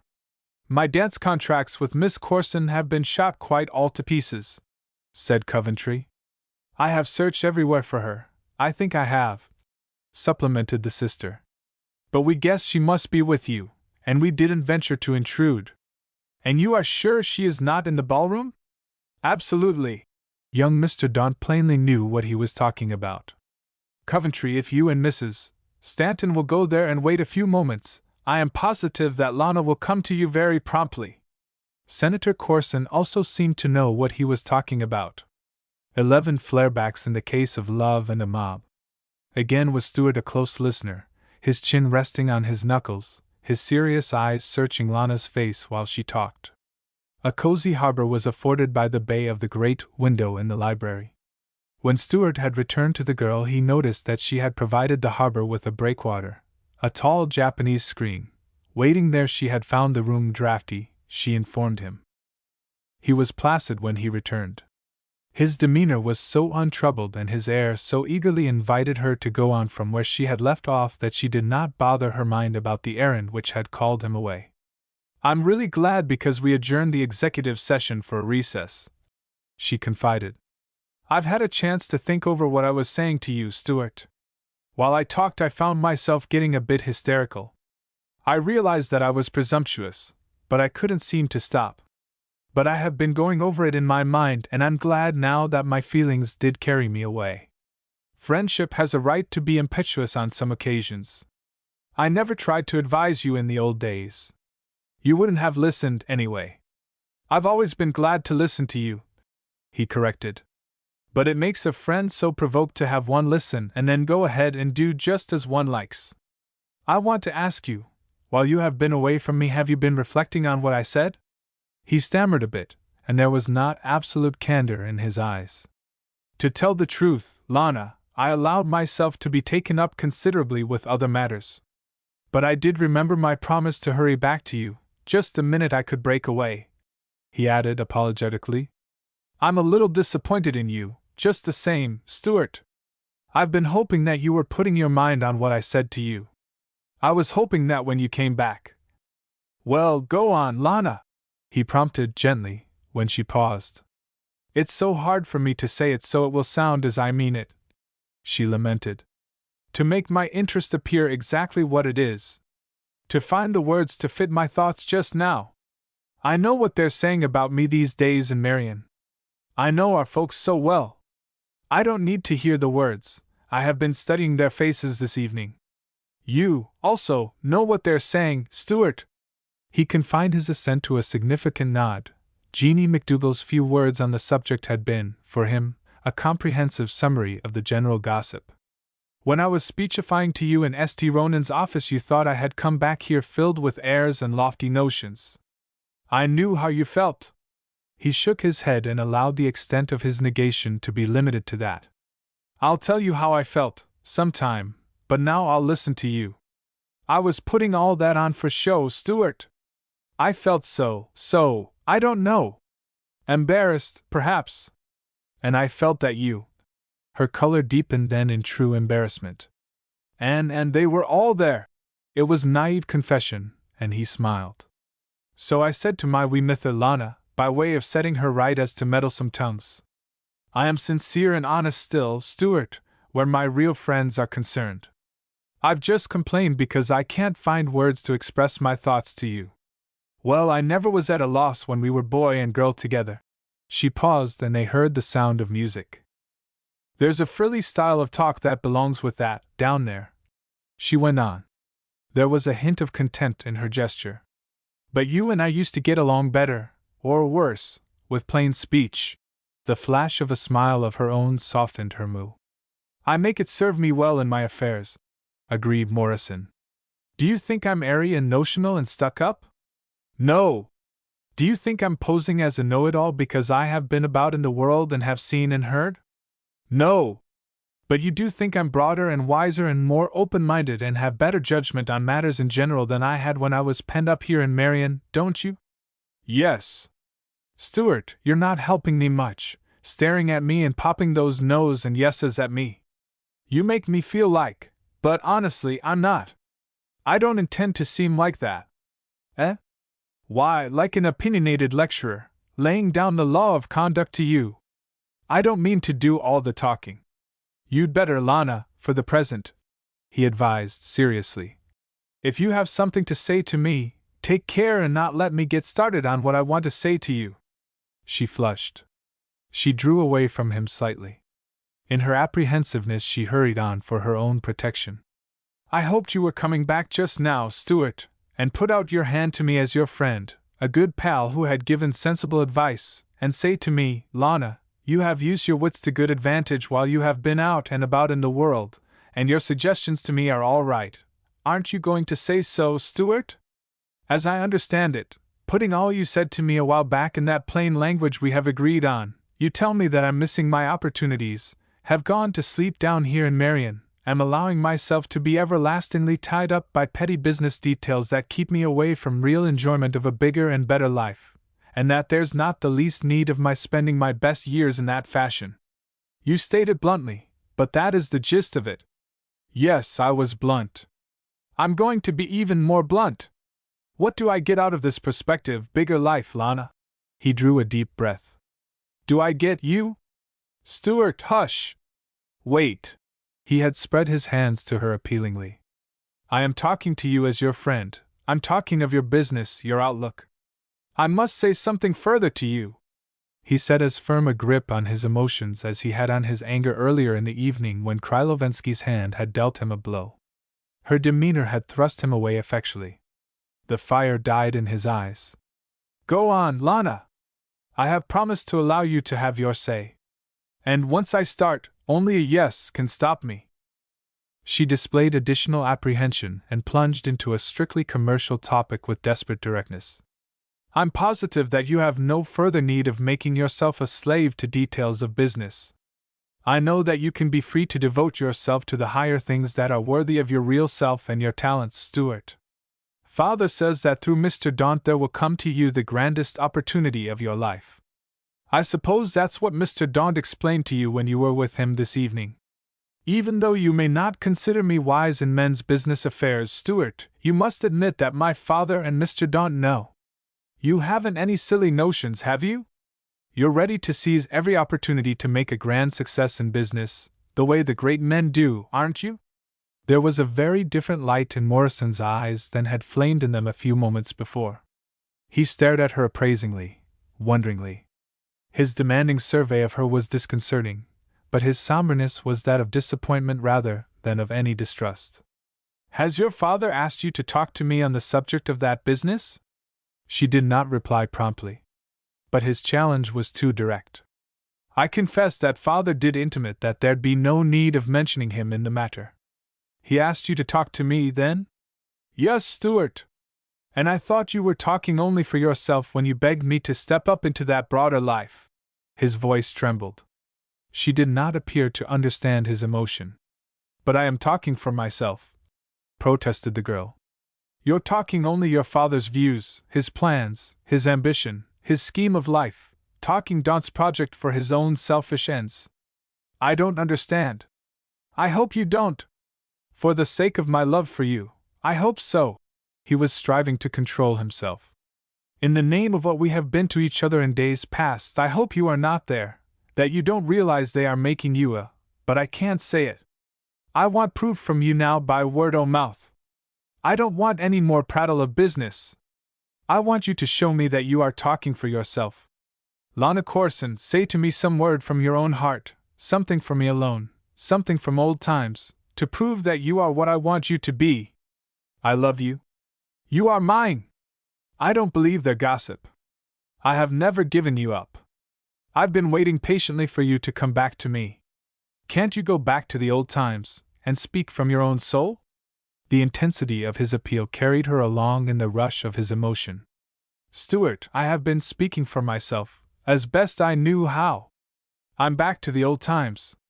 If you need further words from me, you shall have them. Senator Corson stepped around the end of the screen. You will postpone any further words to Mr. Morrison. I have some words of my own for him.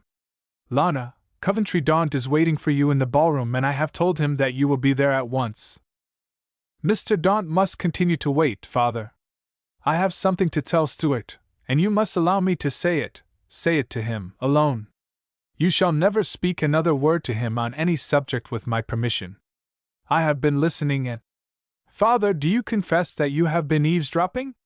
My present code of manners is perfectly suited to the tactics of this fellow who has flouted me and insulted an honored guest under my roof this evening. Morrison, leave the house. He shall stay at the request of his hostess, declared the girl, defiantly.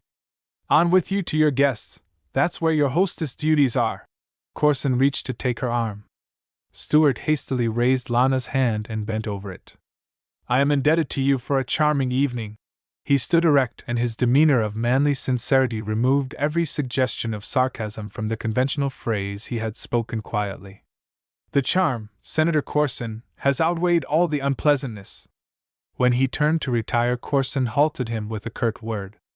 Lana, I command you to go and join your partner. But Miss Corson persisted in her rebelliousness. She did not relish the ominous threat that she perceived in the situation. I shall stay with you till you're in a better state of temper, Father.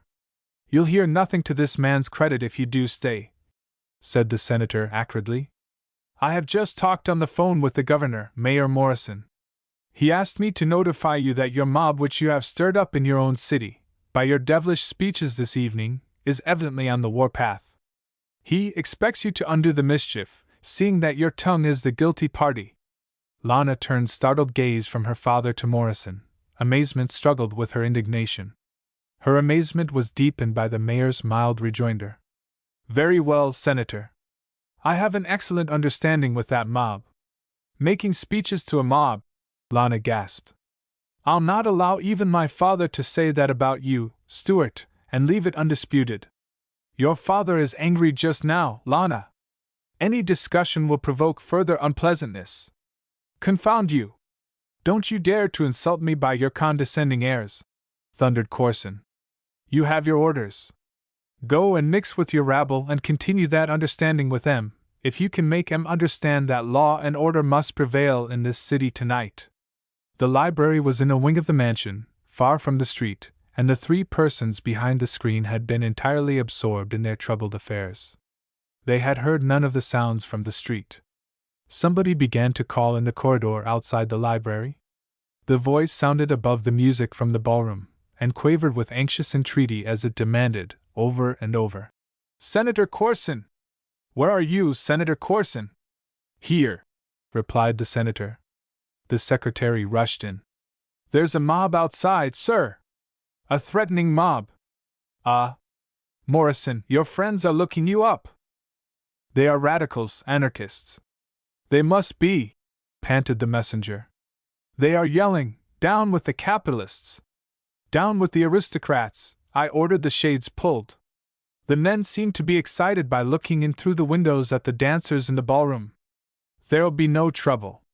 I'll answer for that, promised the mayor, marching away. Before he reached the door, the crash of splintered glass, the screams of women and shouts of men, drowned the music.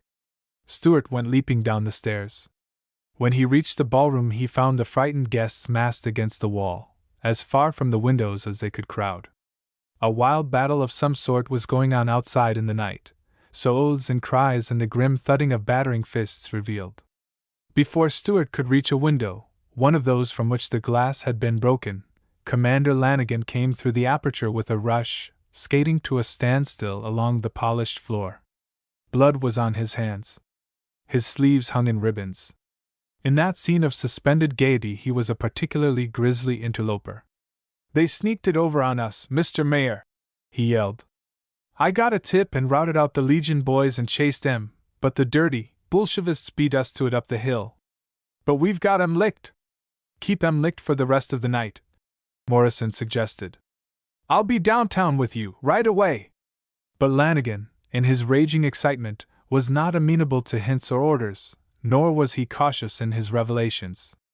We can handle things downtown, Your Honor. What we want to know is, what about uptown, up on Capitol Hill? You've had my promise of what I'll do. And I'll do it. Senator Corson and his daughter had arrived in the ballroom. The senator was promptly and intensely interested in this cocksure declaration by Morrison. Your promise is the same as hard cash for me and the level-headed ones, retorted Commander Lanigan. But whether it's the northern lights in the skies or plain hellishness in folks or somebody underneath stirring trouble and starting lies, I don't know. Lots of good boys have stopped being level-headed. I'll hold the gang down if I can, sir. But what I want to know is, can we depend on you to tend to Capitol Hill? Are you still on the job? Can I tell him that you're still on the job? You can tell him all that I'm on the job from now till morning, shouted the mayor. He was heard by the men outside. They gave his declaration a howl of approval. The people will be protected, shouted an unseen admirer. Stewart hurried to Senator Corson and was not daunted by that gentleman's blazing countenance. I'm sorry, sir. This seems to be a flare-back of some sort. I'll have police on guard at once. You'll protect the people, eh? There's a flatterer in your mob, Morrison. You can't even give window glass in this city suitable protection, a mayor like you. I'll have none of your Soviet police around my premises. He turned to his secretary. Call the adjutant general at the State House and tell him to send a detachment of troops here. I trust they'll cooperate well with the police I shall send, stated the mayor, stiffly. He hastened from the room. When Stewart had donned hat and overcoat and was about to leave the mansion by the main door, Lana stepped in front of him. Stewart, you must stop for a moment. You must deny it. What father has been saying to me about you just now? Your father is angry, and in anger a man says a whole lot that he doesn't mean. I'm in a hurry, and a man in a hurry spoils anything he tries to tell. We must let it wait, Lana. But if you go on as you're going, crushing Mr. Daunt's plans, spoiling your own grand prospects, antagonizing my father, paying no heed to my advice. The girl's sentences were galloping breathlessly. We'll have time to talk it over, Lana. What? Talk it over after you have been reckless enough to spoil everything? You must stand with your friends, I tell you. Father is wiser than you. Isn't he right? I guess he thinks he is, but I can't talk about it. He was backing toward the door. You must know what it means, for us too, if you go headlong against him. I stand stanchly for my father, always. I reckon you'll have to be sort of loyal to your father, but I can't talk about it. Not now, he repeated. He was uncomfortably aware that he had no words to fit the case. But if you don't stand with him, you're in with the rabble, she declared, indignantly. He says you are. Stewart, I know you won't insult his wisdom and deny my prayer to you. Only a few moments ago I was ready, but I cannot say those words to you unless you understand. This interview had been permitted only because Senator Corson's attention had been absorbed by Mrs. Stanton's hysterical questions. But the lady's fears did not affect her eyesight. She had noted Lana's departure, and she caught a glimpse of the mayor when he strode past the ballroom door with his hat in his hand. Yes, I'll be calm, Senator. I'm sure that we'll be perfectly protected. Lana followed the mayor just now, and I suppose she is insisting on a double detail of police. The senator promptly followed, too, to find out more exactly what Lana was insisting on. Haven't you joined your rabble yet, Morrison? Corson queried, insolently, when he came upon the two. I'm going, sir, going right along. Lana set her hands together, the fingers interlaced so tightly that the flesh was as white as her cheeks. Your rabble, Stewart! Oh! In spite of her thinly veiled threat of a few moments ago, there was piteous protest in her face and voice. According to suggestions from all quarters, I don't seem to fit any other kind of society just now, he replied ruefully. He marched out into the night. Call my car. Senator Corson directed a servant. In the reception hall he encountered Silas Daunt. Slip on your hat and coat. Come along with me to the State House. I'll show you how practical politics can settle a rumpus, after a visionary has tumbled down on his job. 12 rifles rule in the People's House. At 11 o'clock ADJ Gen. Amos Totten set up the cinch of his sword belt by a couple of holes and began another tour of inspection of the State House. He considered that the parlous situation in state affairs demanded full dress. During the evening he had been going on his rounds at half-hour intervals. On each trip he had been much pleased by the strict, martial discipline and alertness displayed by his guardsmen. The alertness was especially noticeable. Every soldier was tautly at attention when the boss warrior hove in sight. General Totten was portly, and came down hard on his heels with an elderly man's slumping gait, and his sword clattered loudly, and his movements were as well advertised as those of a belled cat in a country kitchen. In the interims, between the tours of General Totten, Captain Danny Sweetser did his best to keep his company up to duty pitch. But he was obliged to admit to himself that the boys were not taking the thing as seriously as soldiers should.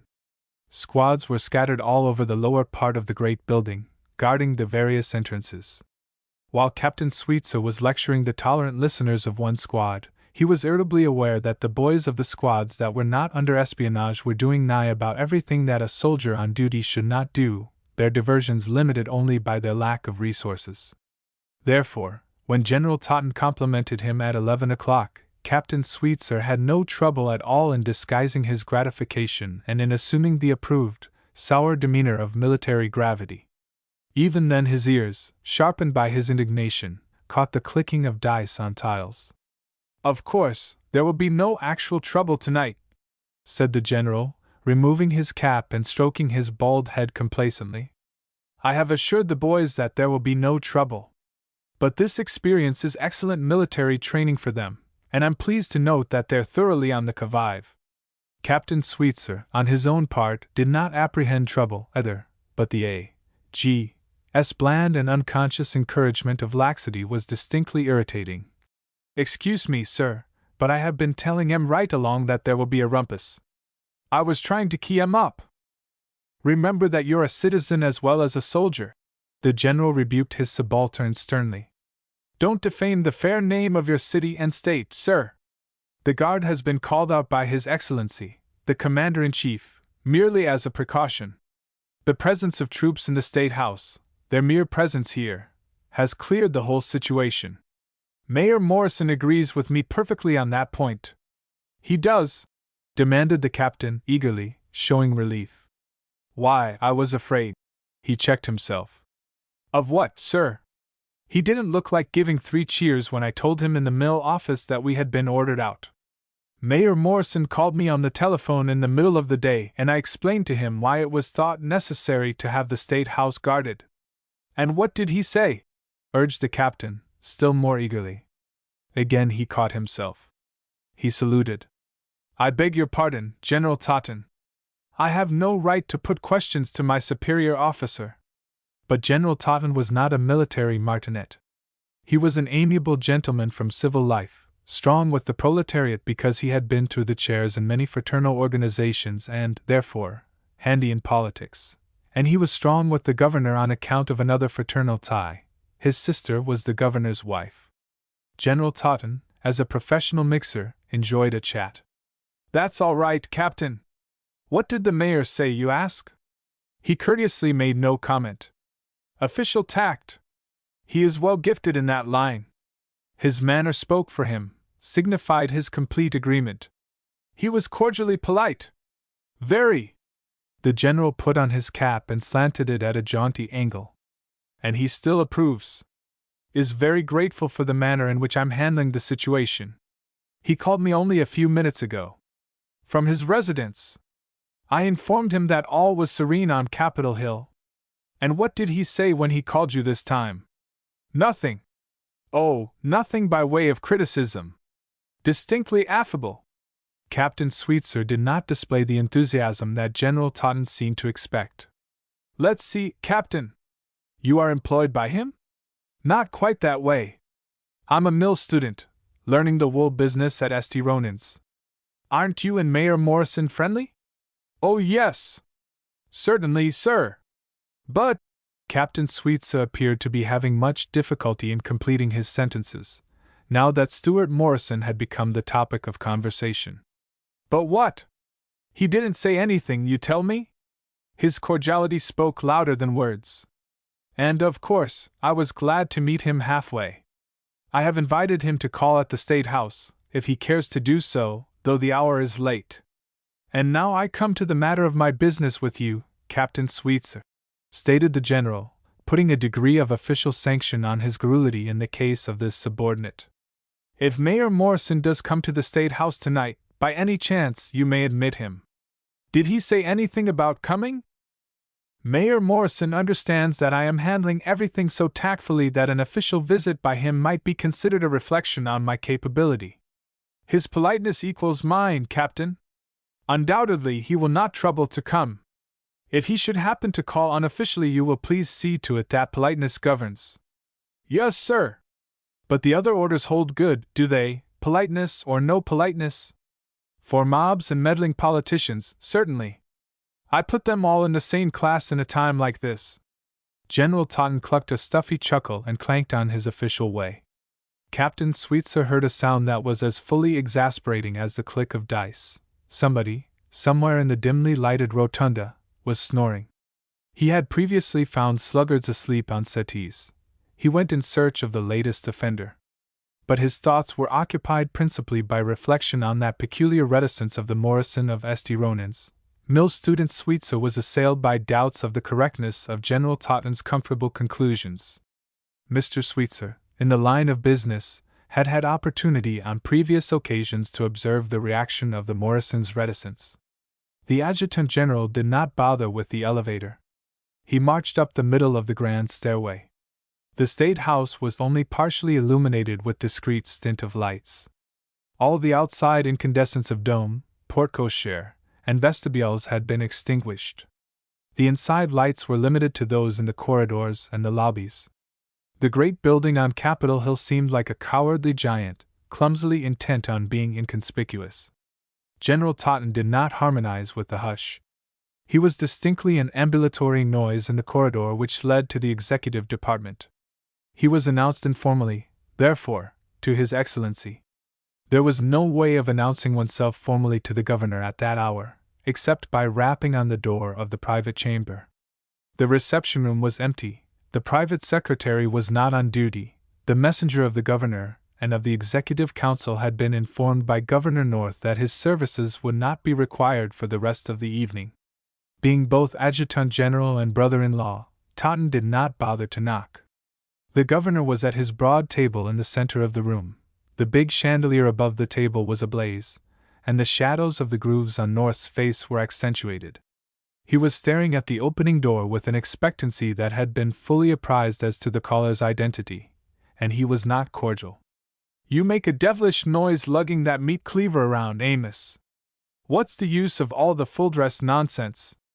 Official example and—" The general bore down hard on the conjunction. "The absolute necessity of a civilian officer getting into uniform when he exercises authority. I know human nature." "All right. Maybe you do. But don't trip yourself up with that sword and fall down and break your neck," advised the governor, satirically solicitous as one of the family. "Anything stirring downstairs?" "The situation is being handled perfectly. Everybody alert. It's wonderful training for the guards. I haven't liked the sound of reports from the city. Has any news come to you lately?" "Nothing of special importance. Only a little disturbance, or the threat of one, in the vicinity of Senator Corson's residence. His secretary called up. I sent a few boys down there." "A disturbance?" barked North. "I didn't quite gather the details." The man ran his words together. General Totten helped himself to one of his brother-in-law's cigars. "This sounds serious. Why the infernal blazes don't you wake up? An officer commanding troops mustn't be thrown off his poise by every flurry. What would happen if I didn't keep my head?" "When was this?" "Oh, maybe half an hour ago," replied the adjutant general, with martial indifference to any mere rumblings of popular discontent. "That's probably the reason why Corson hasn't got along yet. I'm expecting him. I sent for him." North twitched his nose. His eyeglasses dropped off and dangled at the end of their cord. "I have sent explicit orders to Mayor Morrison to tend to that mob that he has been coddling. He's letting 'em get away from him, if what you say is so. Oh, the mayor and I are in perfect accord and are handling the situation. I have just been talking with him on the telephone." Totten settled his cigar into the corner of his mouth.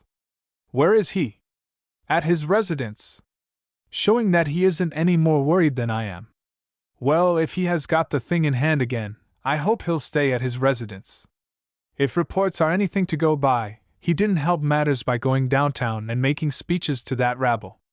Politeness wins in the long run, Lawrence, whether you're talking to the mob or the masters. I make it my principle in life. Tact and diplomacy. Harmony and hell and repeat, stormed North. You and Morrison are not taking this thing the way you ought to. In accord, say you.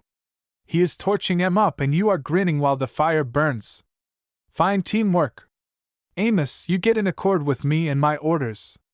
You keep away from Morrison till I can make sure that he stands clean in his party loyalty. His Excellency was stuttering in his wrath, and the general determined to be discreetly silent as to his recent tender of politeness to Morrison through the captain of the guards. Furthermore, Totten's self-complacency assured him that the mayor of Marion was leaving the affairs on Capitol Hill in the hands of the accredited commander on Capitol Hill. Governor North pulled open a drawer of the table. He threw a bunch of keys to his brother-in-law. I had the messenger leave these with me. Lock up all the doors of the council chamber. Leave only my private door unlocked. The adjutant general caught the keys. But you certainly don't expect any trouble up here, with my guards. It's plenty enough of a job for a cat to watch one rat hole. Lock up, I tell you! 13. The lineup forms in the People's House. While General Totten was bruising his dignity in the menial work of a turnkey, Governor North received 2 visitors. They were furred gentlemen who entered abruptly by the private door, the before-mentioned rat hole, but the waiting cat did not pounce. On the contrary, one of the furred intruders did the pouncing. It was Senator Corson, and he was furiously angry. What kind of a damnable fool has been giving off orders to those soldiers? I have been tramping around outside this state house from door to door, held up everywhere and insulted by those young whelps. I don't see how that could happen, protested the governor. Who gave off such orders? There were no orders, not in your case. I didn't think it was necessary to specify anything in regard to you, Senator. Do you mean to tell me that there's a man down there who didn't recognize you, who refused to allow you to pass without question? They all know me. Of course they know me. And that's the whole trouble. They made that the reason why they wouldn't let me in here. How in the devil's name could that be? The governor's anger that promised punishment for the offenders served Senator Corson in lieu of apology. I was informed that there were strict orders not to admit politicians. According to those lunkheads at the doors, I came under that classification. The senator threw off his coat. And Daunt, here, was penalized on account of the company he was keeping. Find out who gave those orders. General Totten had locked the doors and was nervously jangling the keys. Amos, what kind of a fool have you been making yourself with your orders? The governor demanded. I think some instructions of mine in regard to admitting any of those persons whose seats are in dispute. Probably those orders were misconstrued. My guards are very zealous, very alert, affirmed the adjutant general, putting as good a face on the matter as was possible. He fully realized that this was no time to mention that exception in favor of Mayor Morrison, or to explain that he had intended to have Captain Sweetser accept humorously instead of literally the more recent statement about politicians. There are 2 of those alert patriots who have had their zeal dulled for the time being, stated the senator, showing his teeth with a grim smile. I stood the impertinence as long as I could, and then I cuffed the ears of the fools and walked in. We did issue strict instructions, as Amos has intimated, the governor pleaded. Some of those socialists and progressives who are claiming their seats have hired counsel, and they propose to force their way into the House and Senate chambers and make a test case, inviting forcible expulsion. I'm reckoning that my plan of forcible exclusion leaves us in cleaner shape. I'm not sure just how clean the whole thing is going to leave us, North. The senator tossed his coat upon a huge divan at one side of the chamber, and invited Daunt to dispose of his own coat in like fashion. Corson came to the table and sat sidewise on one corner of it. You know how I feel about your pressing the election statutes to the extent you have. But we've got the old nag right in the middle of the river, and we've got to attend to swimming instead of swapping. I think, in spite of all their howling, the other crowd will take their medicine, as the courts hand it to them, when the election cases go up for adjudication. But there's a gang in every community that always takes advantage of any signs of a mix-up in high authority. My house got merry hell from a mob a little while ago. There's no political significance in the matter, however. The governor queried anxiously for details, and Corson gave them. He bitterly arraigned Morrison's stand. North came to his feet and banged his fist on the table. What? Take that attitude toward a mob in his own city? Strike hands with a ringleader of a riot? Do it under a violated roof? Do it after what he promised me in the way of cooperation for law and order? Has he completely lost his mind, Senator Corson? I think so, stated the senator, with sardonic venom. I'll admit that the thing isn't exactly clear to me, what he's trying to do, what he's thinking. A crazy man's actions and whims seldom are understandable by a sane man.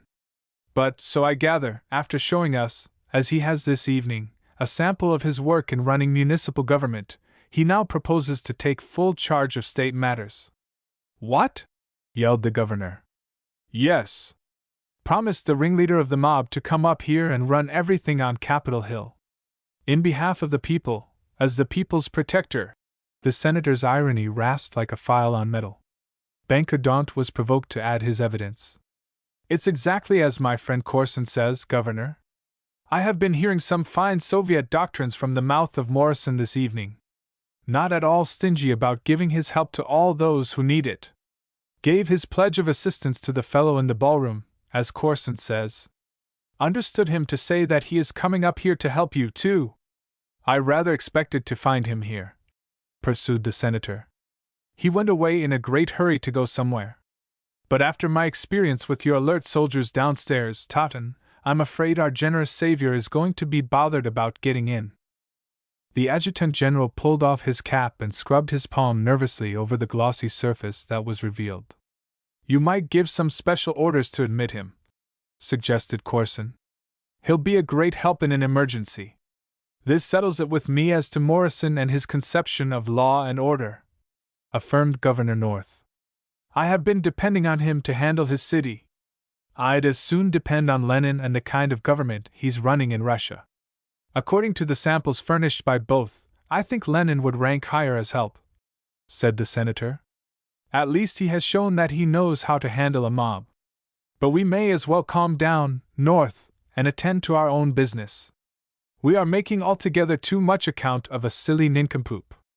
Daunt and I let our feelings get away from us this evening on the same subject. But we woke up promptly. Morrison was in a position to help his friends, and to amount to something as an aid in that line. Now that he is running with the rabble, for some purpose of his own, he can be ignored. He amounts to nothing, to that. He snapped a derogatory finger into his palm. We can handle that rabble, Morrison included. He turned to the adjutant general. Your men seem to be alert enough in keeping out gentlemen who ought to be let in. Do you think you can depend on them to keep out real intruders? Oh yes, faltered Totten, absent-mindedly. He was trying to clear his troubled thoughts in regard to the matter of Morrison, who was now presented in a light where politeness might not be allowed to govern the situation. Have they been put to any test of their courage and reliability? Have they been up against any actual threats from the outside this evening? No, but I can depend on them to the limit, Senator Corson.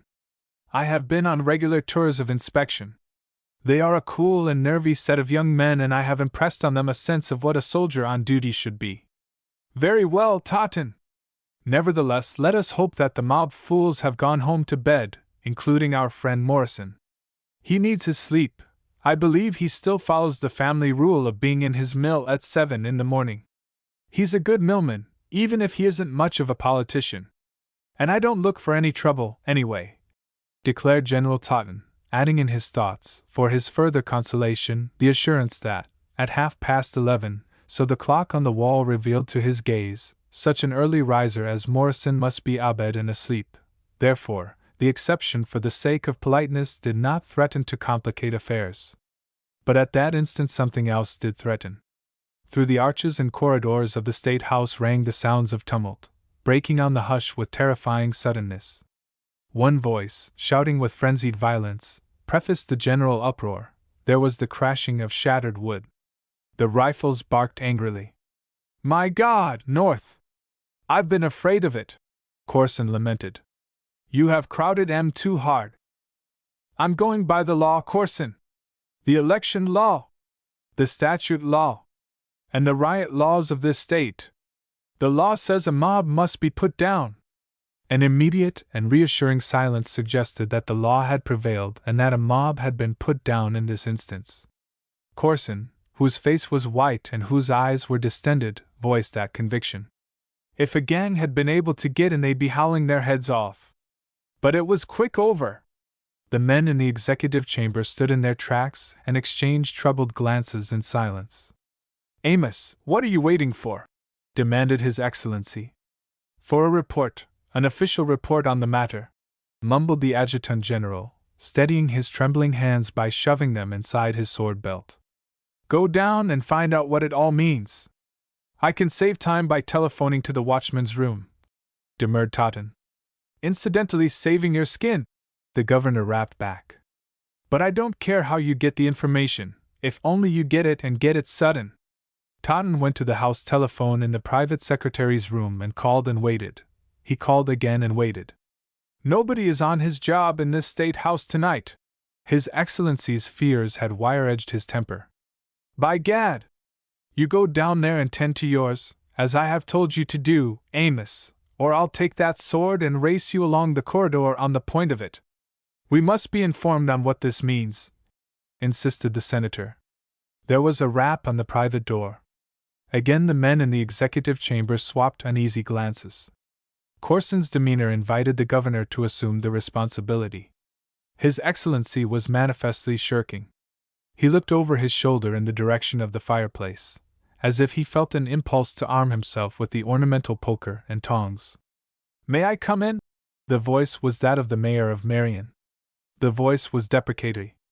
Come in, invited North. Morrison entered.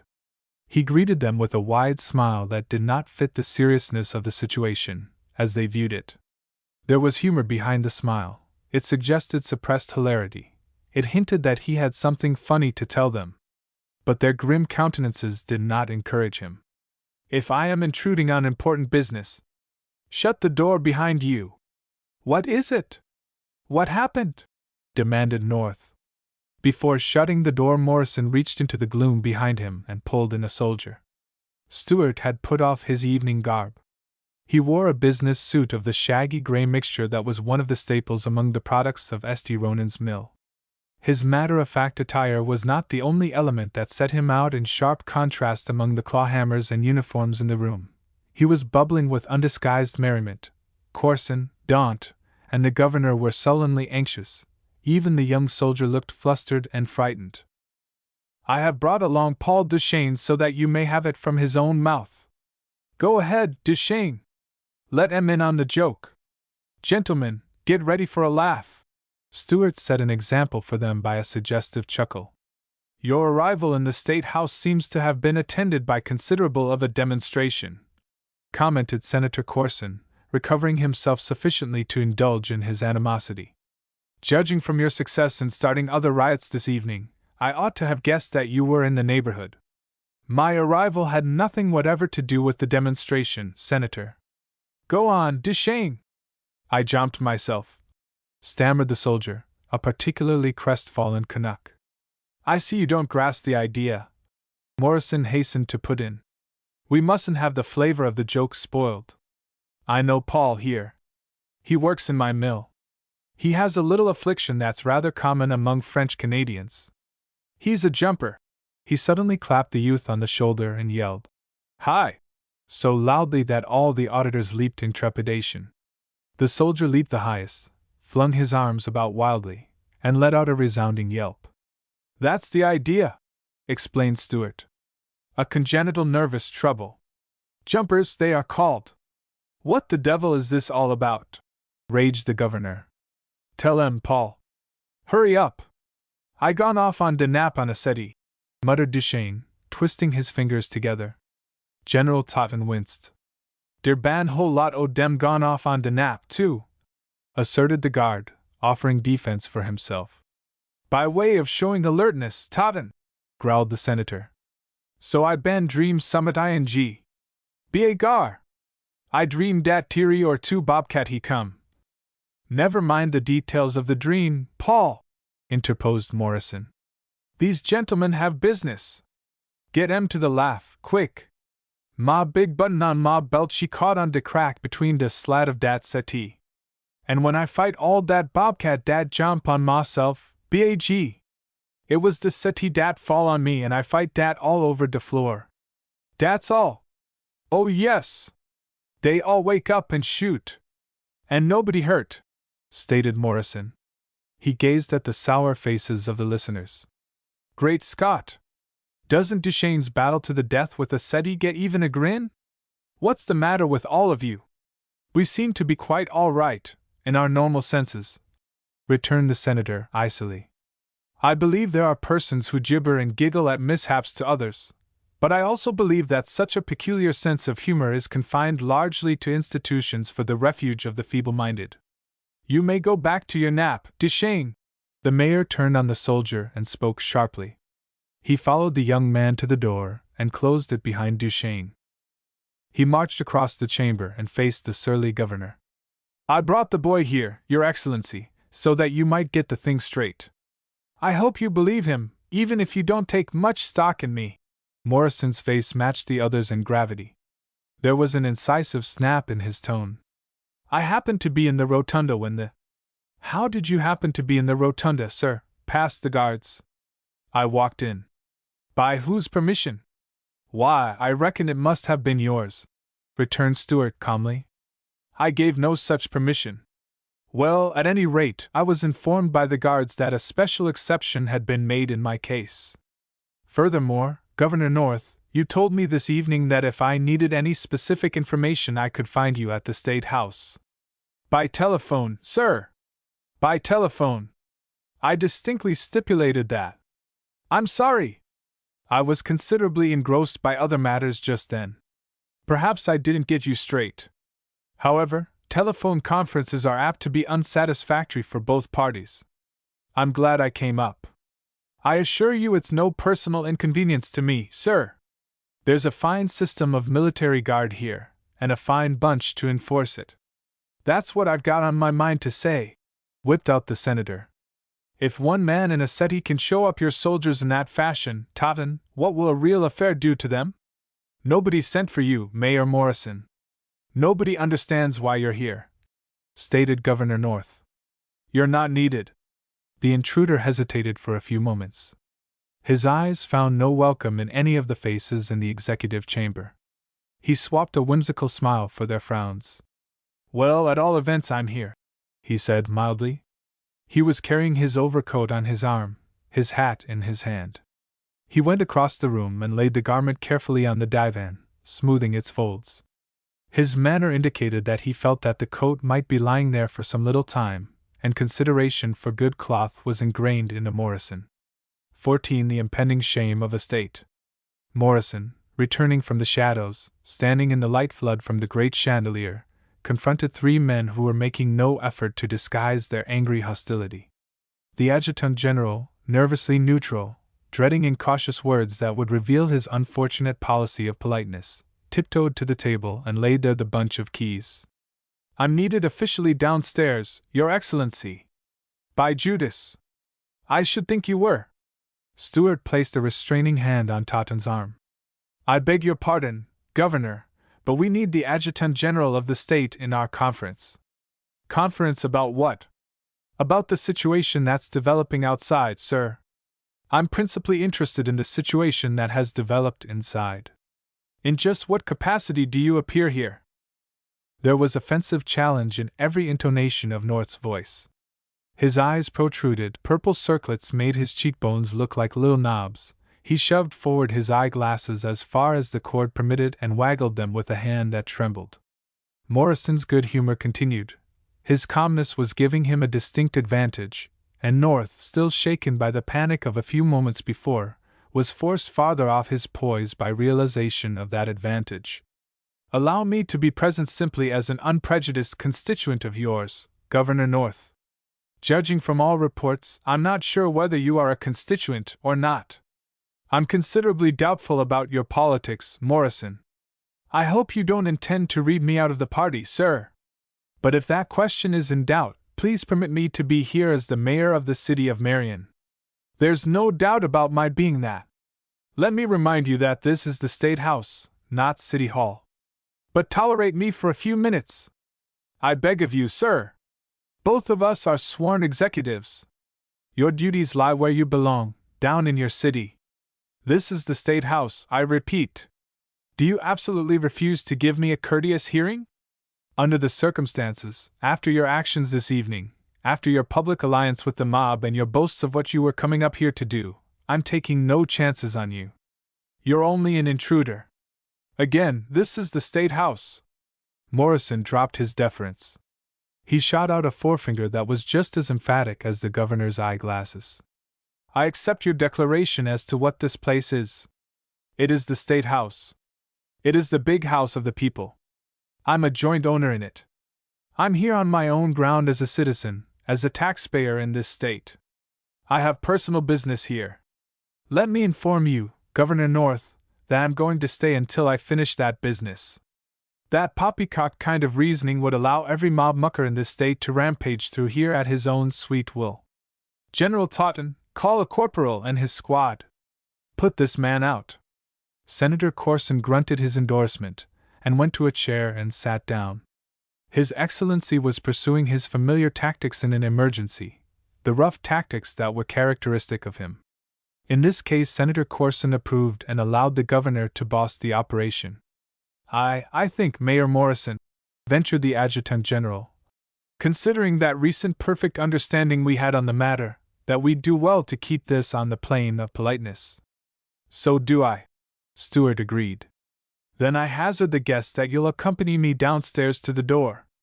Calling a guard would be mutually embarrassing. It sure would, asserted Stewart, agreeing still. Then, the general crooked a polite arm and offered it. But your guess was too much of a hazard. You don't win. However, Morrison turned on his heel and ran toward the private door. He appeared to be solving all difficulties by flight. It was plain that those in the room supposed so. Their tension relaxed. The mayor of Marion was manifestly avoiding the ignominy of ejection from the capital by the militia, and that would be a fine piece of news to be bruited on the streets next day, if he had remained to force that issue.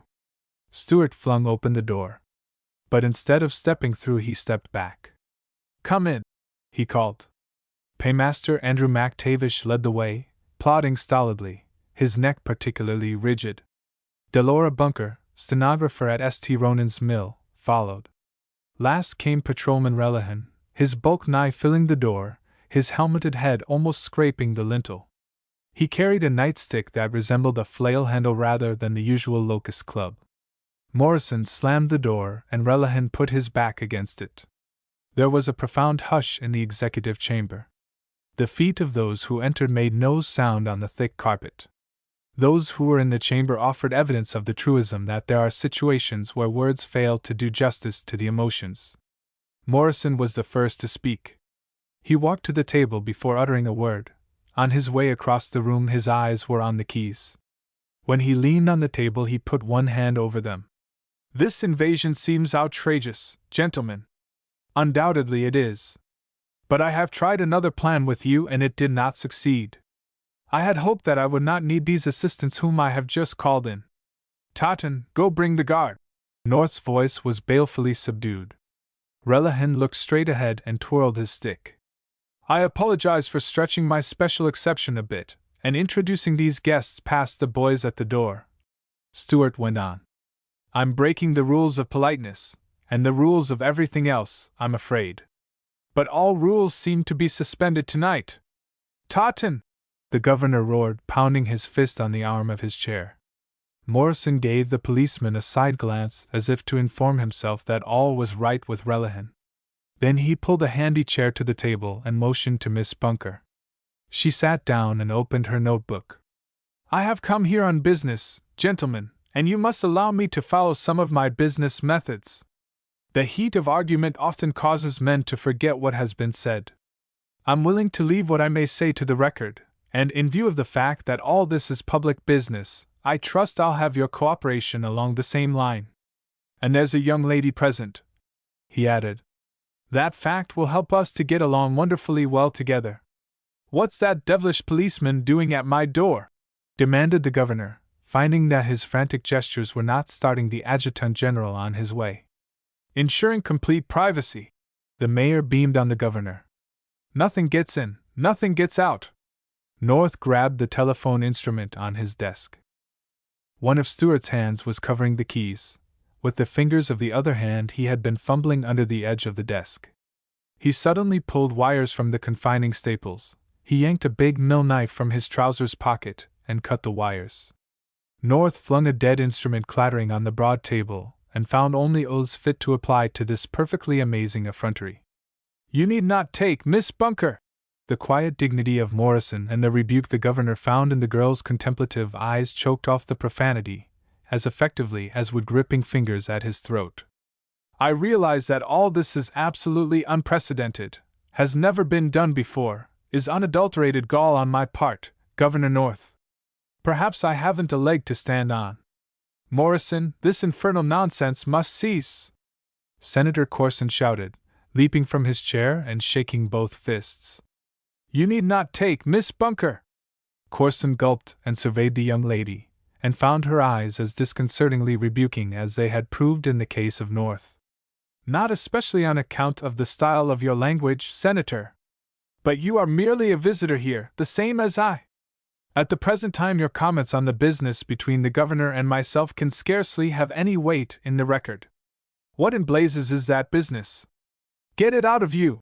commanded the other principal in the controversy. "With pleasure. Thank you for coming down to the matter in hand. You may take Miss Bunker."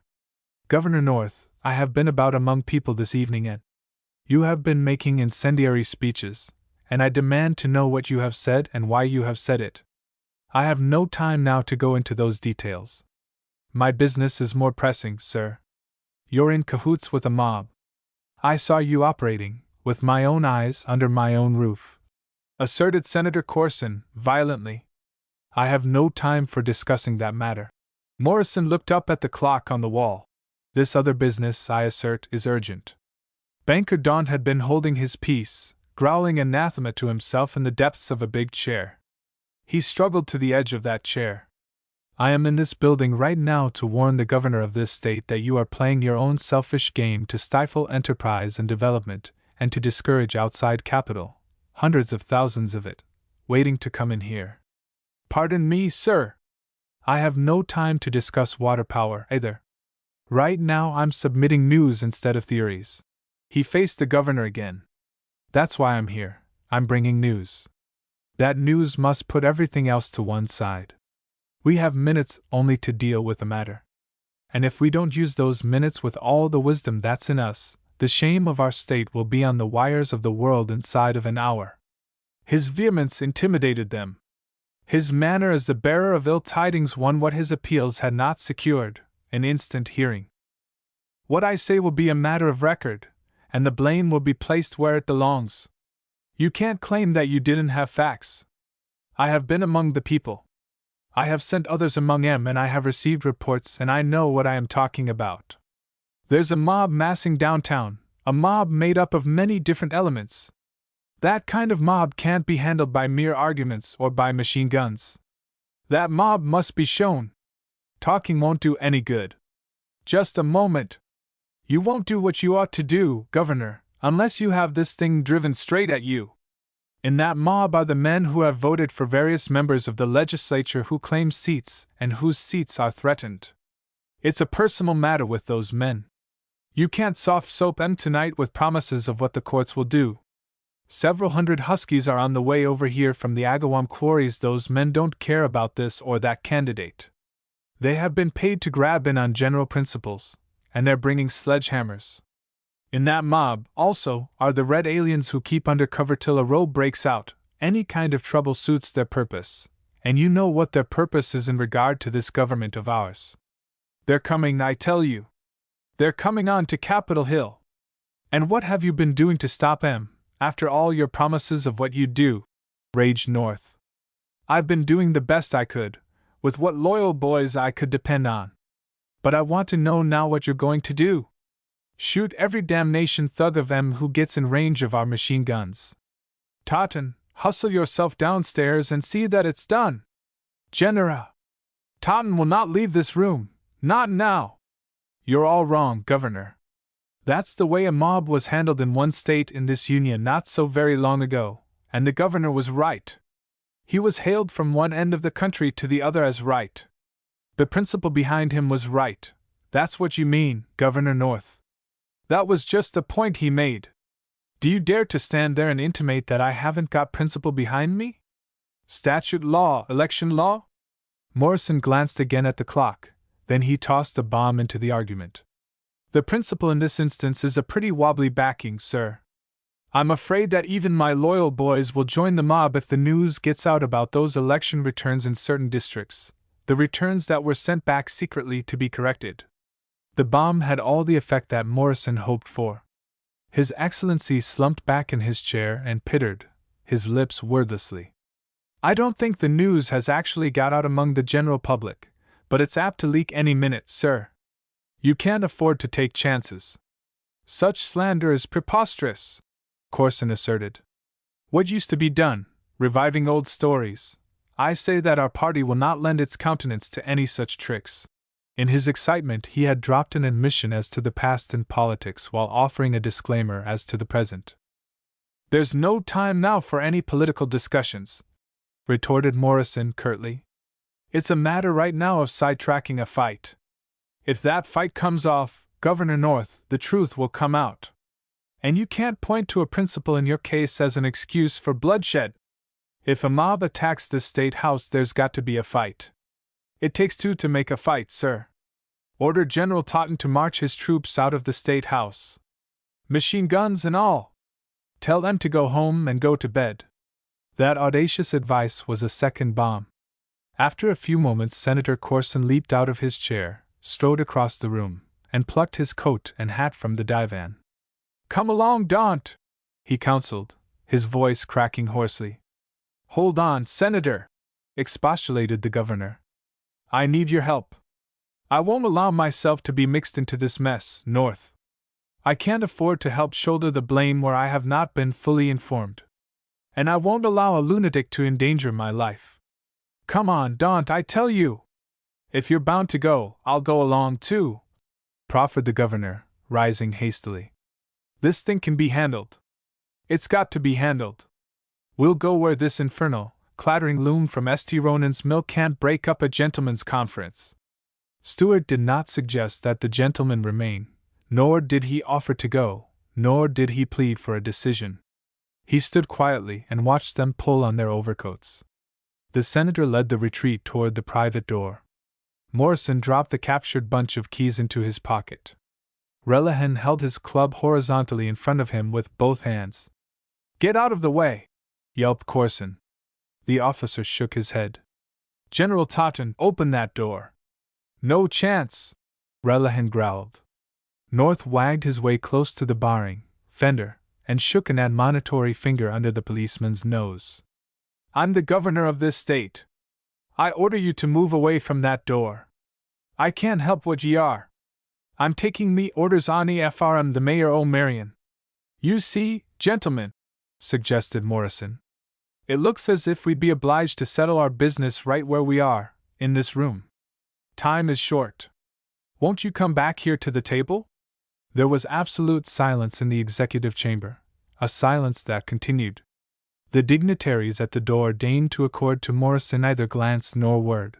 They would not indulge his incredible audacity to that extent. As to Relihan, they did not feel like stooping so low as to waste words on the impassive giant who personified an ignorant insolence that made no account of personalities. They adventured in no move against that obstacle in their path, either by concerted attack or individual effort to pass. They looked like wakened sleepers who were struggling with the problems proposed in a nightmare. It was a situation which seemed beyond solution by the ordinary sensible methods. After a time, Governor North voiced in a coarse manner, inadequately, some expression of the emotion that was dominating the group. What in hell is the matter with us anyway? Again there was a prolonged silence. Seeing that nobody else seems to want to express an opinion on the subject, I'll tell you what the matter is, as I look at it, ventured Stuart, chattily matter-of-fact. We're all native-born Americans in this room. Right down deep in our hearts we're not afraid of our soldiers. We good-naturedly indulge the boys when they are called on to exercise authority. But from the time an American youngster begins to steal apples and junk and throw snowballs and break windows, a healthy fear of a regular cop is ingrained in him. It's a fear he doesn't stop to analyze. It's just there, that's all he knows. Even a perfectly law-abiding citizen walking home late feels a little tingle of anxiety in him when he marches past a cop, puts on an air as much as to say, "I hope you think I'm all right, officer, tending right to my own business." So, in this case, it's only your ingrained American nature talking to you, gentlemen. You're all right. Nothing is the matter with you. It ought to please you because you feel that way. Proves you are truly American. Don't monkey with the cop. Just as long as we obey that watchword, we've got a good government. Senator Corson was more infuriated by that bland preachment than he would have been by vitriolic insult. While he marched back to the table, he prefaced his arraignment of Morrison by calling him an impudent pup. He dwelt on that subject with all his power of invective for some minutes. "I agree with you, Senator," admitted Morrison when Corson stopped to gather more ammunition of anathema. "But what are you going to do about it?" He asked the same question after the senator had finished a statement of his opinion on the obstinacy of the lunkhead at the door. The senator kept on in his objurgation. But whenever he looked at the door, he found the policeman there, an immovable obstacle. Whenever Corson looked at Morrison, he met everlastingly that hateful query. Both the question and the cop were impassable. Corson found the thing too outrageously ridiculous to be handled by sane argument. His insanity in declamation was getting him nowhere. "There's only one subject before the meeting," insisted Stuart. "We've got to keep this state from being ashamed of itself when it wakes up tomorrow morning." Somewhere, in some hidden place in the room, a subdued buzzing began and continued persistently. The understanding that passed between Corson and North in the glance which they exchanged was immediate and highly informative, even had the observer been obtuse. But in that crisis Stuart Morrison was not obtuse. Whether it was deference, one to the other, or caution in general that was dominating the senator and the governor was not clearly revealed by their countenance. At any rate, they made no move. "Pardon me, Senator Corson," said Stuart. "I'm quite sure I know where the other end of that telephone line is. I think your daughter is calling." His inquisitive eyes were searching the walls of the chamber. The source of the buzzing was not easily to be located by the sound. The governor suddenly dumped himself out of his chair and started across the room. Morrison strode into His Excellency's path and extended a restraining arm that was as authoritative as Relihan's club. "I beg your pardon, too, Governor. But that call is undoubtedly for Senator Corson. I happen to know quite a lot about the conveniences in his residence. And all the evening you have been using that knowledge to help you in violating my hospitality." "Morrison, you're not much else than a sneak," affirmed Corson. The governor struck his fist against the rigid arm and spat an oath in Morrison's face. "Get out of my way! I'm in my own office. I'll tend to that call." "No, you'll not," was Morrison's quick rejoinder. "Senator Corson, if you want to inform your daughter that you're all safe, if you want to ask her not to worry, you'd better answer. But I must insist that a private line shall not be used to convey out of this room any of our public business." Corson then became the only moving figure in the tableau. He went to the wall, pushed aside a huge frame which held the state's coat of arms, and pulled from a niche a telephone on an extension arm. He proceeded to display his utter contempt for commands issuing from the absurd interloper who was presuming in such dictation to dignity. "Yes. Lana. Call High Sheriff Dalton. As quickly as possible. Tell him to secure a posse. Tell him I'm in the State House, threatened by a lunatic. Tell him." By that time Morrison was at Corson's side and was wresting the instrument from the wall. He broke off the arm and the wires and flung them across the room. "There's fight enough on the docket, as the thing stands, without calling in another bunch to make it three-sided, sir. Relihan, open the door for MacTavish. Andy, run to the public booth in the corridor and call Dalton and tell him to pay no attention to any hullabaloo by hysterical women. Tell him I said so. Ask him to keep that to himself. And rush back. He turned on the senator and the governor. There was no longer apology or compromise in the demeanor of the mayor of Marion. I know I'm a rank outsider. You needn't try to tell me what I know myself. I didn't think I'd need to be so rank. But I'm just what you're forcing me to be. I have jumped in here to stop something that there's no more sense in than there is in a dog fight. They may fight in spite of all I can do. But, by the gods, I'm not going to stand by and see men like you rub their ears. Senator Corson, I advise you and Governor North to go and sit down. You're only making spectacles of yourselves. 15. The boss of the job. After Senator Corson had recovered his poise, his dignity asserted itself, and he sat down and assumed an attitude that suggested the frigidity of a statue on an ice cake. He checked Governor North with an impatient flap of the hand. You have had your innings as a manager, North. He proceeded frostily with Morrison. There was never a situation in state history like this one you have precipitated, sir, and if I have made an ass of myself, I was copying current manners. It is a strange situation, I'll admit, Senator. Morrison agreed. As a newsmonger, you say, do you, that minutes are valuable? Yes, sir. Well, we'd better find out how valuable they are. Will you send General Totten below to investigate? Morrison surveyed appraisingly the panoplied adjutant general. I'd never think of making General Totten an errand boy, sir, if I'm to imply that I have any say in affairs just now. You have assumed all say. You have put gentlemen in a position where they can't help themselves. The senator scowled in the direction of Relihan. But Relihan did not mind. Right then he was opening the door to the returning MacTavish. I routed MacTavish out of bed and brought him along to attend to errands. He will go and see how matters are below and outside, proffered Morrison courteously. The self-appointed manager gave MacTavish his new orders and added, Inquire, please, if any telegrams have arrived for me. I'm expecting some. Relihan again deferentially opened the door for the messenger of the mayor of Marion. MacTavish had knocked and given his name. It's all richt, sir, he had reported on his arrival from his mission to the telephone. The exasperated governor viewed that free ingress and muttered. MacTavish's unimpeded egress on the second errand provoked the governor more acutely. Morrison, I'm now talking strictly for myself, went on the senator. I shall use plain words.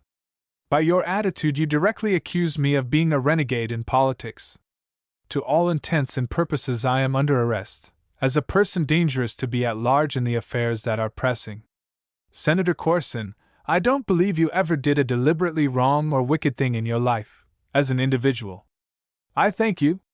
But deliberately political methods can be wicked in their general results, even if those methods are sanctioned by usage.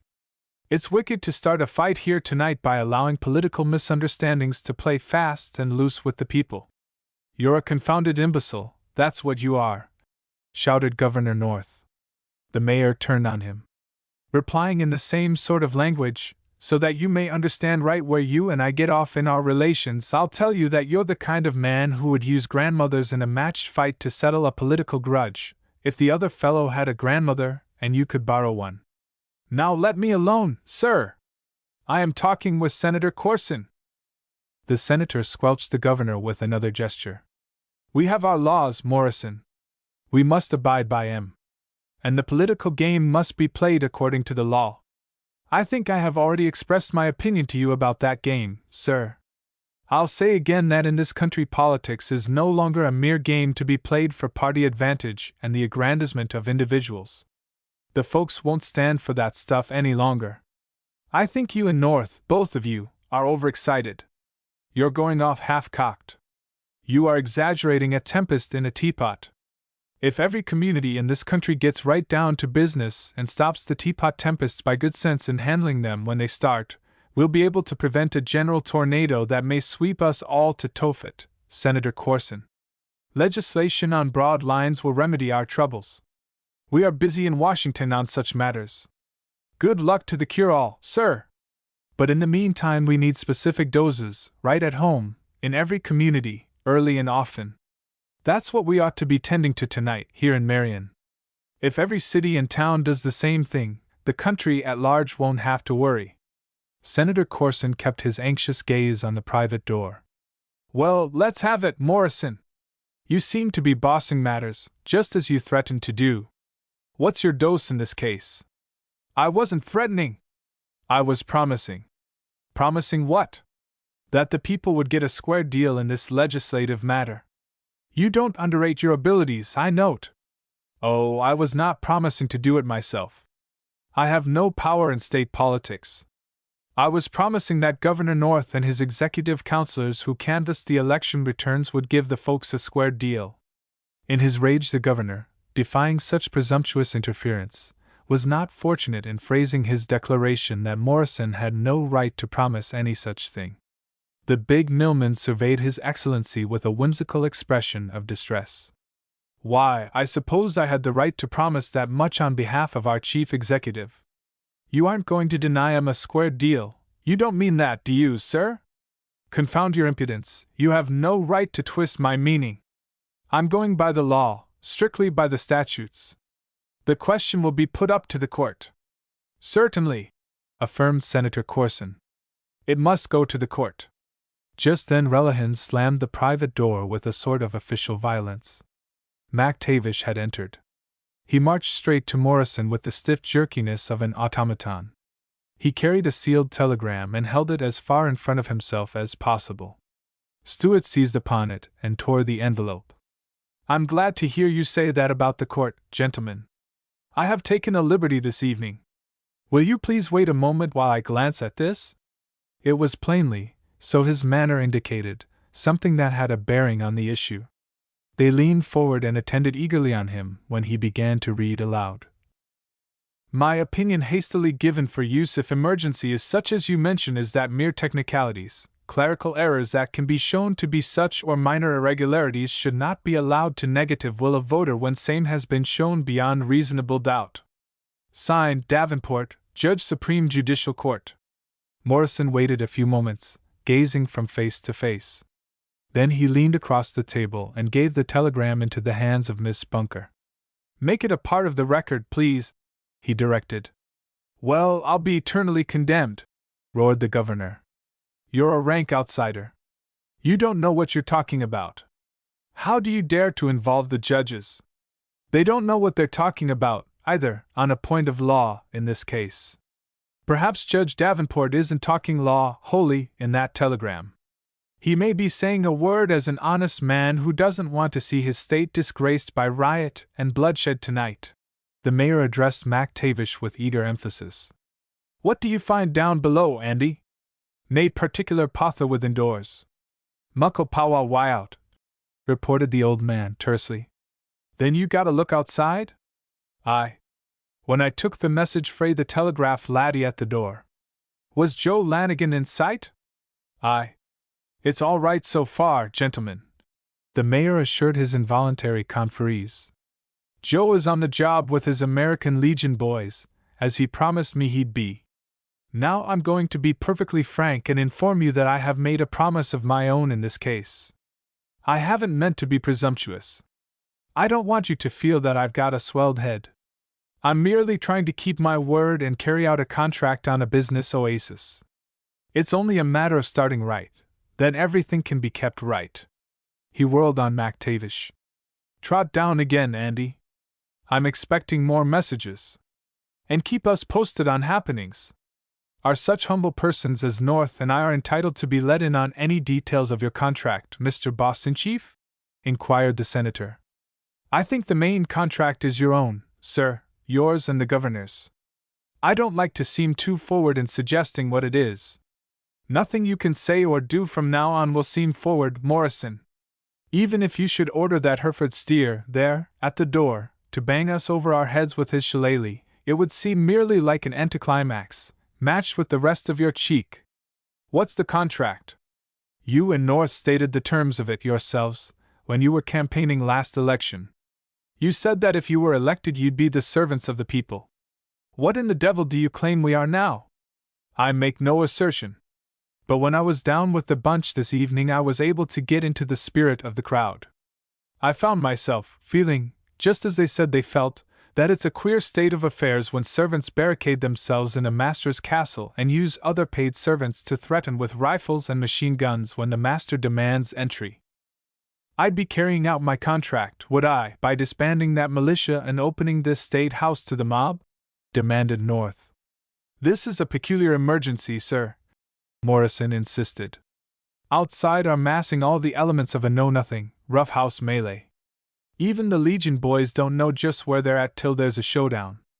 I can depend on 'em right now while they're waiting for that showdown. They'll fight their fingernails off to hold the plain rowdies in line. Such boys have been showing their mettle in one city in this country, haven't they? But a mere licking, no matter which side wins, doesn't last long enough for any general good unless the licking is based on principle and the principle is thereby established as right. Now let me tell you, Governor North. You can't fool those Legion boys outside. They have come home with new conceptions of what is a square deal. They're plumb on to the old-fashioned tricks and cheap politics. They're not letting office holders play checkers with them any longer. Governor, and you, Senator Corson, this is now a question of tonight, an emergency, an exigency. I have told those boys that they will be shown. You've got to show 'em. Show 'em that this State House is always open to decent citizens. Show 'em that you, as office holders, don't need machine guns to back you up in your stand. He emphasized each declaration by a resounding thump of his fist on the table. Show 'em that it's a square deal, and that your cuffs are rolled up when you deal. Show 'em that you're not bluffing honestly elected members of this incoming legislature out of their seats by closing the doors on 'em tomorrow. That's your contract. Are you going to keep it? McTavish returned. He brought another telegram. Morrison ripped the enclosure from the envelope. It's of the same purport as the other, he reported. Signed, Madigan, Justice Supreme Judicial Court. Back to the door, McTavish. Here, Miss Bunker, insert this in the record. This is simply preposterous, exploded the senator. Rather irregular, certainly, Stewart confessed. But I didn't ask M for red tape. I asked M for quick action to prevent bloodshed. Senator Corson's fresh fury did not allow him to reason with himself or argue with this interloper, this lunatic who was flailing about in that sanctuary of vested authority, knocking down hallowed procedure, sacred precedents, all the gods of the fane. Morrison, no such an outrage as this was ever perpetrated in American politics.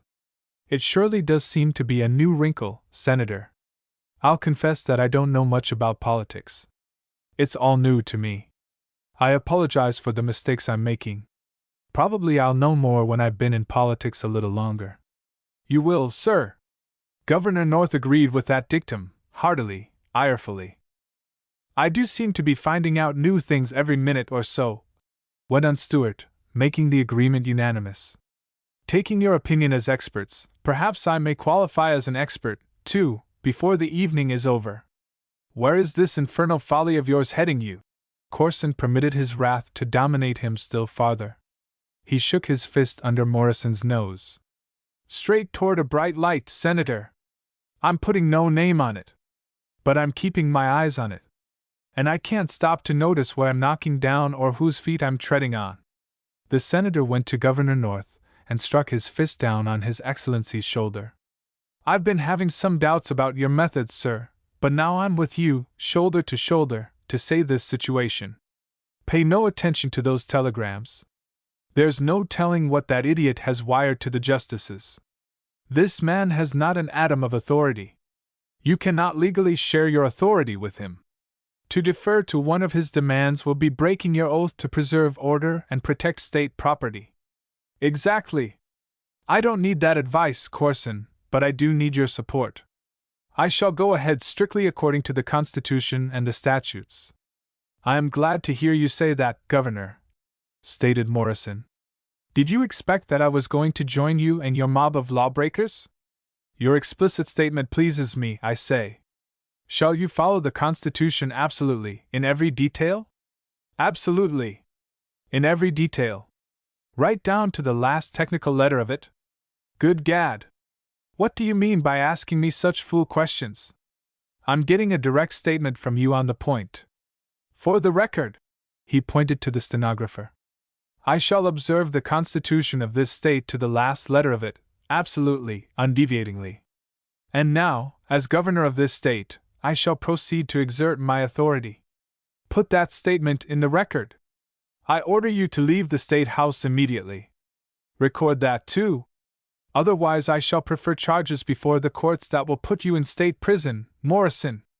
Do you know exactly the provisions of the Constitution relating to your office, sir? I do. Don't you realize that, according to the technical stand you take, you have no more official right in this capital than I have, just now?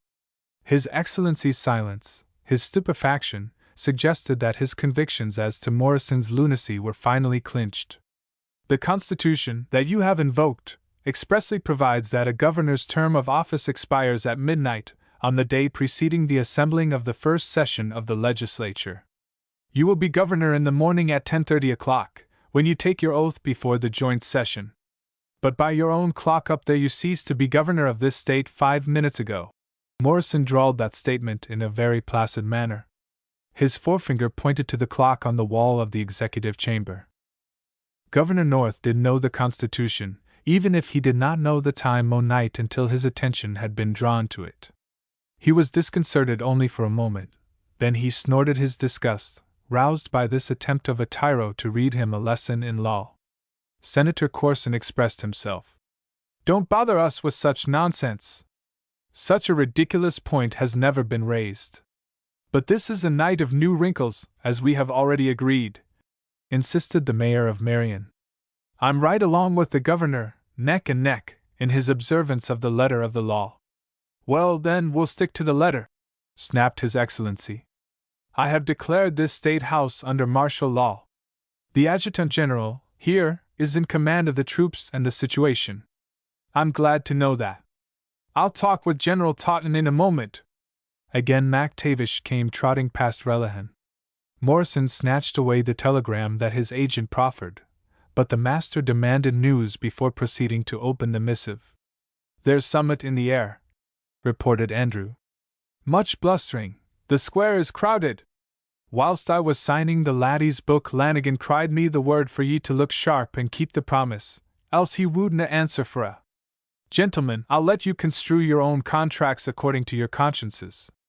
I have one of my own to carry out. MacTavish has just handed me a jolt on it. Governor North, seeing that your contract with the state is temporarily suspended, I suppose we'll have to excuse you to some extent, after all. MacTavish, step here, close to me. The old man obeyed. The two stood in the full glare of the chandelier. Stewart held up his right hand. You're a notary public, Andrew. Administer an oath. Like that one you administered to me when I was sworn in as mayor of Marion. You can remember the gist of it. In what capacity do you serve, Master Morrison? Inquired MacTavish stolidly. Stewart hesitated a moment, taking thought. I'm going to volunteer as a sort of an executive, gentlemen, he explained deferentially. The exigency seems to need one. I have heard that a good executive is one who acts quickly and is right, part of the time. I'm indebted to Senator Corson for a suggestion he made a little while ago. I think, MacTavish, you'd better swear me in as boss of the job. 16. The city of Marion seeks its mayor. Gaiety's glaring brilliancy on Corson Hill had been effectually snuffed by the onslaught of the mob. The mansion hid its lights behind shades and shutters. The men of the orchestra had packed their instruments. The dismayed guests put on their wraps and called for their carriages. In the place of lilting violins and merry tongues, hammers clattered and saws rasped. The servants were boarding up the broken windows. Lana Corson, closeted with Mrs. Stanton, found the discord below stairs peculiarly hateful. It suggested so much, replacing the music. The rude hand of circumstance had been laid so suddenly on the melody of life. And I'll say again, pursued Mrs. Stanton, breaking a silence that had lain between the two. Don't say it again! Don't! It was indignant expostulation instead of supplication, and the matron instantly exhibited relief. Thank goodness, Lana! Your symptoms are fine. You're past the crisis and are on the mend. Get angrier! Stay angry! It's a healthy sign in any woman recovering from such a relapse as has been threatening you since you came back home. Will you not drop the topic? Demanded Miss Corson, with as much menace as a maiden could display by tone and demeanor. As your nurse in this period of convalescence, insisted the imperturbable lady, I find your temperature encouraging. The higher the better, in a case like this. But I'd like to register on your chart a hard and fast declaration from you that you'll never again expose yourself to infection from the same quarter. Lana did not make that declaration. She did not reply to her friend. The two were in the senator's study. Lana had led the retreat to that apartment. Its wainscoted walls and heavy doors shut out in some measure the racket of hammers and saws. She walked to the window and pulled aside the curtain and looked out into the night. Between Corson Hill and Capitol Hill, in the broad bowl of a valley, most of the structures of the city of Marion were nested. The State House loomed darkly against the radiance of the winter sky. She was still wondering what that blood-stained intruder had meant when he declaimed about the job waiting on Capitol Hill, and she found disquieting suggestiveness in the gloom which wrapped the distant State House. Even the calm in the neighborhood of the Corson mansion troubled her. The scene of the drama, whatever it was all about, had been shifted. The talk of men had been of prospective happenings at the State House, and that talk was ominous. Her father was there. She was fighting an impulse to hasten to the Capitol, and she assured herself that the impulse was wholly concerned with her father. I'll admit that the thoughts of youth are long, long thoughts, just as that poet has said they are.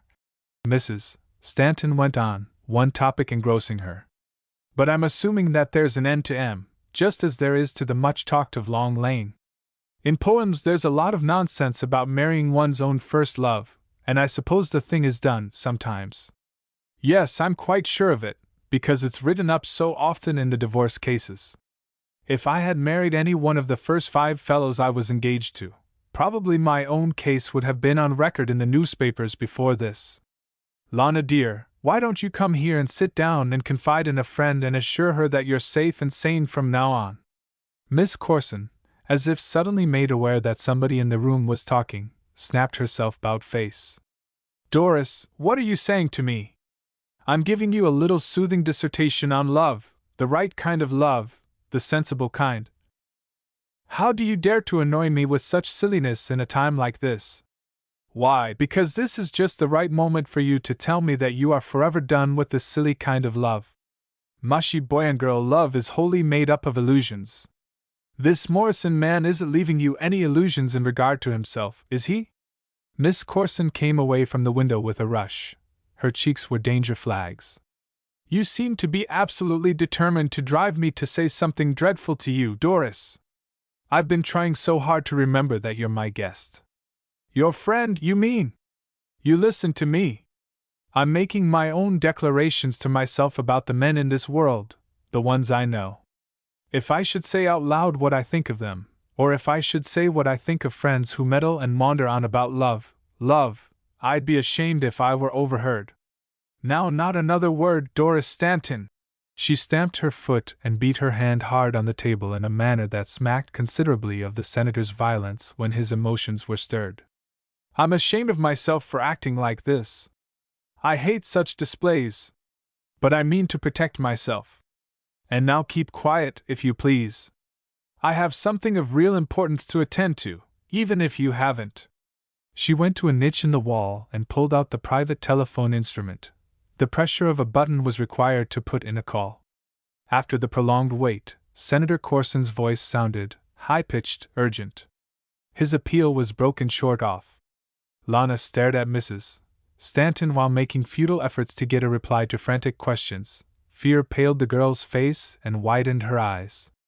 What has happened, Lana? It's father. He asked for help. It's something, some danger, something dreadful. She clung to the telephone for several minutes, demanding, listening, hoping for further words, the completion of his orders to her. Then, abandoning her efforts, she made haste to call the sheriff of the county, using the study extension of the regular telephone.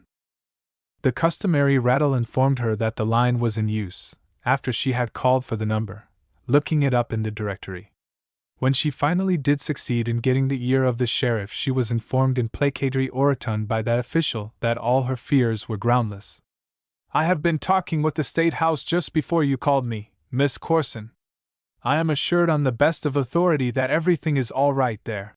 He was plainly indulging what he accepted as the vagaries of hysteria, having been apprised by the matter-of-fact MacTavish that some nonsensical news might come through an excited female.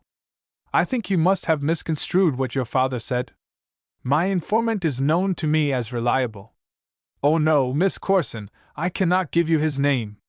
It's a rule of the sheriff's office that individuals who give information have their identities respected. If the senator is at the State House, you can undoubtedly reach him by phone in the executive chamber." He placidly bade her good night.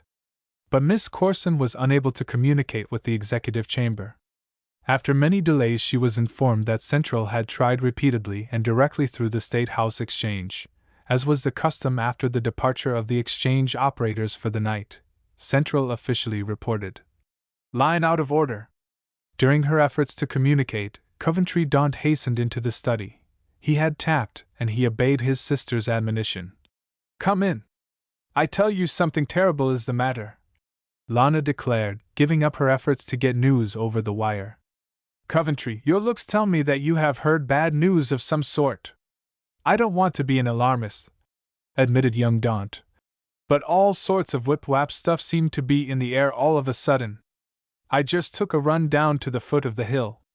The bees are buzzing a little livelier there than they are in the neighborhood of the house.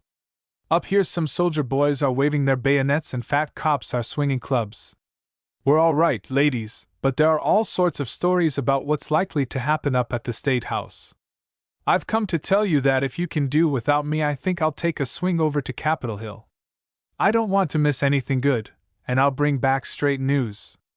"I can't endure to wait here for news, Coventry," Lana said. "Order the car. I'll go along with you." "It's absolute folly," declared Mrs. Stanton aghast. "Haven't you had enough experience with mobs for one evening? I am going to my father, mobs or no mobs. I know his voice and I know he's in trouble, no matter what that idiot of a sheriff tells me." She hurried to the door. "Order the car, I say. I'll get my wraps." Mrs. Stanton divided rueful gaze between her own evening gown and Lana's. "Are you going with that dress on?" "I certainly am," Lana called from the corridor, running toward her apartments. "Well," Mrs. Stanton informed her brother, "this gown has served me all evening during the political rally that somebody tried to pass off as a reception. Probably it will do very well for the mob affair. I'll go for my furs." "That's a brick," was her brother's endorsement. "She needs us both. But don't be frightened, sis. It's only a political flurry, and such fusses are usually more fizz than fight. I'll have the car around to the door in a jab of a jiffy." By the time the limousine swung under the porte-cochere, Lana was down and waiting. Mrs. Stanton came hurrying after, ready to defy a January midnight in a cocoon of Kolinsky. Coventry had ridden from the garage with the chauffeur. "I have been talking with Wallace. He thinks he'd better drive to the State House by detour through the parkway." "Go straight down through the city," commanded the mistress. "I'm not afraid of my hometown folks. Besides, I have an errand." "Stop at the Marion Monitor office, Wallace." The city certainly offered no cause for alarm when they traversed the streets of the business district. Nobody was in sight. They did not see even a patrolman. "The bees seem to have hived all of a sudden," remarked young Daunt. "All fizz, as I told you, and now the fizz has fizzled." When the car stopped in front of the newspaper office, Lana asked her guests to wait in the automobile. "That is, if you don't mind." Then Miss Corson revealed a bit of nerve strain. She allowed herself to copy some of the sarcasm that was characteristic of Doris Stanton. "One of those old friends whom we have been discussing so pleasantly this evening, Doris, is the city editor of the Monitor. Gossipy, of course, from the nature of his business. But I'm sure that he'll gossip more at his ease if there are no strangers present." Coventry had opened the door of the car. Lana hastened past him and disappeared in the building. "Dory, I'm afraid you are overtraining Lana," the brother complained. I have never heard her speak like that before. I'm giving her special training for a special occasion which will present itself very soon, I hope. When she talks to a certain man, I want to feel that my efforts haven't been thrown away. Oh, Morrison has botched everything for himself, all around. Thank you. I'm glad to hear you admit that a caveman can be too much of a good thing with his stone hatchet or club or whatever he uses to bang and whack all heads with. Mrs. Stanton impatiently invited Coventry to step in and shut the door and make sure that the electric heater was doing business. City Editor Tasper had a pompadour like a pen wiper, round eyes, and a wide smile. He trotted out to Lana in the reception room and gave her comradely greeting. Any other night but this, Lana Corson, and I'd have been up to your house to pat Juba on the sidelines even if I couldn't squeeze in one assignment on your dance order. But as a Marionite, you know what we're up against in this office the night before an inauguration. Afraid the reception spread will be squeezed? Don't worry. It's a big night, but I'm giving you a first-page send-off just the same. Billy, I'm not here to talk about that reception. I don't care if there isn't a word about it. Oh, I get you. Don't worry about that fracas either. I'm killing all mention of it. We're not advertising that Marion has Bolshevists. Hurts. But I'm not trying to tell you your business about the paper, the girl protested. I'm here after news. What is the trouble at the State House? I don't know, he confessed. That is to say, I'm not onto the real inside of the proposition. We can't get our boys in and we can't get any news out. Those soldiers won't even admit the telephone crew to restore connection with the executive chamber. My father is there. He's there with the governor. Well, I should say for a guest that the senator is in the safest place in the city, judging from the way Danny Sweetser and his warriors are on their jobs at those doors. Billy, who else is there with the governor? She questioned, anxiously, harrowed by that memory of her father's tone when he shouted the word. Lunatic! No, no! No can tell, returned Tasper. But why all the excitement? There's a crowd outside the State House, but all my reports say that it's still orderly. It's only the old state steel stuff warmed over by the soreheads. But we're printing a statement from Governor North in the morning. The whole matter is going up to the full bench in the usual way. If the opposition starts any rough stuff tonight, the gang hasn't got a Pekingese's chance in a bulldog convention. There are 3 machine guns in that State House. A young chap who was trying hard to be professionally blasé bolted into the reception room in search of his chief. Excuse me, but 4 truckloads of men from the Agawam quarries just went through toward the State House. They had crowbars and sledgehammers. So? Morrison is making a demonstration, is he? I'll be back there in a minute, Jack. Tasper turned to Lana again. Morrison was turned down by North on the state prison wing stone contract. If Morrison is setting up stonecutters to be shot as rowdies, Morrison and his party will be the ones who'll get hurt. But our state will be hurt most of all, Billy, the girl declared, with passionate earnestness. We'll be ashamed and disgraced from one end of the country to the other. Just think of our own good state making a hideous exhibition when we're all trying so hard to get back to peace. Must have law and order, Tasper insisted. Will Governor North tell those soldiers to shoot and kill? Sure thing. His oath of office obliges him to protect state property. I've just been reading proof of an interview he gave us this afternoon. Lana walked up and down the room, beating her hands together. I'll explain to you, Lana. There's quite a story goes with it. You haven't been in touch with conditions here at home. The election statutes provide that the governor and his council. I haven't any time to listen to explanations. My father is in that State House. In the name of heaven, Billy Tasper, isn't there some man in this state big enough, broad enough, honest enough to get between the fools who are threatening this thing? He doesn't seem to be in sight, at any rate just now. She paused in her walk, hesitated, and then blurted. What part is Stuart Morrison playing in all this? I see you have some news about him, too, Mr. Tasper fenced, eyeing her with some curiosity. Dealing in news is your business, not mine, she said tartly. But I did hear him declare in public tonight that he would give the people a square deal, or that he would see to it that it is done, or something. She showed the embarrassment of a person who was dealing with affairs in the details of which she was not well informed. All right, I'll give you news as we get it in the office here. Morrison has gone nuts over this people thing. He is bucking the corporations in this water power dream of his. Playing to the people. I think it's bosh. Holds capital out of the state. But I see you're in a hurry. He made a speech to a hit-or-miss gang downtown tonight. It was snapped as a surprise and we didn't have our men there. But from what we gather he incited feeling against the State House crowd.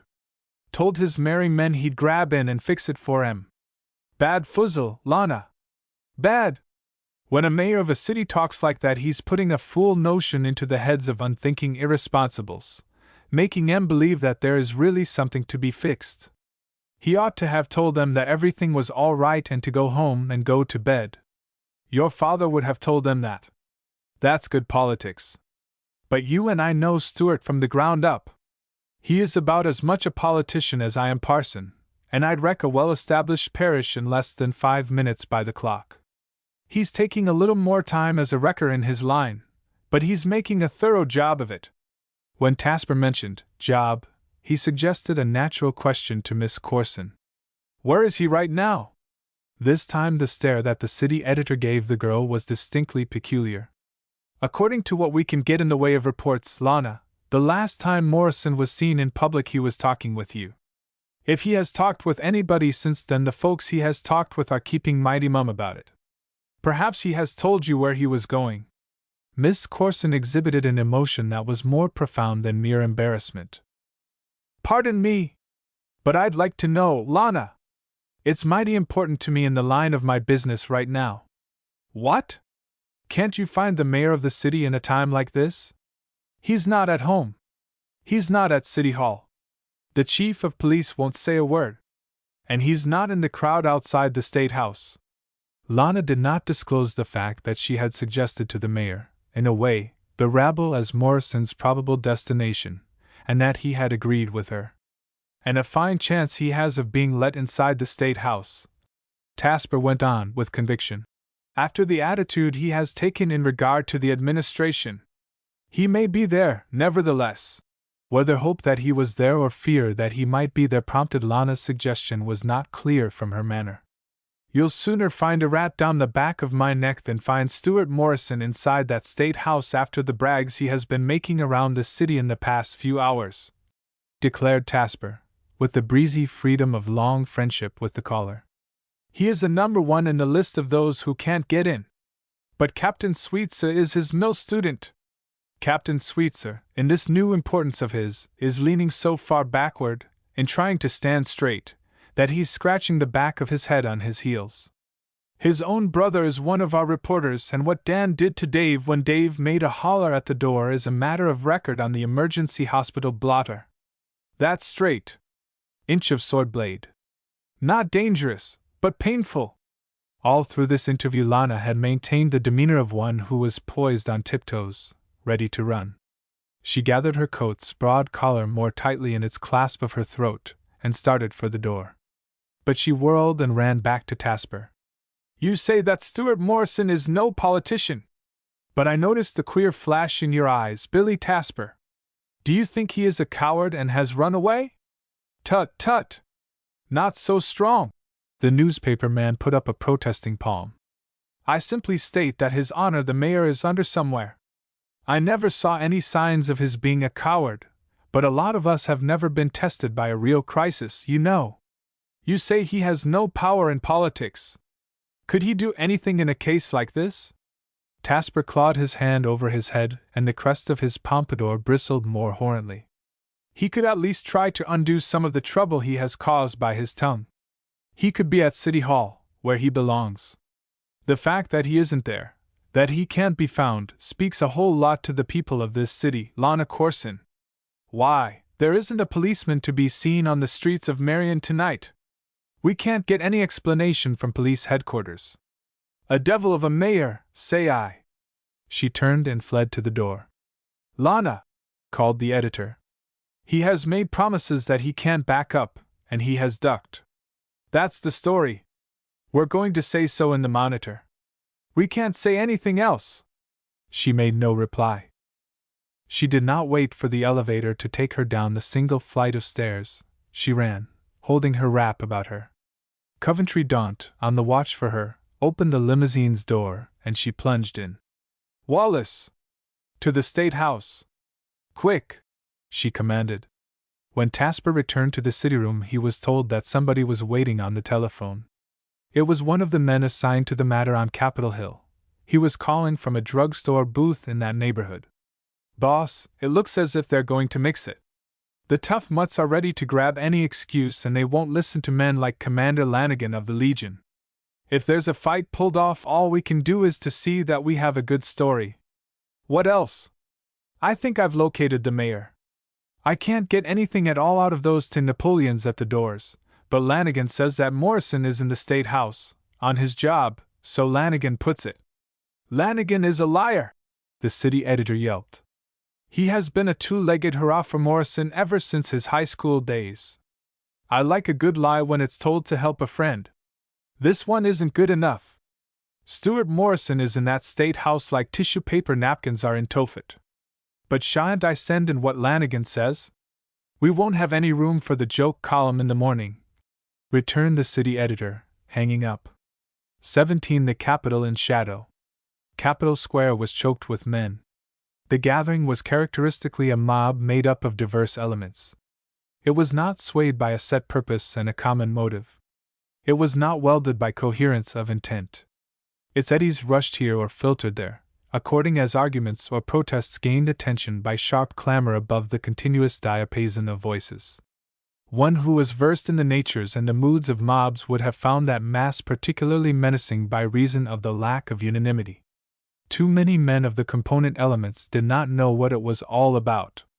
The arguments pro and con were developing animosities that were new, fresh, of the moment, creating factions, collecting groups that were ready to jump into an affray that would enable them to avoid embarrassing explanations of why they were there.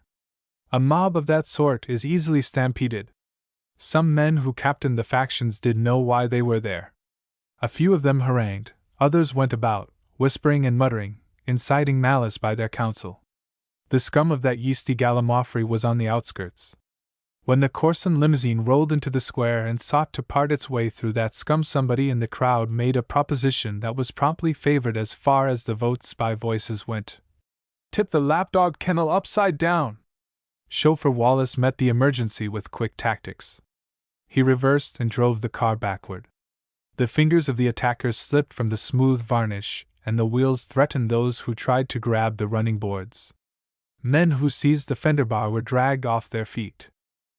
When Coventry Daunt showed a praiseworthy inclination to jump out and whip a few hundred of them, so he declared in his ire, he was pushed back into a corner by his sister. The chauffeur made a long drive in reverse, circling, and then put the car ahead with a rush, and they escaped into a side street. Wallace, get us home as quick as the good Lord will let you! Mrs. Stanton's command was hysterically shrill. Wallace, take the first turn to the left, countermanded the mistress. Then around the State House to the west portico. You crazy girl, what, after that, why, what are you trying to do? Demanded Mrs. Stanton, fear making her furious. I'm trying to get into that building, and I'm going to get in. You can't get in. They won't let you in. Lana Corson, you shan't endanger our lives again. Here, Wallace. This turn. The driver obeyed. Doris set rude hands upon Lana and shook her. There's nothing sensible you can do if you do get in. Perhaps not. But my father is there. He has asked me to help, and I'm going to explain to him how I did my best. Doris, I must tell him, so that he won't get into worse danger by waiting and depending on that idiot of a sheriff. You are the idiot. I may be. But I'm going in there. Coventry, you are sitting like a prune glacée. Help me to prevail on this girl to use some common sense. You'll help me very much if you'll do some prevailing with your sister, Coventry. Affirmed Miss Corson, resentfully, trying to unclasp the chaperone's vigorous hands. After what has been happening, I don't think Lana needs any more shaking, Dory. The brother remonstrated. Everything having been well shaken, it's time to do a little taking. Won't you take some advice, Lana? If it's advice about going home and deserting my father, I'll not take it. I was afraid you wouldn't. But do you really think you can get into the State House? The girl did not disclose the discouraging information given to her by Editor Tasper on the subject of effecting an entrance. I'm going to try. And I warn you, Doris, that I'm about at the end of my endurance. Mrs. Stanton sat back and gritted her teeth. The car traversed the boulevard. The arc lights showed that it was deserted. A narrow street, empty of humankind, led to the west portico. That entrance, so Lana knew, was used almost wholly by the State House employees. The door was closed. Nobody was in sight. If you insist on the venture, I'll go with you, of course, offered the young man. When the car stopped, he stepped out. I'm afraid you'll only make it harder for me, Coventry. I know the captain of the guard. But it will never do for me to bring a stranger. She hurried into the shadow of the portico. Get back into the car. You must. Wallace, drive Mrs. Stanton and Mr. Darn to the house. When Coventry protested indignantly, she broke in. I haven't any time to argue with you. We may be watched. Wait at the corner yonder with the car. If you see me go in, take Doris home and send the car back. Wallace, I'll find you down there at the fountain.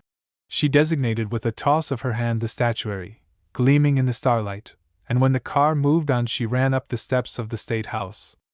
The big door had neither bell nor knocker. She turned her back on it and kicked with the heel of her slipper. The voice that inquired, "Who's there?"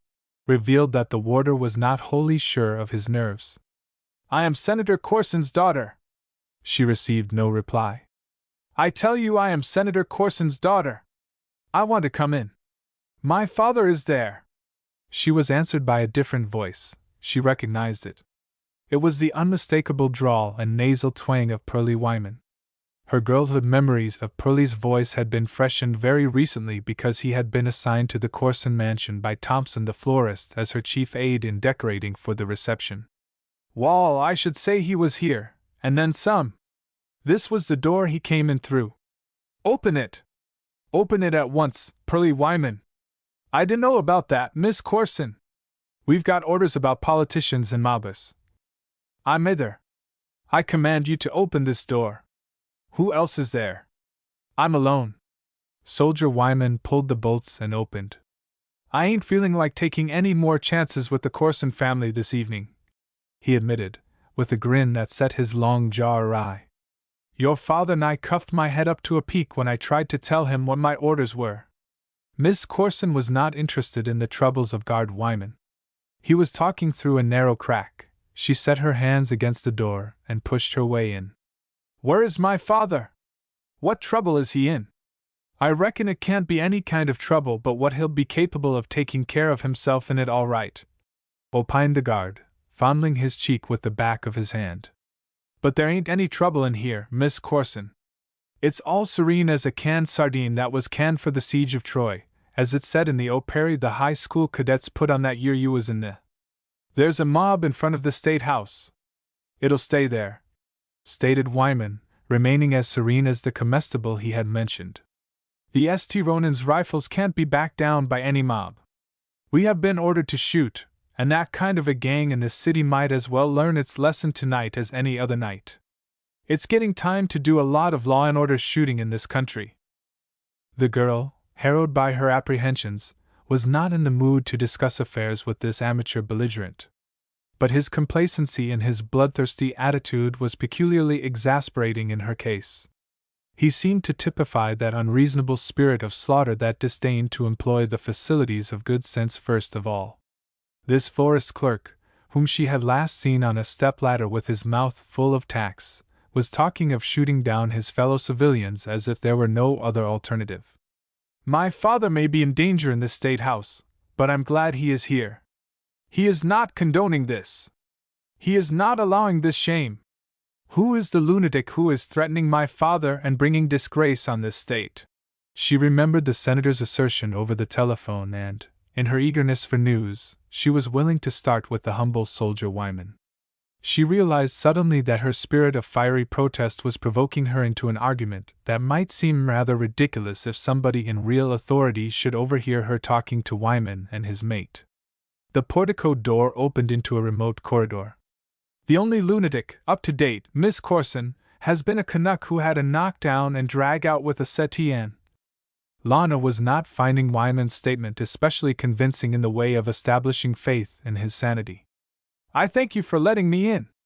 I must find my father." The interior of the Capitol building was familiar ground to her. It occurred to her sense of discretion that it might be well to avoid Captain Sweetser in his new exaltation as a military martinet. She found a narrow, curving stairway which served employees. On the second floor, hastening along the dimly lighted corridors, turning several corners, she reached the spacious hall outside the Senate lobby. She paused for a moment. From the hall she could look down the broad, main stairway which conducted to the rotunda. The rumble of trucks had attracted her attention. Soldiers were moving a machine gun. They lined it up with two others that were already facing the great doors of the main entrance. She had half hoped that her father was in the rotunda, using his influence and his wisdom, now that the mob was threatening the building outside those great doors.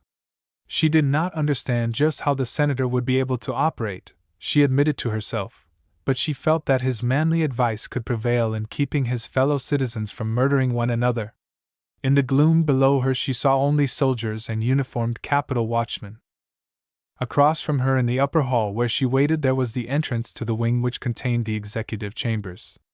Two men, one of whom was talking earnestly, came along the corridor from the direction of the chambers. Still mindful of what Tasper had said about the State House rules of that evening, she did not want to take chances with others who might be less amenable than florist's clerk Wyman. There were high-backed chairs in the corners of the hall. She hid herself behind the nearest chair.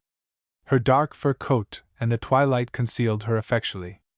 "General Totten, if you don't fully comprehend your plain duty in this crisis, you'd better stop right here with me until you do. We can't afford to have those soldiers over here. Are you going to order them to march out of this State House?" This peremptory gentleman was Stuart Morrison. Lana choked back what threatened to be an exclamation. "I refuse to take that responsibility on myself." "You must. Such a command to state troops must come from you, the Adjutant General. This is a political exigency, Mr. Mayor. It seems like that to me. It requires martial law. But not civil war. This building is threatened by a mob. That's because you have put it in a state of siege against citizens. There's no telling what those men will do if they are allowed to enter. They'll do worse if they are kept out by guns. It means wreck and rampage if they are permitted to come through those doors.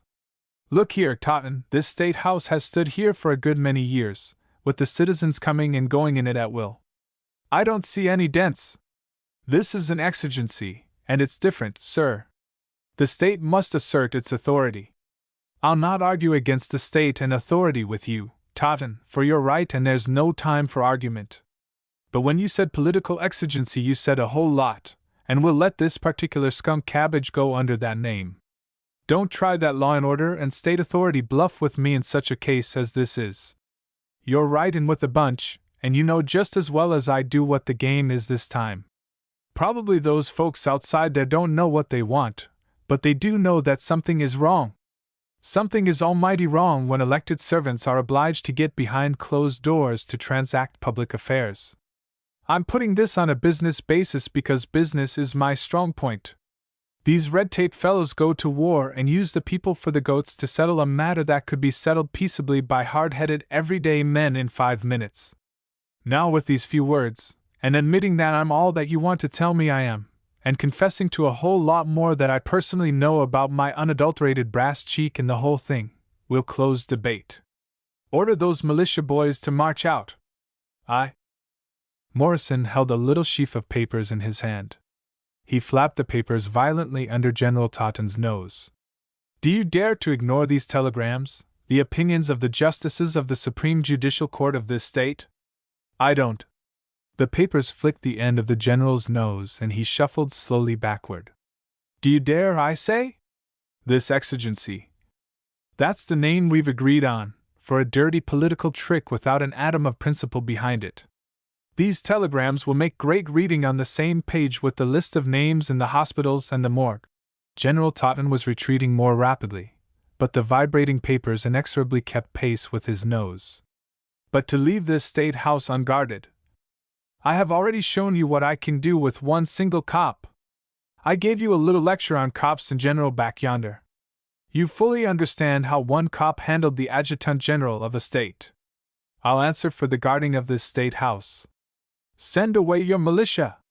I'm afraid to do it, wailed Totten. Then you're afraid of a shadow, sir. But I'll tell you what you may well be afraid of.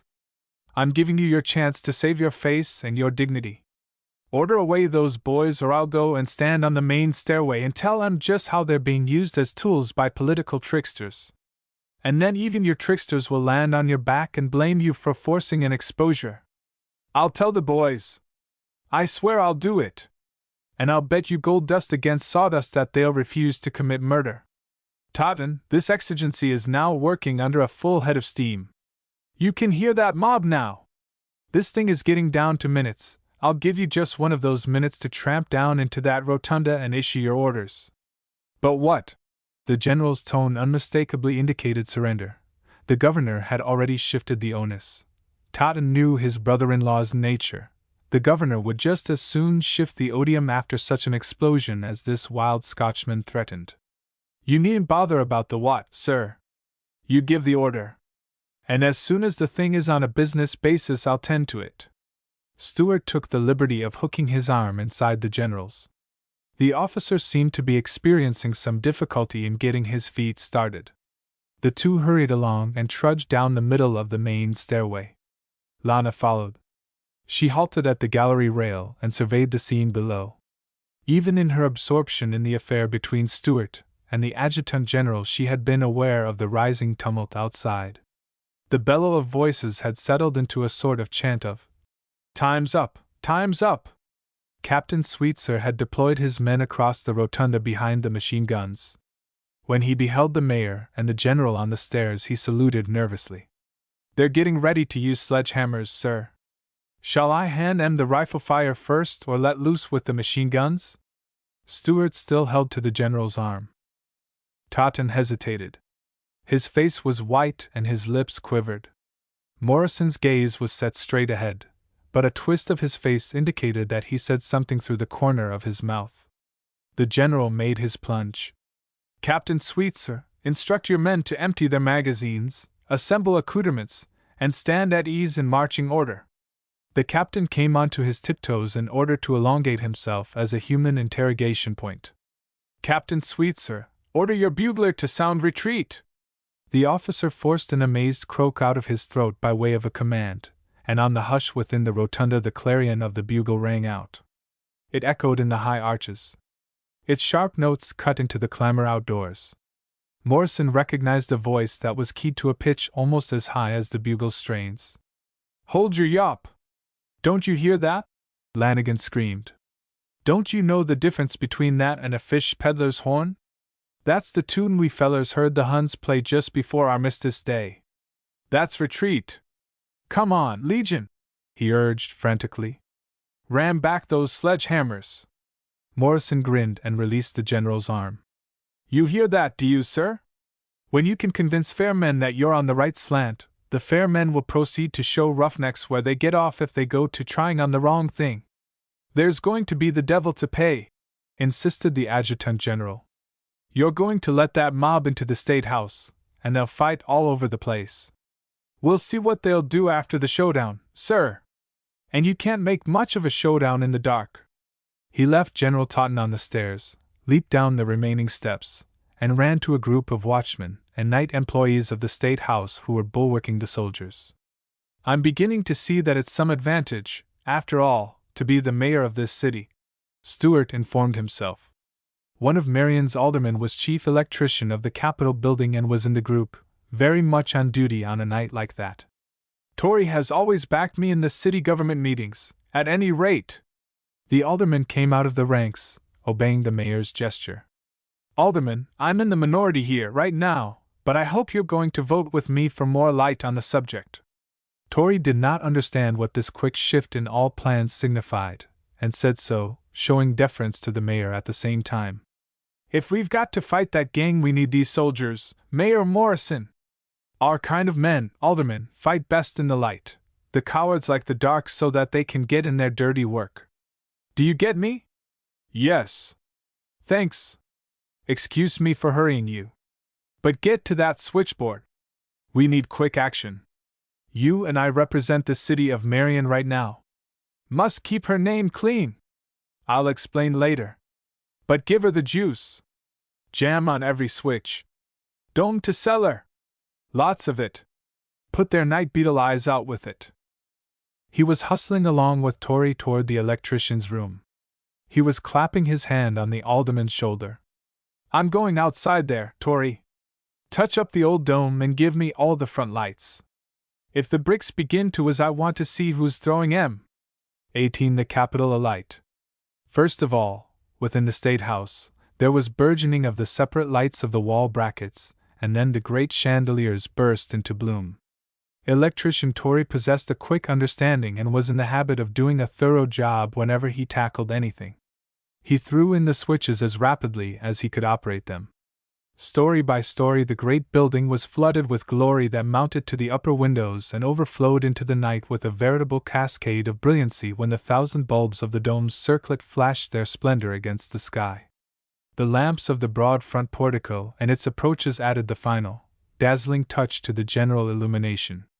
From a sullen, gloomy hulk of a building, with its few lights showing like glowering eyes in ambush, the State House was transformed into a temple of glory, thrust into the heavens from the top of Capitol Hill, a torch that signaled comforting candor, a reassuring beacon.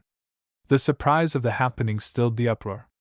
Neither Morrison, inside, nor the mob, outside, was bothering with the mental analysis of the psychology of the thing. Something had happened. There was the light. It threw into sharp relief every upturned face in the massed throng. Their voices remained hushed. Commander Lanigan, standing above them on a marble rail, his figure outlined against a pergola column, did his best to put some of his emotions into speech. He shouted, "Some night blooming serious, I'll tell the world." The great doors swung open slowly. They remained open. Now curiosity replaced astonishment and held the riders in their tracks. Their mouths were wide, the voices mute. The mayor of Marion walked into view. The columns of the porte-cochere were supported on a broad base, and he climbed up and was elevated in the radiance high above their heads. He smiled hospitably. "Boys, it's open house, and the house is yours. Hope you like its looks. But what's the big idea of the surprise party?" No one took it on himself to reply. He waited tolerantly. "Well, out with it," he suggested. Somebody with a raucous voice ventured. "You probably know what they've been trying to hide away from the people inside there. Suppose you do the talking. I'm not here to make a speech." "Well, answer a question then." This was a shrill voice. "What about those soldiers and those machine guns in there?"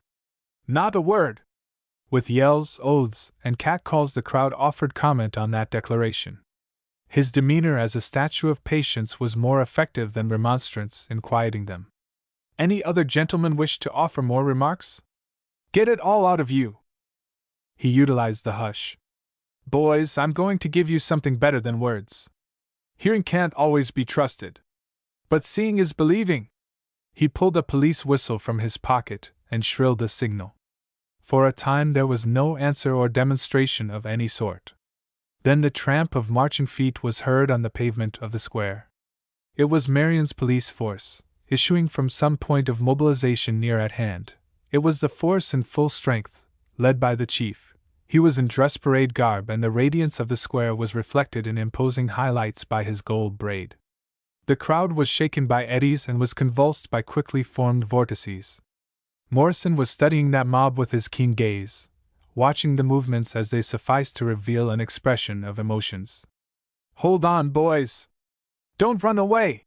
he counseled. "Wait for the big show. No arrests intended. Only cowards and guilty men will run." The light that was shed from the State House was pitilessly revealing. Men could not hide their movements. Morrison reiterated his promise and dwelt hard on the coward and guilty part of his declaration. The chief of police waved his hand, and the crowd parted obediently, and the officers marched up the lane, four abreast. "Hold open that passage as you stand, fellow citizens," the mayor commanded. "There's more to this show. You haven't seen all of it. Hold open, I tell you." Men whom he recognized as Lanigan's Legion members were jumping in on the sidelines as the policemen passed. With arms extended, the veterans held back those whom Morrison's commands were not restraining. "That's good teamwork, Joe," Stewart informed Lanigan when the latter hurried past to take his place as a helper. The advent of the police had provoked a flurry. Their movements after their arrival caused a genuine surprise. They gave no indication of being interested in the crowd that was packed into Capitol Square. The ears of the mob were out for orders of dispersal. Eyes watched to see the officers post themselves and operate according to the usual routine in such matters. But the policemen marched straight into the State House, preserving their solid formation. The bugles sounded again within. With a promptness that indicated a good understanding of the procedure to be followed, the St. Ronan's rifles came marching out. Captain Sweetsa saluted smartly as he passed the place where the mayor of Marion was perched.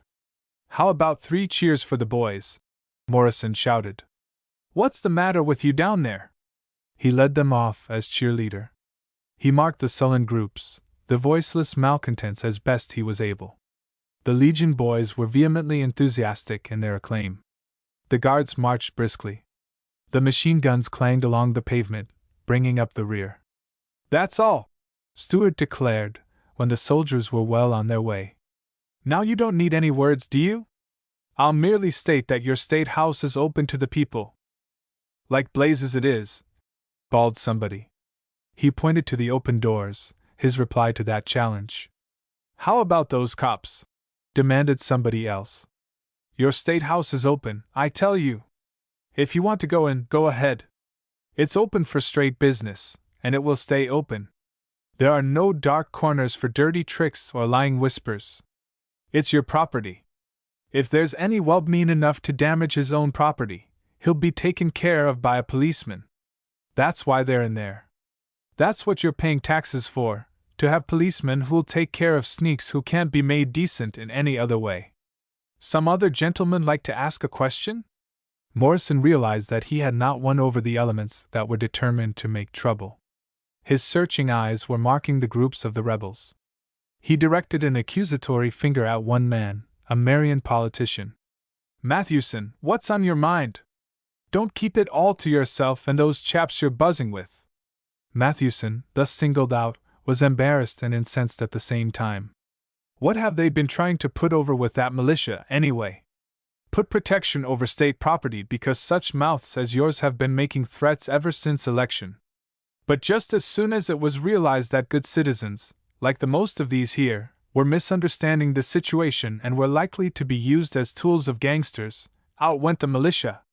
You saw it go, didn't you? I'd like to know who did all that realizing you're speaking of. It's not in good taste for an errand boy of my caliber to gossip about the business of those for whom he is doing errands. I'll merely say, Mathewson, that the people of this state can always depend on the broad-gauged good sense of United States Senator Corson to suggest a solution of a political difficulty. And you may be sure that the state government will back him up. Go downtown and ask the boys of the guard who it was that gave the command for them to leave the State House. After that you'd better go home to bed. That's good advice for all of you." A shrill voice from the center of the massed throng cut in sharply. "Go home like chickens and wait to have your necks wrung. Go home like sheep and wait for the shearer and the butcher." The mayor leaned forward and tried to locate the agitator. "Hasn't the gentleman anything to say about goats? He's missing an excellent opportunity." Morrison showed the alert air of a hunter trying to flush game in a covert. The provoking query had its effect. "Yes, that's what you call us, all you rulers call us the goats." A brandished fist marked the man's position in the mob. "Ah, there you are, my friend. What else have you on your mind? I'll tell you what you have on your face. You have the mark of an honest man's hand there. I saw him plant that mark." "And what's the answer?" asked Stewart pleasantly. You're a coward! You're not fit to advise real men what to do. I'm afraid you have me sized up all too well.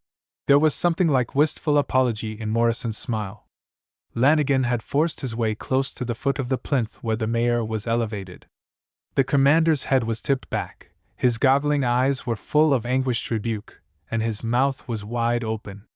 The man in the crowd yelped again, encouraged by his distance and by Morrison's passivity under attack.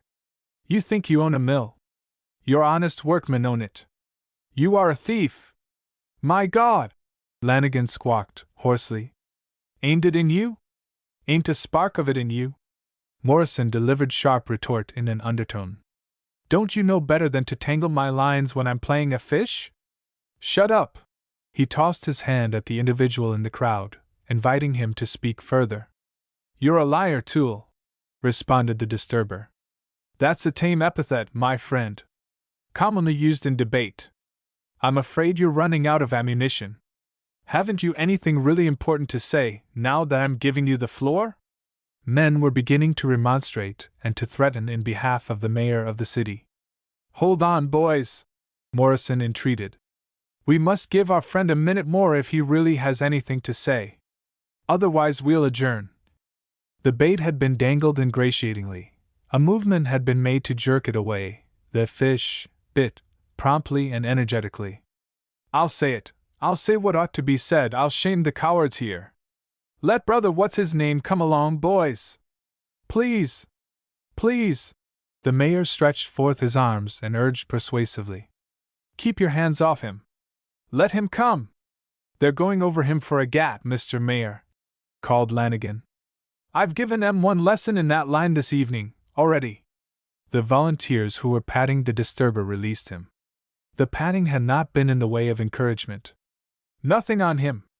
Let him go, commanded one of the searchers.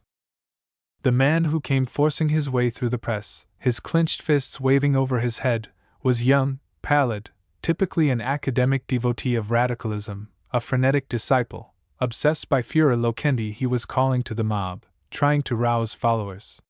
You have been standing here, freezing in the night, damning tyrants, boasting what you would do. Why don't you do it?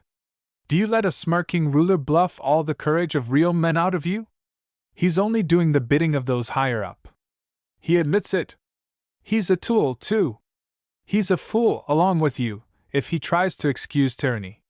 You have your chance, now, and all the provocation that honest men need. The rulers tried to scare you with guns.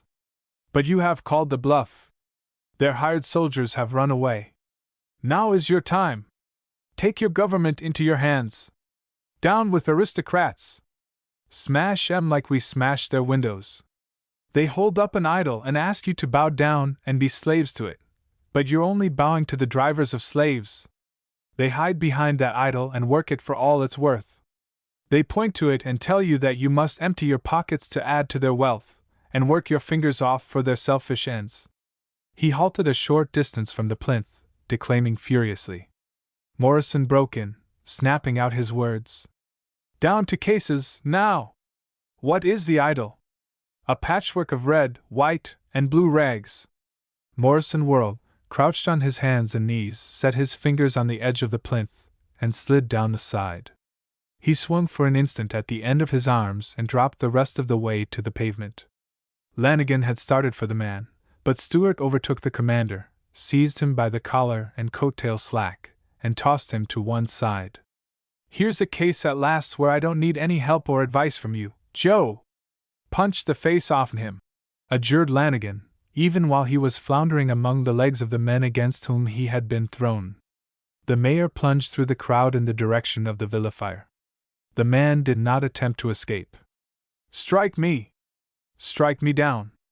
I offer myself for my cause to shame these cowards! But Morrison did not use his fists, though Lanigan continued to exhort. There are altogether too many of you would-be martyrs around this city tonight. I can't accommodate you all! Stewart made the same tackle he had used in the case of Lanigan, and Spanish walked his captive back toward the porte-cochere. I reckon I do need your help, after all, Joe, confessed Morrison, noting that Lanigan was on his feet again. Give me your back and a boost! Then the captor suddenly tripped the captive and laid him sprawling at Lanigan's feet. Before the fallen man was up, Morrison, using the commander's sturdy shoulders and the thrust of the willing arms of his helper, had swung himself back to the top of the plinth. He kneeled and reached down his hands. "Up with him, Joe! Toss! I won't miss him!" Lanigan was helped by a comrade in making the toss. Morrison grasped the man and yanked him upright and held him in a firm clutch. The mayor was receiving plenty of advice from the crowd by that time. The gist of the council followed Lanigan's suggestion about punching off the fellow's face. But the mob was by no means unanimous. Men were daring to voice threats against Morrison. As it had availed before that evening, Morrison's imperturbable silence secured quiet on the part of others. "The opinion of the meeting seems to be divided," he said. He had recovered his poise along with his breath. "But no matter! I shall not adopt the advice of either side. I shall not let this fellow go until I have finished my business with him. I shall not punch his face off him. I'll not flatter him to that extent. A good American reserves his fists for a man fight with a real man." He shook the captive, holding him at arm's length. "Here's a young fool who has been throwing stones at windows. Here's a fresh rowdy who has been sticking out his tongue at authority. I know exactly what he needs. He insulted the flag of this country. Turn him over to the police," somebody insisted, and a roar of endorsement hailed the demand. "Citizens, that would be like giving a mongrel cur a court trial for sheep killing. This perverted infant simply needs dingbats." He shouted the last word. He twisted the radical off his feet, stooped, and laid the victim across a knee that was as solid as a tree trunk, and with the flat of a broad hand began to wail the culprit with all his might. The onlookers were silent for a few moments. Then there was a chorus of jeering approbation. When the shamed, humiliated, agonized radical, thus made a mark for jibes instead of winning honor as a martyr for the cause, began to wail and plead, the men who were nearest the scene of flagellation started to laugh. The laughter spread like a fire through dry brambles. It ran crackling from side to side of the great square. It mounted into higher bursts of merriment. It became hilarity that was expended by a swelling roar that split wide the night silence, and came beating back in riotous echoes from the facade of the State House. That amazing method of handling anarchy had snapped the tense strain of a situation which had been holding men's emotions in leash for hours. The ludicrousness of the thing was heightened by the nervous solemnity immediately preceding.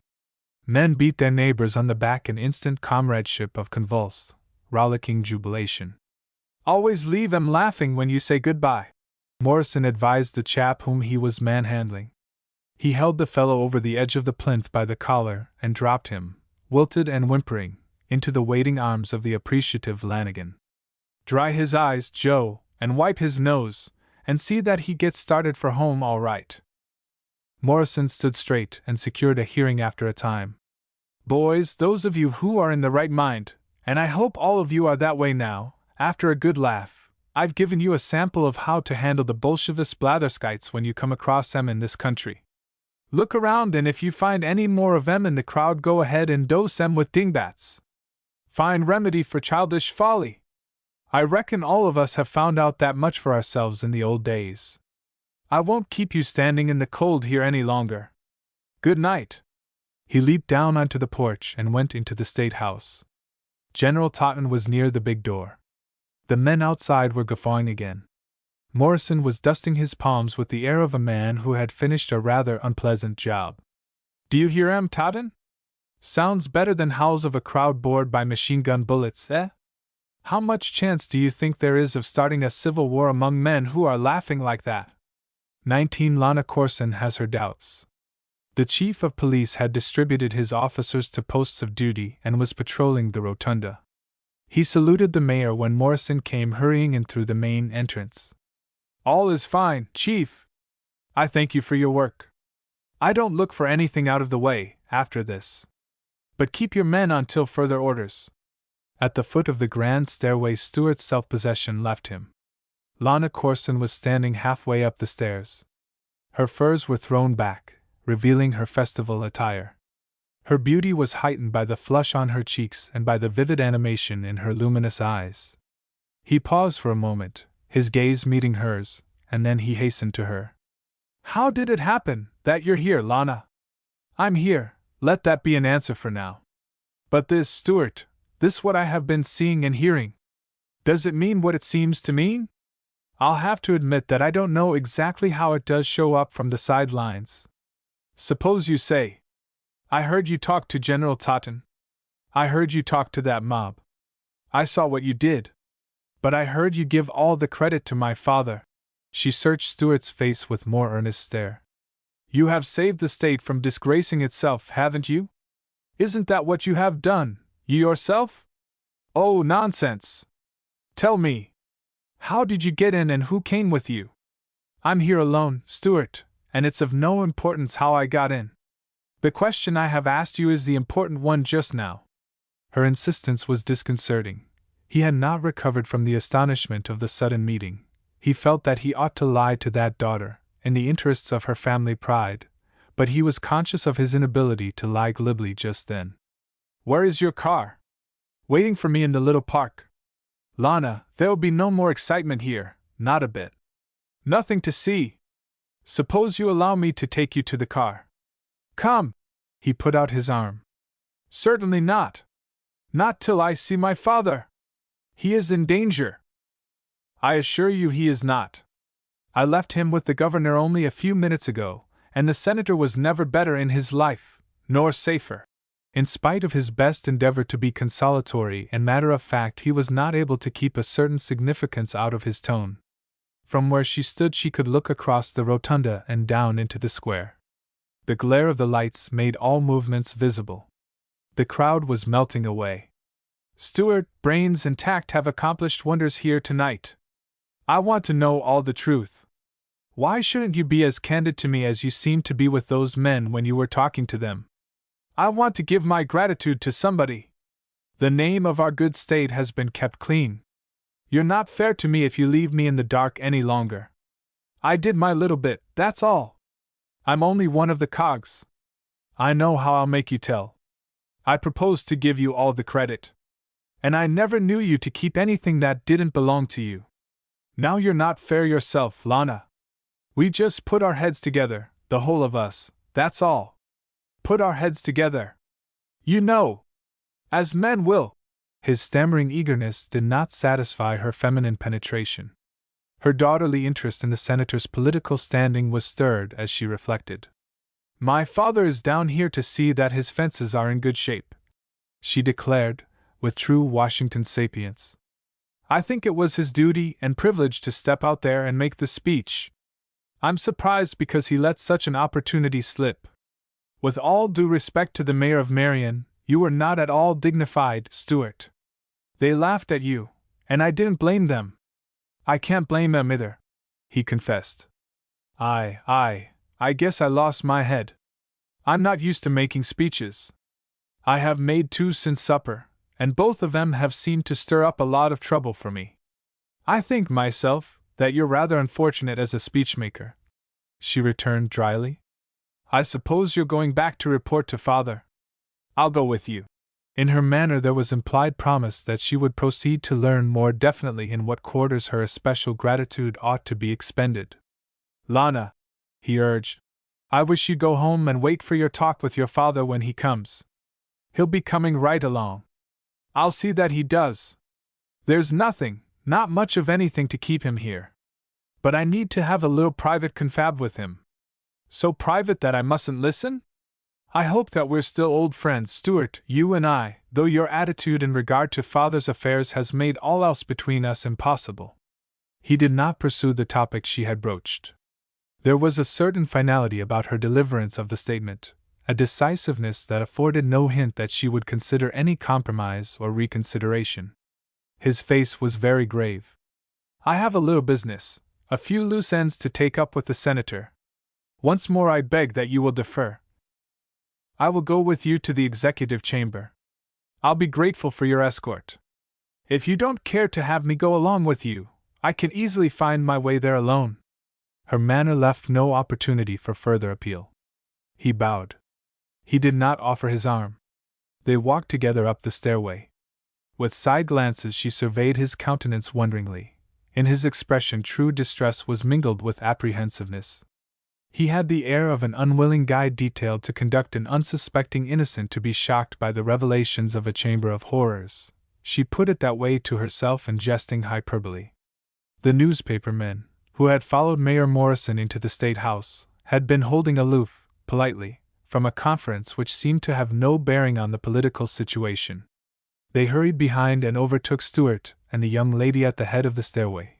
Their spokesman asked for a statement. "I made it out there a few minutes ago. Boys, you heard what I said, didn't you?" "Yes." "Well, I talked more than I intended to. Boil it down to a few lines and let it go at that. We want to get the matter just right, Mr. Mayor, and give credit where it's due. I covered the matter of credit. There's nothing more to say," replied Stuart curtly. The reporters surveyed him with considerable wonderment. His manner in times past had always been distinguished by frank graciousness. "We'd like to see Senator Corson and Governor North." That request seemed to provoke the mayor's irritability still more. "I'm not the guardian of those gentlemen or of this State House." He turned on his heel abruptly. "Miss Corson!" She was waiting a few paces away. He rejoined her and by a gesture invited her to walk along. "I'm sorry. I did not mean to delay you." The newspaper men followed on as far as the door of the executive chamber. Morrison faced them there. "I don't mean to interfere with you, boys, in any way. And you mustn't interfere with me. As soon as the senator and the governor finish with me, they'll give you all the time you want, no doubt. Please wait outside." He tapped on the door and gave his name. Relihan opened. Morrison seized the officer's arm and pulled him outside. "Keep everybody away from the door for a few moments, till further orders." Stuart escorted Miss Corson into the chamber with almost as much celerity as he had employed in escorting Relihan out, and he promptly banged the door. He walked slowly across the room toward the big table, following Lana, who hastened toward her father. The senator was standing behind the table, flanked by North and Daunt. The three of them formed a portentous battery. Morrison did not speak.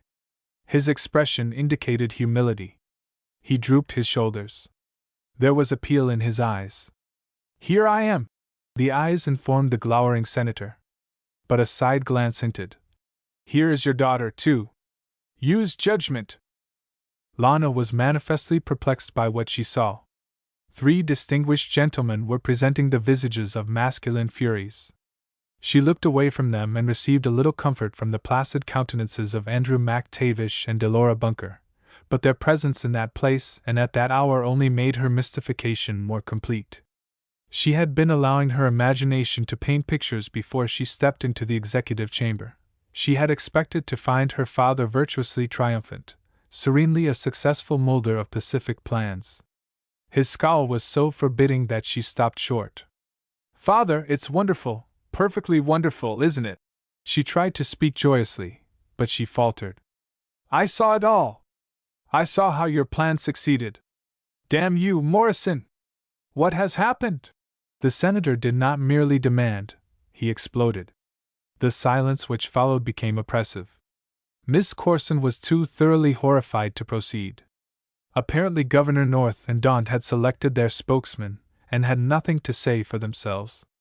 Morrison seemed to be especially helpless as an informant. He wagged his head and pointed to Lana. "Answer my question, Morrison. I think Miss Corson better tell you, sir. She was an impartial observer. Perhaps she had better tell me." "You're right. After this night I wouldn't take your word as to the wetness of water. Lana, speak out. I don't know what I can tell you. You have been right here all the time in the State House." The senator jammed a retort between the links of her stammering speech. "Yes, I have been right here. What has happened below, I ask you? Why, the troops marched out. They went away. Right through the mob. And it's all calm and quiet." Governor North stamped his way a half-dozen paces to the rear, and whirled and marched back into line. "Morrison, have you?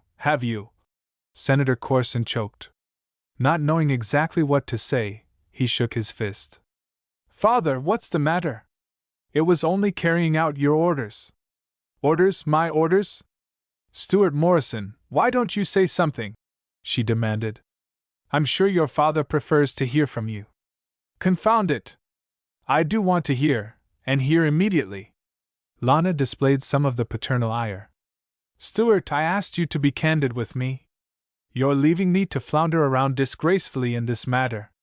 The senator advanced on his daughter and seized her arm. I don't want that renegade to say another word to me as long as I live, and he knows it. I'll tell you later what has been going on here. But now tell me to what orders of mine you are referring. Quick and short. Mayor Morrison made a little speech to the mob and said that you thought it was best to send away the troops to prevent bad feelings and misunderstanding, and said you were backed up by the governor. The senator swapped looks with the gobbling North over Lana's head. And the mob has gone home, and the state house is thrown wide open, and the policemen are on duty, and I say again that it's wonderful, insisted the girl. Morrison, did you say that? Have you done that? Stuart was fully aware that he had allowed the men in the square to draw an inference from a compliment that he had paid to Senator Corson's sagacity, and had refrained from making a direct declaration. But he was not minded to embarrass the girl any further. He bowed. I thank Miss Corson for giving the gist of the thing so neatly. I know I don't understand it all yet, Father. Lana was both frightened and wistful. The senator had turned from her and was striding to and fro, scuffing his feet hard on the carpet. If you're blaming Mayor Morrison for revealing confidences, I'm sorry. But you can't help being proud when it is spread abroad how your handling of the dreadful affair prevented bloodshed and shame in this state. Spread abroad. Senator Corson brought down his feet more violently. The situation, if it remained bottled up there in the executive chamber any longer, threatened to explode in still more damaging fashion, was Stuart's uncomfortable thought. The senator's remark suggested a diversion in the way of topics, at any rate. That reminds me that the newspaper boys are waiting outside in the corridor, Senator Corson. I asked them to be patient for a few minutes. Please allow me to say that I have added no statement to what I said to the crowd in the square. I shall not add any. I don't see how you could add anything, retorted the senator with venom. He continued his promenade. Again the silence in the room became oppressive. Morrison was scrutinizing Governor North with especial intentness. His Excellency was giving unmistakable evidence that he was surcharged. He was working his elbows and was whispering to himself with a fizzling sound. He had turned his back on Lana Corson as if he were resolved to ignore the fact of her presence. Stuart, exhibiting deference while a United States senator was pondering, strolled leisurely across the room to North and fondled the lapel of the governor's coat. I beg your pardon, and I hope you'll excuse curiosity in a chap who makes cloth, Governor. But this is as fine a piece of worsted as I've seen in many a day. North lifted his arm as if to knock the presumptuous hand away, but Stuart slowly clenched his fist, holding the fabric in his close clutch, exerting a strength that dominated the man upon whom his hold was fastened. The mayor went on in an undertone, as if anxious to show additional deference in the presence of the senatorial ponderings. Governor, petty politics haven't been allowed to make a bad mess of what has been turned into an open proposition. Now don't allow your tongue to make a mess of this new development as it stands right now. Humor Miss Corson's notions. And let me tell you, my policemen are going to stay on the job until after the legislature assembles. Morrison, you're a coward, grated North. You brought Corson's girl here so that you can sneak behind her petticoats. Stuart released his hold, clapped His Excellency on the shoulder, raised his voice, and cried, heartily, Thank you, Governor. You're right. You have an excellent idea of a piece of goods yourself. Senator Corson arrived at a decision which he did not confide to anybody. He spoke to Daunt, and the two of them went to the divan and dragged on the overcoats which they had discarded when Relihan's obstinacy had been found to be unassailable. Lana, studying the faces of the men, drew her furs about her. The car is waiting near the west portico, Father, she ventured to say. Corson took his time about buttoning his coat. Lana had her heritage of dark eyes from her father. His wrath had settled into cold malevolence, and his eyes above his white cheeks were not pleasant objects. He surveyed the various persons in the room. He took his time in that process, too. For the present, for now, for tonight, he said quietly, elaborating his mention of the moment with significance. We seem to have cleaned up all the business before us. In view of that interregnum, Governor, of which you have been so kindly reminded, I suppose you feel that you can go to your hotel and rest for the remainder of the night so as to be in good trim for the inaugural ceremonies. Allow me to offer you a lift in my car. The governor trudged toward a massive wardrobe in a corner of the chamber. I do not presume to offer you the convenience of my car, Mayor Morrison, the senator went on. I take it that your recent oath as Supreme Executive during the aforesaid interregnum obliges you to stay on the job. Do we require a countersign in order to get out of the building? The mayor was walking toward the private door.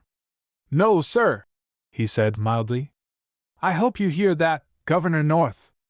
I was compelled to give countersigns to your soldiers, quite emphatic countersigns. The new regime is to be complimented. Morrison threw open the door. That's all, Relihan. Report to the chief. The newspaper men came crowding to the threshold. You have interviewed Mayor Morrison on the situation, haven't you? Demanded the senator, breaking in on their questions. Yes. Tonight, for the time being, for now, returned Corson, dwelling on the point as emphatically as he had when he spoke before. Mayor Morrison seems to be doing very well in all that has been undertaken. I have no statement to make, absolutely no word to say. He stepped back and allowed the governor to lead the retreat. His Excellency collided with two of the more persistent news-gatherers. With volleyed, "No! Nothing!" he marked time for the thudding of his feet. Apparently Lana had entered into the spirit of that armed truce which, so her father's manner informed her, was merely a rearrangement of the battlefront.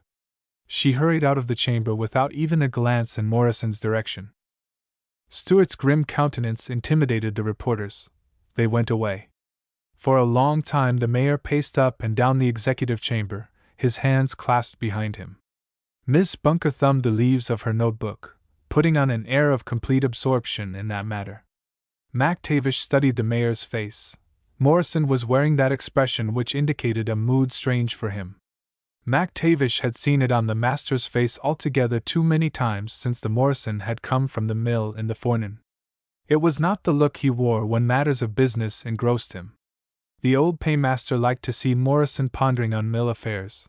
It was meditation that always meant solution of difficulties, and the solution was instantly followed by a laugh and good cheer.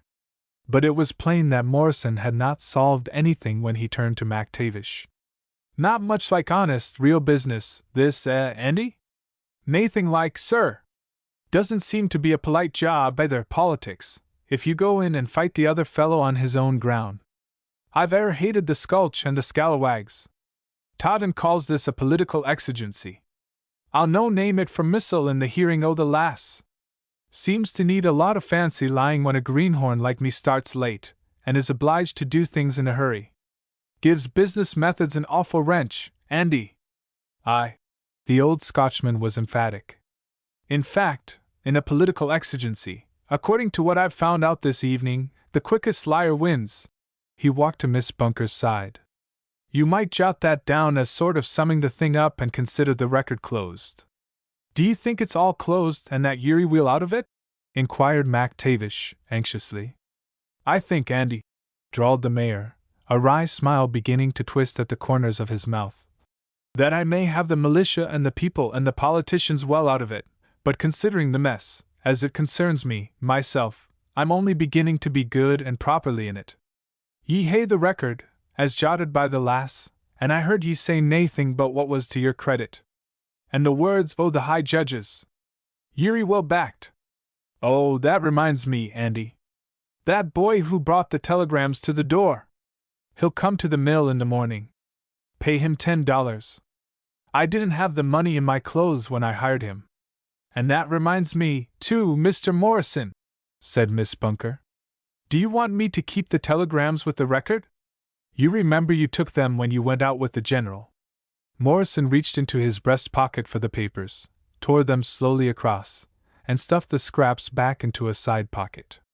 I reckon they won't do the record much good. It's more of the political exigency stuff, Andy. I wrote 'em myself. His hands had touched his pipe when he had shoved the bits of paper into his pocket. He took it out and peered into the bowl. There was tobacco there, and he fumbled for a match. Andy, usually I like to have morning come, for there's always business waiting for me in the mornings and honest daylight helps any matter of clean business. But I'm not looking ahead to this next sunrise with a great deal of relish. Those telegrams were clinchers in the case of Totten, but I don't know what the judges will say. What I said about Senator Corson to the mob helped a lot, but I don't know what the senator is going to say in the morning. And I don't know what Governor North proposes to say. Or what? He checked himself and shook his head. Well, there's considerable going to be said, at any rate. I'll run over the thing in my mind right now while I have time and everything is quiet. MacTavish, take Miss Bunker to the car and tell Jock to carry you and her home and to come back here for me. After they had gone, he lighted his pipe and sat down in the governor's big chair and smoked and pondered. Every little while he thrust his forefinger and thumb into his vest pocket and ransacked without avail. I must have left it in my dress clothes, he muttered. But no matter. I'm not in the right frame of mind to enjoy poetry. However, merely in the way of taking a new clinch on the proposition, I do remember this much, but I will marry my own first love. There's truth in poetry if you go after it hard enough. And on second thought, I'd better keep my mind on poetry as closely as I can. I certainly don't dare to think of politics right now. XX in the cold and candid daylight. For the first time in his life, Governor North had his breakfast served to him in his room at his hotel. He ate alone, chewing savagely and studying newspapers. He did not welcome this method of breakfasting as a pleasing indulgence. Rugged Lawrence North was no sybarite. He hated all assumptions of exclusiveness. He loved to mingle and mix, and his morning levees in the hotel breakfast room catered to all his vanity as a public functionary. He did not own up squarely to himself that he was afraid to go down and face men and answer questions. He had ordered the hotel telephone exchange to give him no calls. He had told the desk clerk to state to all inquirers that the governor was too busy to be seen. He paid no attention to raps on his door. His self-exculpation in this unwanted privacy was that he could not afford to allow himself to be bothered by questioners until he and Senator Corson could arrange for effectual teamwork by another conference. When he and the senator parted, they agreed to get together at the Corson mansion the first thing after breakfast. While the governor ground his food between his teeth, he also chewed on the savage realization that he had nothing sensible to say in public on the situation, considering his uncompromising declarations of the day before. There were those declarations thrusting up at him from the newspaper page like derisive fingers. By the reports in parallel columns he was represented as saying one thing and doing another. And a bumptious, blundering, bull-headed Scotchman had put the governor of a state in that tongue-tied, skulking position on the proud day of inauguration. His Excellency slashed his ham and stabbed his eggs, making his food atone vicariously. He did not order his car over the hotel telephone. The hotel attaches were obsequious, and would be waiting to escort him in state across the main office. The politicians would surround the car. And he was perfectly sure that some of the big men of an amazed State House lobby might step into that car along with him and seek to know what in the name of mischief had happened overnight to change all the sane and conservative plans in the way of making a legislature safe. He bundled himself and his raw pride into his overcoat, turned the fur collar up around his head, and went down a staircase. He was sneaking and he knew it, and no paltering self-assurance that he was handling a touchy situation with necessary tact helped his feelings in the least. He stepped into a taxicab and was glad because the breath of previous passengers that morning had frosted the windows. That consolation was merely a backfire in the rest of the conflagration that raged in him. It was a dull morning, somber and cold. When he stamped up the broad walk from the gate of the Corson mansion, he beheld the boarded windows of the ballroom, and the spectacle added to his sense of chill. But his anger was not cooled. Senator Corson's secretary was waiting in the hall. He showed the governor up to the senator's study. Either because the outdoors was not cheerful that morning or because the senator had been too much engrossed in meditation to remember that daylight would serve him, The curtains of the study were drawn, and the electric lamps were on. Corson was walking up and down the room, chewing on one end of a cigar and making a soggy torch of the other end. He continued to pace while North pulled off his coat. "I have sent word to Morrison to come here," reported the host. The mantel clock reported the hour as 9. His Excellency scowled at the clock's face. "And you got word back, I suppose, that after he has come out of his mill at 10 o'clock and has washed his hands and—" "He's at City Hall," snapped Corson, with an acerbity that matched the governor's. "I called the mill and was referred to Morrison at City Hall. He's on his way up here. At any rate, he said he'd start at once. Did he condescend to intimate in what capacity he proposes to land on us this time? I'm going to allow you to draw your own conclusions. I've been trying to draw some of my own from what he said." "What did he say?" "Apologized because I was put to any trouble in locating him. Said he was expecting to be called by me and thought he would go to City Hall and await my summons in order to put himself and the whole situation on a strictly official basis." The senator delivered that information sullenly. "What kind of a devilish basis does he think he's been operating on? Look here, North. If you have come up here to fight with me after the row you have been having downtown this morning, I warn you. I have had no row downtown. I wouldn't see anybody. I wouldn't talk with anybody. Blast it. Corson, I don't know what to say to anybody." "Well, that's one point, at least, on which you and I can get together even if we can't agree on anything else. If you have been so cursedly exclusive as all that, North, perhaps you haven't been in touch with any of the justices of the Supreme Court, as I have." "You have, eh?" "I called Davenport and Madigan on the telephone. What excuse could they give for sending their snap opinions over the wire on the inquiry of a fool? They offer no excuse. They couldn't.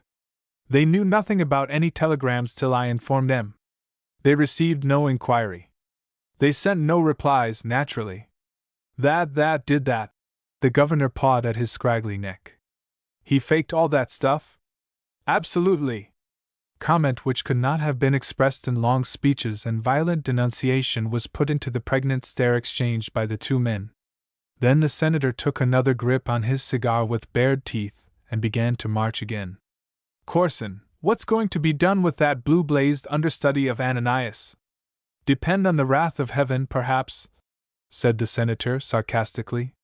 "I haven't had time to look in Holy Writ this morning and ascertain just what kind of a lie Ananias told. But whatever it was tame beside what Morrison told that mob about me last night. You've had your fling at me about my exclusiveness. What are you putting out yourself this morning in the way of statements?" The governor banged his fist down on the newspapers which littered the study table. "Nothing. Not yet. I've got to have my self-respect with me when I deliver my inaugural address this forenoon. The only way I can possess it is by ramming Morrison into jail. On what ground, may I ask? Interference with the chief executive of this state. Inciting the mob against the militia. Putting state property in danger. Forgery. Contempt of court. I'll appeal to the judges to act. I'll call in the Attorney General. You and I were forcibly detained." "Yes, we might allege abduction," was Corson's dry rejoinder. "Our helplessness in the hands of a usurper would win a lot of public sympathy." "I tell you, we would have the sympathy of the people," asserted the governor, too angry to be anything else than literal. "And they'd express it by giving us the biggest laugh ever tendered to two public men in this state, North. We've got to look this thing straight in the eye. I told Morrison last night that no such preposterous thing was ever put over in American politics, and he agreed with me. You must agree, too. That makes us unanimous on one point, and that's something gained, because it's an essential point. We can't afford to let the public know just how preposterous the situation was. A man in American public life can get away with almost any kind of a fix, if it's taken seriously. But the right sort of a general laugh will snuff him like that." He snapped his finger. "We're not dealing with politics and procedure in the case of Morrison. We're dealing with a fool and his folly," the governor shouted. It was another of those cases where the expected guest under discussion becomes an eavesdropper at just the wrong moment. Morrison was not deliberately an eavesdropper. He had followed the instructed secretary to the study door, and the governor had declared himself with a violence that was heard outside the room. The mayor stepped in when the secretary opened the door. After the secretary had closed the door and departed, Morrison stepped forward. "Governor North, you're perfectly right, and I agree with you without resenting your remark. I did make quite a fool of myself last night. Perhaps you are not ready to concede that the ends justify the means." "I do not, sir. A result built on falsehoods is a pretty poor proposition," declared the senator. "I refer especially to those fake telegrams and to your impudent assertion to the mob that I said this or that." "Yes, that telegram job was a pretty raw one, sir," Morrison admitted. "But I really didn't lie straight out to those men in the square about your participation. I let them draw an inference from the way I complimented your fairness and good sense. I was a little hasty last night, but I didn't have much time to do advanced thinking. I'm going to express myself about last night," stated Senator Corson. "Will you wait a moment, sir?" Morrison had not removed his overcoat. He had not even unbuttoned it. He afforded the impression of a man who intended to transact business and be on his way with the least possible delay. He glanced at the electric lights and at the shaded windows. "This seems too much like last night. Won't you allow me? It's a little indulgence to my state of mind." He hurried across the room and snapped up the shades and pulled apart the curtains. He reached his hand to the wall switch and turned off the lights. "This isn't last night, it's this morning, and there's nothing like honest daylight on a proposition, gentlemen. Nothing like it. Last night things looked sort of tragic. This morning the same things will look comical if—" He raised his forefinger. "If the inside of them is reported. If the real story is told, the people in this state will laugh their heads off." Again the governor and the senator put a lot of expression into the look which they exchanged. "I got that mob to laughing last night, and, as I told General Totten, that settled the Civil War. If the people get to laughing over what happened when Conrelihan took his orders only from the mayor of Marion, it will, well, it'll be apt to settle some political hash." "Do you threaten?" demanded North. He was blinking into the matter-of-fact daylight where Morrison stood, framed in a window. "Governor North, take a good look at me. I'm not a pirate chief. I'm merely a businessman up here to do a little dickering. I can't trade on my political influence, because I haven't any. You have all the politics on your side. I propose to do the best I can with the little stock in trade I have brought." He walked to the table and flapped on it his hand, palm up. "You are two almighty keen and discerning gentlemen. I don't need to itemize the stock in trade I have laid down here. You see what I've got." He paused and, his eyes glinting with a suppressed emotion that the discerning gentleman understood, he glanced from one to the other of them. "You've got a cock and bull yarn in which you are shown up as a liar and a lawbreaker," the governor declared. "You've got some guess, so about errors and returns." Hold on, North," protested Senator Corson. "It's just as Morrison says, we don't need to itemize his stock in trade. I can estimate it for myself. Morrison, you say you're ready to dicker. What do you want? A legislature that's organized open and above board, with all claimants in their seats and having their word to say as to the sort of questions that will be sent up to the court. Staying in their seats, gentlemen, till the decisions are handed down. Let the legislature, as a whole, draft the questions about the status of its membership. I've got my own interest in this, and I'll be perfectly frank in stating it. I have a report on water power to submit. I don't want that report to go to a committee that has been doctored up by a hand-picked House and Senate. You don't expect that Governor North and myself are going to stand here and give you guarantees as to proposed legislation, do you? You are asking me, as an executive, to interfere with the legislative branch," expostulated His Excellency.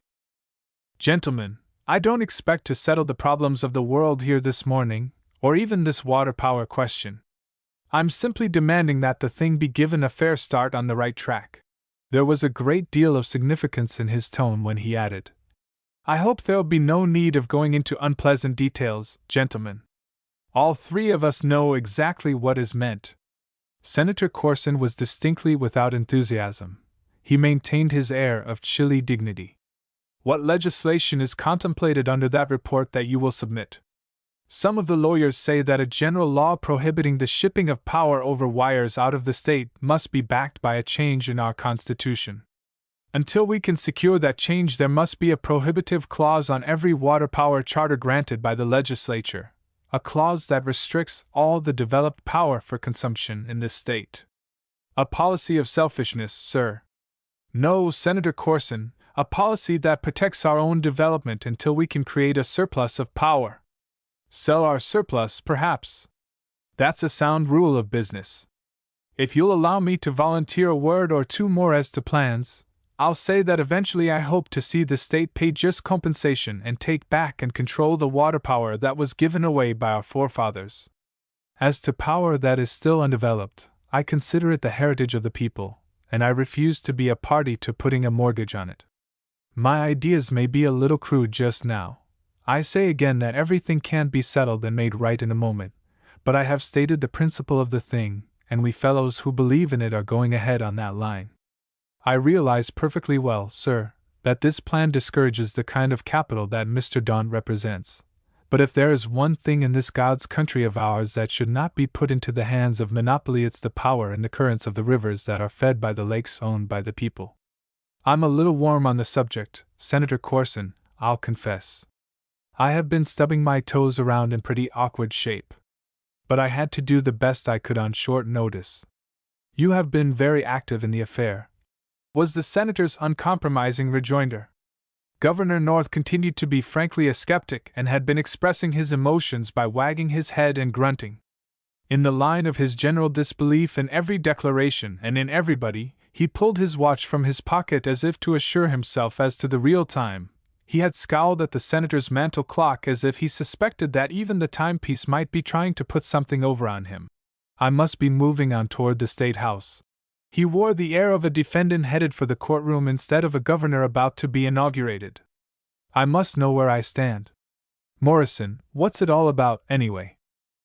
The governor was convincingly sincere in his query.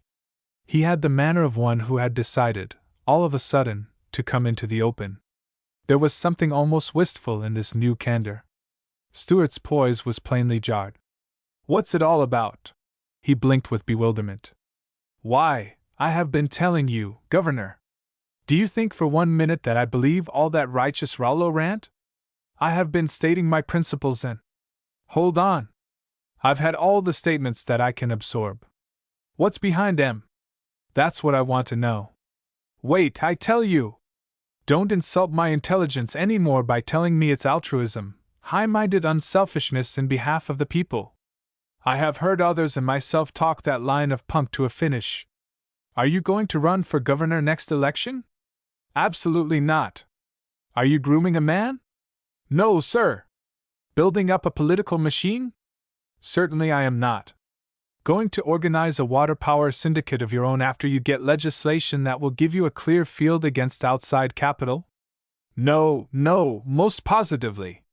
Senator Corson, you claim you know Morrison better than I do. How much is he lying? I think he means what he says.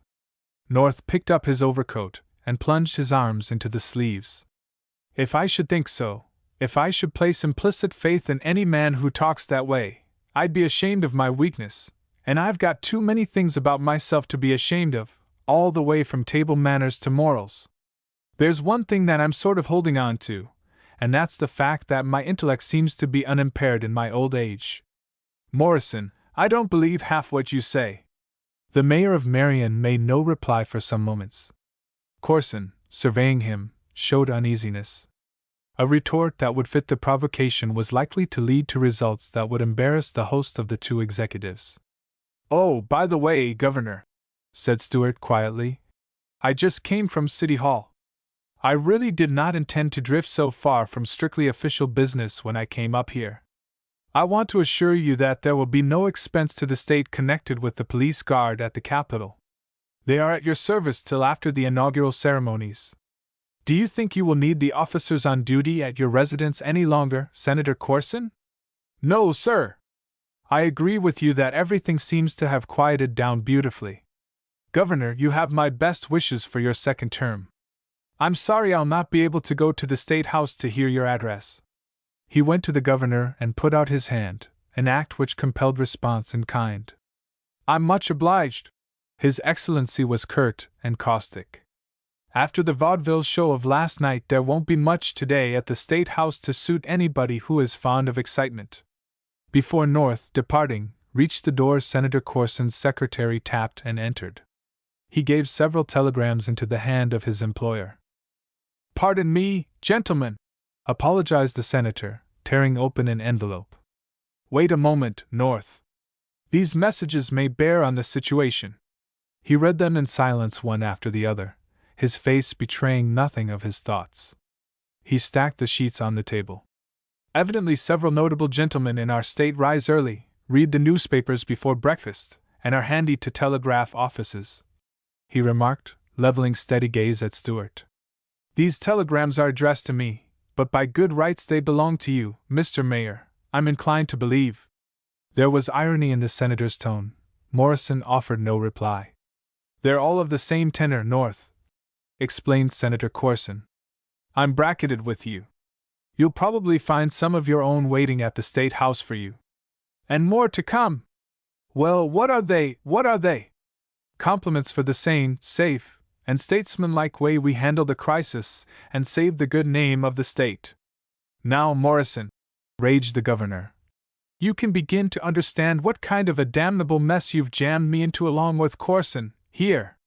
That steer of a policeman will blab, that Scotchman will snarl, and that loose-mouthed girl will babble. Governor, I haven't resented anything you have said to me, personally. You can go ahead and say a lot more to me, and I'll not resent it. But let me tell you that I can depend on the business loyalty of the folks who serve me, and if you go to classing my kind of helpers in with the cheap politicians with whom you have been associating, I shall say something to you that will break up this friendly party. My folks will not talk. Save your sarcasm for your agents who have been running around getting you into a real scrape by telling about those election returns. He snapped about face, on his heels, and walked out of the door. 21 A woman chooses her mate. The haste displayed by Mayor Morrison in getting away from the study door suggested that he was glad to escape and was not fishing for any invitation to return for further parley. But when he approached the head of the stairway, he moved more slowly. His demeanor hinted that he would welcome some excuse, outside of politics, to keep him longer in the Corson mansion. He paused on the stairs and made an elaborate arrangement of a neck muffler, as if he expected to confront polar temperature outside. He pulled on his gloves, inspected them critically as if to assure himself that there were no crevices where the cold could enter. He looked over the banisters. There was nobody in the reception hall. He arranged the muffler some more. Step by step, very slowly, he descended as far as the landing where he had met Lana Corson joyously the night before. Not expectantly, with visage downcast, he looked behind him. Lana was framed in the library door at the head of the stairs. I was trying to make up my mind to call to you, but you seem to be in so much of a hurry. I suppose you have a great deal to attend to this morning. The principal rush seems to be over. Was it anything? Did you want to speak to me? Perhaps it isn't of much importance. It did seem to be for a moment. But it's something of a family matter. I think, after all, it will be imprudent to mention it. He waited for her to go on. Probably under the circumstances you'll not be especially interested, she ventured. The trouble is, I'm afraid I'll show too much interest and seem to be prying. Will you please step up here where I'll not be obliged to shout at you? He obeyed so promptly that he fairly scrambled up the stairs. You said down there in the hall last evening that my father was angry and that an angry man says a great deal that he doesn't mean. My father was very, very angry when he and I arrived home last night. I reckon he would be. In his anger he talked to me very freely about you. The question is, should I believe anything he said? I don't know, he stammered. You're not going back on your own statement about an angry man, are you? I don't think it's fair to accept all his statements. I'm sorry you still hold that opinion. You see, I drew some conclusions of my own from what my father said to me, and those conclusions urge me to apologize to you for the Corson family. I'm afraid you didn't find my father in an apologetic mood this morning. Not exactly. Doris tells me that I have a New England conscience. I'm not sure.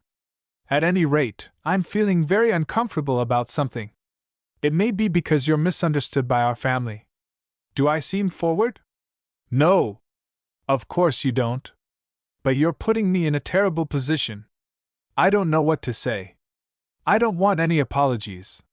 They'd make me feel like a fool, more of a fool than I have been. Are you admitting now that you were wrong in the stand you took about the water power and, well, about everything?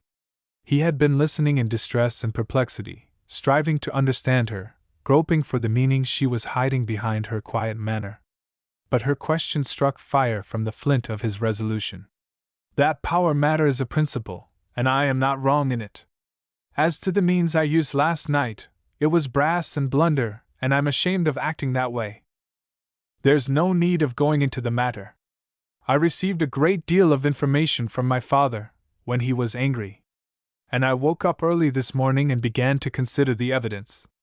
I was hard at it when you drove up in your car. I have been waiting for you to come from your talk with my father and the governor. I want to say, Stuart, that when I stood up last night, like a fool, and lectured you about neglecting your opportunities in life, I was considering you only as the boss of St. Ronan's mill. But my father told me what you really are. I have always respected him as a very truthful man, even when he is well worked up by any subject. I must take his word in this matter, though he didn't realize just how complimentary he was in your case. And if you can spare me a few moments, I want you to come into the library. She walked ahead of him toward the door. I think I'll leave the Corson family right out of it, Stuart. I'm a loyal daughter of this state. I'm home again and I've waked up. Humor me in a little conceit, won't you? Let me make believe that I'm the state and listen to me while I tell you what a big, brave, unselfish. They were inside the door, and he put his arm about her and led her toward the big screen and broke in on her little speech that she was making tremulously, apprehensively, with a sob in her voice, trying to hide her deeper emotions under her mock dramatics. Hush, dear! I don't want to hear any state talk to me. I want to hear only Lana Corson talk. I didn't understand her last night. Now, bless her honest, true heart, I do understand her. Speech, long repressed, was rushing from his mouth. Then he struggled with words. His excitement choked him. He looked down at her through his tears. The bit poem, lassie! You remember it. The poem you recited, and when I sent you the big basket o' posies. All the time since yesterday it has been running in my head. I sat alone in the State House last night, and all I could remember was, but I will marry my own first love. I tried to say it out like a man, believing that God has meant you for me. But I couldn't think I'd be forgiven. Lana took his hand between her palms and stopped him at the edge of the screen. She quoted, meeting his adoring eyes with full understanding. And I think, in the lives of most women and men, there's a moment when all would go smooth and even. She drew him gently with her when she stepped backward. She had heard the senator's voice in the corridor. He was escorting Governor North. On the panels of the screen were embroidered some particularly grotesque Japanese countenances. Those pictured personages seemed to be making up faces at the dignitaries who passed the open door. But I must go to your father, sweetheart, Stuart insisted. I'd best do it this morning and have it all over with. This declaration as to duty and deference was not made while Senator Corson was passing the door, nor was it made with anything like the promptitude the senator might have expected in a matter which was so vitally concerned with a father's interests. In fact, it was a long, long time before Stuart had anything to say on that subject. If Senator Corson had been listening again on the other side of the screen, he, no doubt, would have been mightily offended by a delay which seemed to make the father an afterthought in the whole business. If he had been eavesdropping, he would not have heard much, anyway, of an informing nature. He would have heard two voices, tenderly low and incoherent, interrupting eagerly, breaking in on each other to explain and protest and plead. If Stuart's protracted neglect of the interests of a father would have availed to rouse resentment, Lana's reply to Stuart's rueful declaration more surely would have exasperated the senator. She emphatically commanded Stuart to say not one word on the subject to her father. Why, Stuart Morrison, For 24 hours you have been taking away my breath by doing the unexpected. You have been grand. Now are you going to spoil everything by dropping right back into the conventional, everyday way of doing things? You shall not! You shall not spoil my new worship of a hero! Well, I won't seem much like a hero if I act as though I'm afraid of your father. She raised her voice in amazed query. For mercy's sake, haven't you been proving that you're not afraid of him? Once more, jubilantly, teasingly, wrought upon by the revived spirit of the intimacy of the old days, she assumed a playful pose with him, but this time her sincerity of soul was behind the situation. Don't you realize, sir, that the calendar of the Hon. Jodrey Wadsworth Corson, on this day and date, is crowded with strictly new business? He is due at the State House very soon.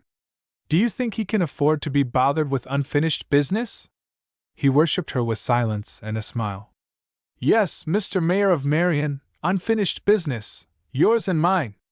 Our business of the old days. But the Honorable Senator is perfectly well aware that the business aforesaid is on the calendar. He had been supposing that we had forgotten it. I see a big question in your eyes, Stuart dear. Well, now that you're a party to the action and interested in the matter to be presented, I'll say that after Senator Corson had done his talking to me last evening, or very early this morning, to be more exact, I called on my family grid of which he's so proud and I did a little talking to Senator Corson. And he knows that the business is unfinished. He knows it will be brought duly to his attention, and he'll be in a better frame of mind after his present petulance has worn off. Petulance? Morrison was rather skeptical. Exactly. He's just as much of a big child as most men are when another big child tries to take away a plaything. Oh, he was furious, Stuart. But let me tell you something for your comfort. He dwelt most savagely on the fact that you had grabbed and single-handed and beaten a governor and a United States senator at their own game. Wonderful, isn't it, admission like that? He has always patronized you as a countryman who knew how to make good cloth and who didn't amount to anything else in the world. Why, in a few days he'll be admitting that he admires you and respects you. She paused. After a few moments she went on, her tones low and thrilling. I've been trying to explain myself to you, Stuart. You know now that I have always loved you. I have told you so in a way that leaves no doubts in a man such as you are. You have forgiven me for being simply human and silly before I woke up to understand you. And you don't misunderstand me any more, do you? She pleaded wistfully. Last night I saw your big self. Lana, it was a wonderful night, more wonderful than I realized till now. After a time they became aware of a stir below stairs and they came out from behind the screen where the Japanese faces grinned knowingly. Please obey me, Stuart, you must. It's really my trial of you to see if you're obedient when I know it's for your own good. Go down and wait for me. She left him in the corridor and ran away. He marched down the stairs with as much self-possession as he could command. Below him he saw Senator Corson, Mrs. Stanton, Silas Daunt, and the banker's son. All were garbed for outdoors and the senator was inquiring of Mrs. Stanton why Lana was not ready. From the landing down to the hall Stuart found the ordeal an exacting one. Those below surveyed him with an open astonishment that was more disconcerting than hostility. He was in a mood to fight for himself and his own, but to deal in mere polite explanations, after Lana's imperious command to keep silent on an important matter, was beyond any sagacity he possessed in that period of abashed wonder what to say or do. It was his thought that Miss Corson, in her efforts to avoid an anticlimax of conventional procedure, was making a rather too severe test of him in forcing him to endure the unusual. He did manage to say, "Good morning," and smiled at them in a deprecatory way. Coventry Daunt amiably responded as a spokesman for the group, but he had waited deferentially for his elders to make some response. The senator held a packet of telegrams in his hand. After Stuart had halted in the hall, putting on the best face he could and evincing a determination to stick the thing out, Senator Corson walked over and offered to give the mayor the telegrams. They're beginning to arrive from Washington, sir. Better read 'em. They'll afford you a great deal of joy, I'm sure. Stuart shook his head, declining to receive the missives. He wanted to tell the senator that more joy right at that moment would overpass the Morrison capacity. I wish I were younger and more of an opportunist, Corson avowed. In these guessing times among the booms, here is gas enough to inflate a pretty good-sized presidential balloon. He waved the papers. The senator's tone was still rather ironical, but Stuart was seeking for straws to buoy his new hopes. Whether he was so recently away from Lana's dark eyes that the encouragement in them lingered with him, he was not sure. He felt, however, that the senator's eyes did seem a little less hard than the polished ebony they had resembled. An awkward silence ensued. The senator stood in front of the caller, and queried uncompromisingly with those eyes. The caller, having been enjoined from babbling about the business that had been transacted behind the screen in the library, had no excuse to offer for hanging around there. I suppose you're going to the State House, he suggested, after he decided that the weather called for no comments. We are waiting for my daughter, stated Corson, with a severity which indicated that he was determined, then and there, to rebuke the cause of her delay. I'm so sorry you have waited, Lana called to them from the landing, and came hurrying down, fastening the clasp of her furs. She went to Mrs. Stanton, her face expressing apologetic distress. It's so comforting, Doris, to know that you and I don't need to bother with all these guest and hostess niceties. You'll understand, because you're a dear friend. Father will make the doors of the Capitol fly open for his party, and you'll be looked after wonderfully. She bestowed her gracious glances on the others of the Daunt family. I know you'll all forgive me if I don't come along. She did not allow her amazed father to embarrass the situation by the outburst that he threatened. She fled past him, patting his arm with a swift caress. I'm going with Stuart, over to Jeannie MacDougall Morrison's house. It's really dreadfully important. You know why, Father. I'll tell you all about it later. Come, Stuart. We must hurry. Young Mr. Daunt was near the door.